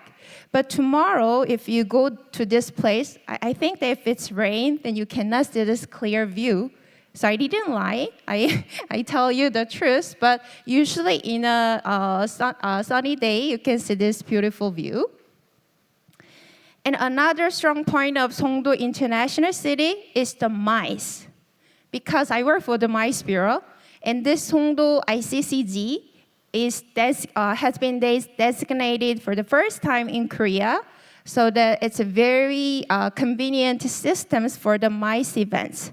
Because we have a Songdo Convention, that's one of the famous convention center, and then surrounded that convention center, we have 7 hotels that's located together, so that you can have a convention, and then you can stay within walking distance. So this is the spec of the Songdo Convention. So that this is the photo of the big size of the corporate meeting from China in 2020.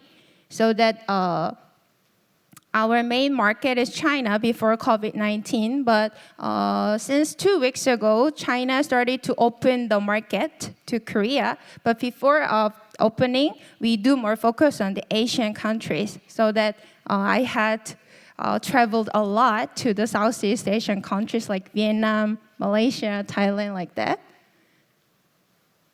And then the other one is the Auran Group Incentive Tour in 2016. It's 6,000 people. So they have a chicken and beer party at one of the Walmido Island in Incheon.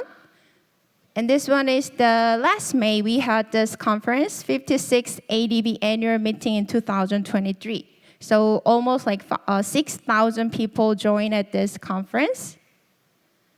And then this one is the unique venue in Songdo International City. So tomorrow you're going to the National Museum of World Writing System. And then there are like some of the more unique venues. And then this area is also designated as the first night tourism city in Korea in 2022. And then we have like many kinds of festivals in Incheon. And last August, we hold the Incheon Pentaport Rock Festival at the Brunei Park, one of the famous one in Korea. And let's move to the Yeongjongdo Island. This is the same place where the Incheon International Airport is located. So first one is that we call this area as the MICE entertainment and MICE event can be happen at this island. So first one is the Paradise City, one of the luxurious resorts in Korea, having a casino, and then hotel and spa, and then shopping places and theme park together. So until now, this one is one of the luxurious one in Northeast Asia. So this is the photo of another corporate meeting at the Paradise City. And the other one is the Inspire Resort, will be open in October this year. So it has a hotel and a casino and other kind of things. But the interesting thing is that this resort will have an arena. It's one of the professional arena facility in Korea and can accommodate 15,000 people at the same time. And this is the Ulwangli Beach because Incheon is surrounded by the sea. And then you can have this clam BBQ. One of the signature local food of Incheon. And then also Incheon is located on the very west part of Korea so that you can see the very beautiful view of sunset. And let's move to the open port area. Tomorrow you will have this electronic car tour if it doesn't rain. So this area you can see the traditional and the local things of Incheon at the same time. And also, you should have tried to this fried chicken with sweet chili sauce, namely the 닭강정 in Korean. at the Simpo International Market. So everyone to visit the local market and tasting the signature food of the city. So I want to recommend this one. And another one is the Walmi Sea Train. And this one is also another very famous festival in open port area, named the Incheon Open Port Culture Night. And let's move to the Ganghwa-do area. It takes around 1 hour from the airport to this place. Okay. And then another one is the 106 Incheon Islands. As I told you before, that Incheon is surrounded by the sea, so that we have many kinds of islands. And then this is another signature point. And Baekneungdo is quite interesting point they have. You know that you have a TMZ in Korea? Yeah, usually the Paju TMZ is one of the famous one, but Incheon also have one. But the difference between the Paju is that Paju is just across from the land, but Incheon TMZ is across from the sea. So that some places you can see the TMZ sign is there. And then this one is the special products for experiencing the island's life in some of the places. And we are very do our best to host 2025 APEC Summit in Incheon. So that's why I'm here to ask you the cooperation to host this summit to Incheon, because we need the support from the ASEAN countries, okay? And then we also have some challenges in the tourism sector in Incheon. One thing is that collapse and delayed recovery of the tourism industry ecosystem due to the pandemic. So even though many tourists want to visit Incheon, but you know that there are very high costs of the transportation, accommodation, and sometimes there are like a high cost of the airlines. So we need a time to be recovered fully. And then another one is that regional development imbalance. I already mentioned that between the old town and new city, there is some imbalancement still existing. And another one is that improvement of the receptiveness towards island tourism. So even though we want to go to the islands tour, but there is not enough accommodation, not enough restaurants who can speak English or some foreign languages. So that's the gap of the reality. And another one is that lack of city brand awareness. I told you before that most of the people know Incheon as the name of the airport, not the tourism city. Okay, so this is the information that we work with the international organizations together. And I want to ask you from the ASEAN and Korea countries cooperation. One thing is that to help us to host the 2025 APEC. And the other one is that I work for the MICE part, so I need some network at each countries like Vietnam, Thailand, Malaysia, because you work for the Ministry of Tourism. So if I need some information or the network with the corporate or the companies or travel agent, I would ask you to help us, okay? So thank you for listening. I think time is already over. So if you have more questions, you can ask me. I will stay until the end of this event. Thank you.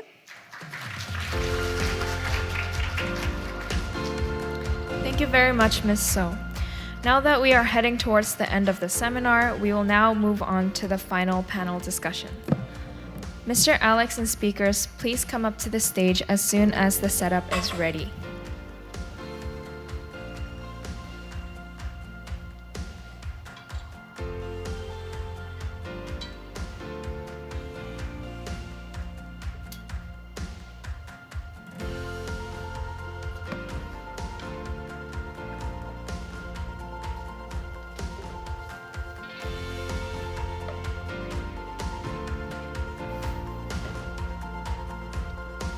Could we please have the speakers of Vietnam, Thailand, and Incheon Tourism Organization up on the stage, please? Thank you.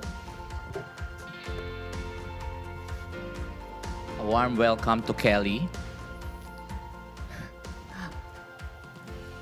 Please. Okay, so good afternoon again. This is our third and final panel discussion for today's seminar. And I really want to thank you for staying and listening to all the discussion that we are having right now.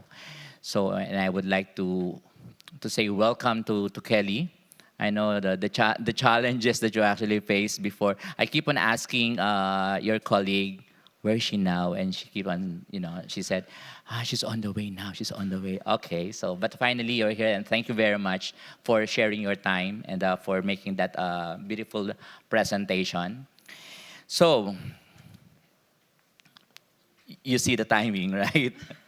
Anyway, so I just want to, I'll make it fast. I want to ask first Far from Thailand this particular question. I mean, with all the strategies and plans that you presented, including those development of villages, I would just want to ask, do you have any strategies from Thailand in terms of preventing the over-tourism in those vulnerable destinations? Thank you for your question. Actually, we have a development strategy of Thailand sustainable tourism. Also, we use the development in designated area and local community in around Thailand. Also, the strategy we have to the resilient tourism. Also, we have the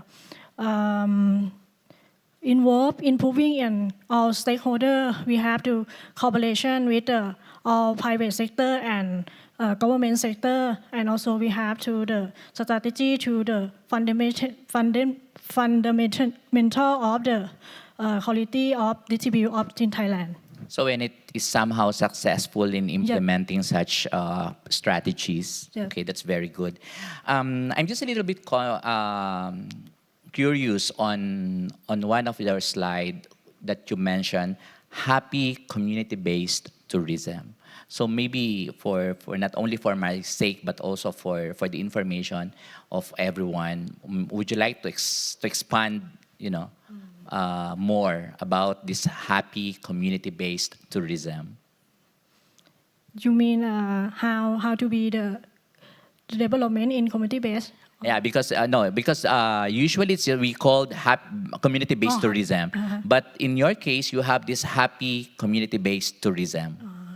Actually, when we have to selected the local community in Thailand, we have to the planning with the local community. So we have the co-creation, co-responsibility, co-thinking, co-benefits. Also, we have the youth development plan and strategy to the national level. We have the bottom up to the level. I see. So that statement, happy community-based tourism, is actually talks about the cross-sector partnerships that you have for a successful community-based tourism. Yes, we have the development and to be achieve the international award. We have to reskill and upskill and contribution in the strategy into the successfully in the international award. Yeah, I should say that Thailand in particular, I mean the DASTA is very successful in this kind of initiatives that you have, really focusing on designated area for sustainable tourism, administration. So thank you very much. Thank you. For Huen, you actually talk a lot about the villages that you also presented. I just want to know, do you have, or what are the kind of support that Vietnam is being given to these villages in terms of its development? Yeah, thank you, Ms. Thank you for the question. That you know that in my presentation just focused on the villagers. In Vietnam, we have the sustainable development strategy in general. And in the tourism industry, we have tourism development strategy. And for the community-based tourism, we just now have a project on the community-based tourism development. And you have seen in the screen that we have 3 national target program that focus on the villagers for the rural and the mountainous area, and for the ethnic minority, that's the poverty reduction for the ethnic minority and mountainous area projects, and for the new rural village construction. It's not just about the paper. We have a capital, a big capital from the center to the local area. We just implement it for the period from 2021 to 2025. So capital meaning funding. Are you referring to funding? Yeah, the funding, yeah. Okay. But do you have any criteria, or what criterion you actually use in identifying these villages for development? Because you mentioned about a while ago, I saw that you talk about the physical attributes of the destination. I mean, the beauty and all. But do you have certain criteria that you actually use to assess whether this particular village will be given this kind of support by the national government? Yes, we we have the criteria for the people, for the poverty village, and for the ethnic minority village, and for the new rural construction, we have a criteria that to fund and that leads them to meet the criteria. And for the tourism, the CBT, we have applied directly from the CBT agents to we expand it in our nation. Yes. Yeah, thank you very much, Hoven. For Kelly, I really had an opportunity to visit Incheon, and I was able to get out of the airport. It was 2 months ago, and that's actually made our decision of why don't we have a collaboration with Incheon in terms of the community development, because at the end of the day, no matter how successful in terms of digitalization, I mean the whole Korea, but of course Incheon is also, we were able to visit the IFES during that period or during that visit. But I have this question. How can these technological innovations like the smart city, the tourism concepts, and the sustainable transportation that you also mentioned would contribute to the growth of sustainable tourism? Yeah, actually, the background of how Incheon became the smart tourism city in Korea, one of the representative city of Korea. Because first one is that Incheon has the Incheon Free Economic Zone. And the Songdo International City that I mentioned during my presentation is that actually it was the sea long time ago, but the Incheon city has a project for the reclamation, so that now it became one of the very high technology city. So that Incheon city had like think about how we can make this city different from the other cities in Korea. So that they had a project for making it with the smart technology system, so that tomorrow, if you go to the smart city center, you may be really, really surprised. Because every city operates by the ubiquitous system, so that you may see everything's monitored by the CCTV programs. So first goal for that smart city is for the residents who live in Songdo. But the other one is that impacts that Incheon designated as a smart tourism city, because we have the infra of the smart things compared to the other cities already. So it's more easier to have it compared to the other like a city.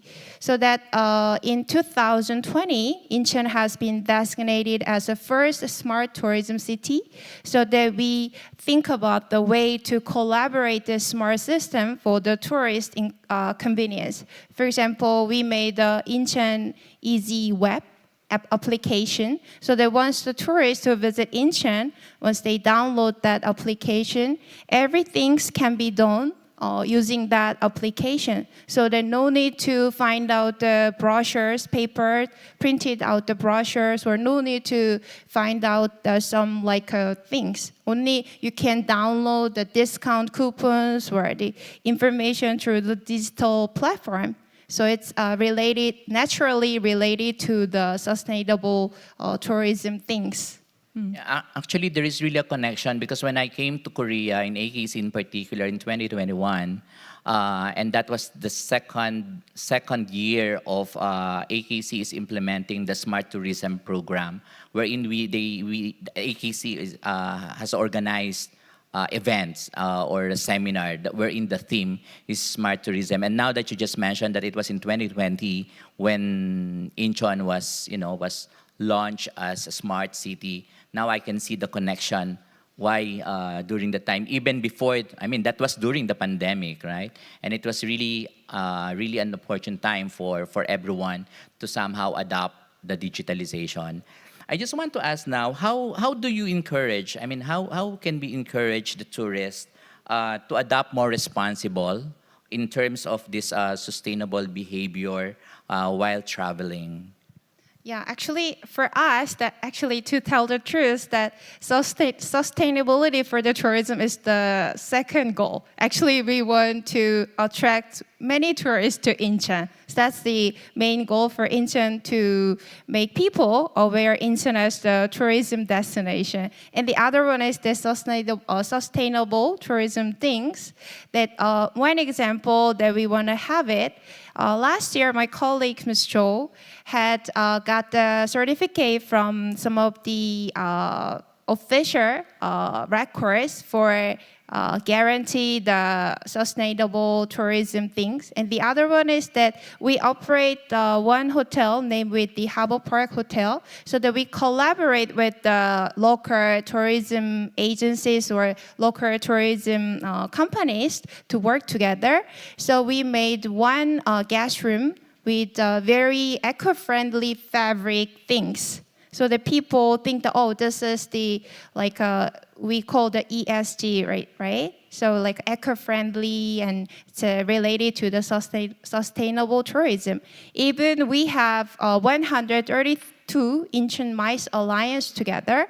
So we made some guideline of the sustainable tourism for Incheon, so that we translated in English and some foreign languages, and then we sent it to all alliance so that they can aware how can we put the effort for the sustainable tourism in Incheon.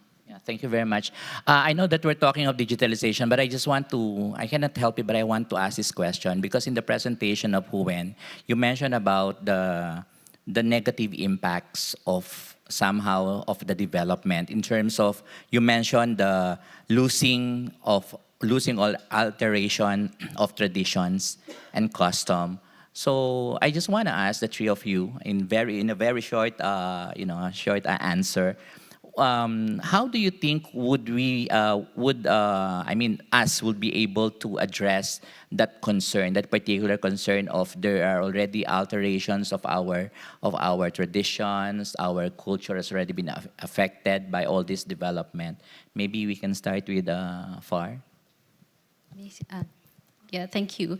As you know that the economic development that bring the flexible and more comfortable life for the person, and so for the people. So you know that in the village, but besides on the traditional still house still, but we have a new house. So that is one of the danger that. Yeah, so for the sustainable development that we tourism is the best way to preserve the culture that every people in the village that we enjoy in the tourism activities. That's the best way. Okay. Thank you very much. Yes.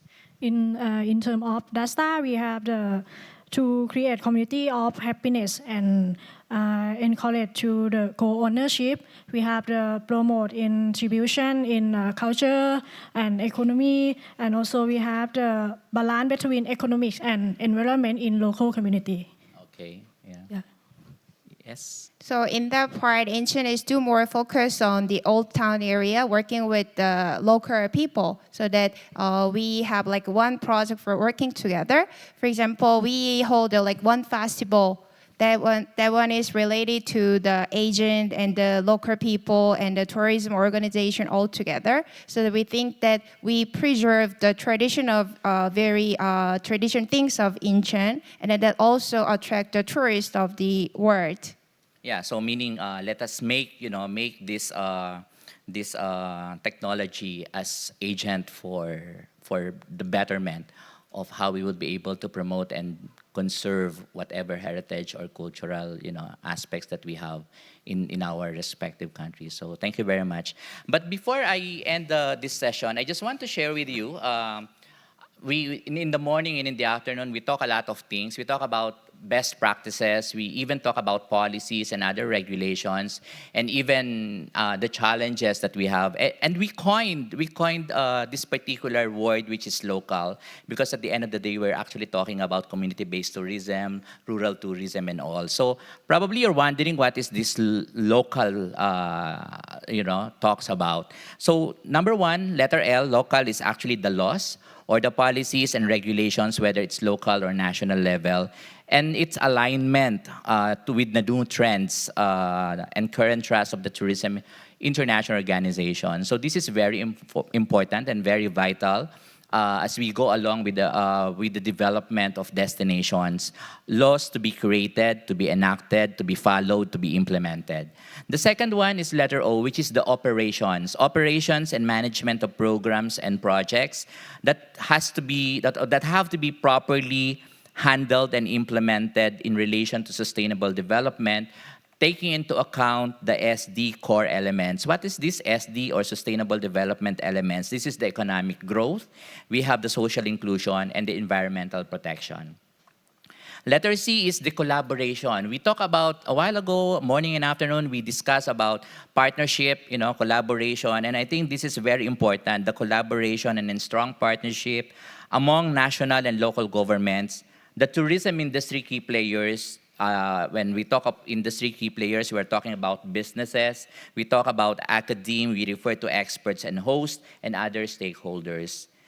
And then letter A, probably you're wondering, what is letter A? Allocation of funds. Because as mentioned a while ago, funds is very important. We won't be able to push whatever initiatives that we have for development if we don't have that funding, if we don't have that money. So allocate funds that would appropriately implement an inclusive tourism program with the aid of data and digital technology. So this is very important. We should always not forget that we are now in digital age. So we have to make it use and make it an advantage while we're having fun, while having funds, and then we implement programs with the aid of these technologies. And number 4, which is the last letter, is livelihood for community.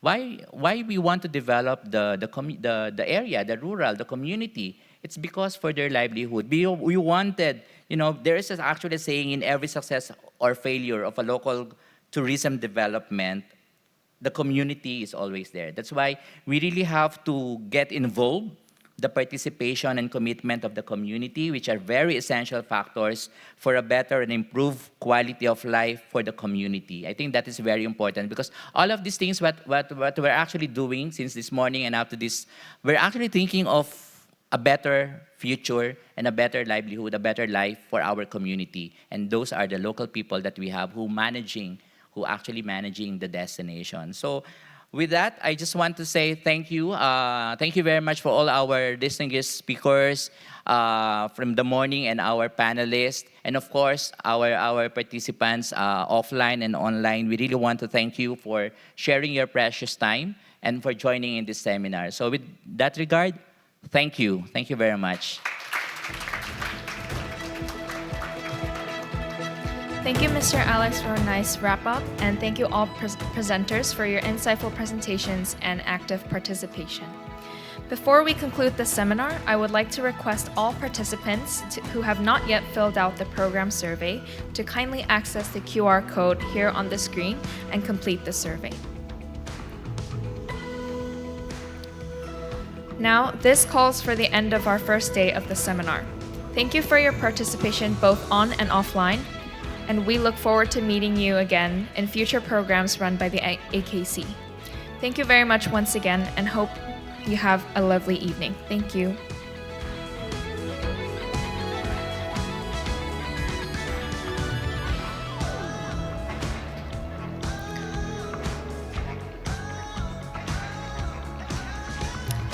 Just a few housekeeping notes for the ASEAN participants and the CTWG members. Tomorrow, the technical visit will start at 8:40 a.m. in the morning, so please have your breakfast and gather at the President Hotel lobby by 8:30 for departure. Also, please be noted that there may be a slight change to the initial schedule of the technical visit due to the forecasted weather conditions.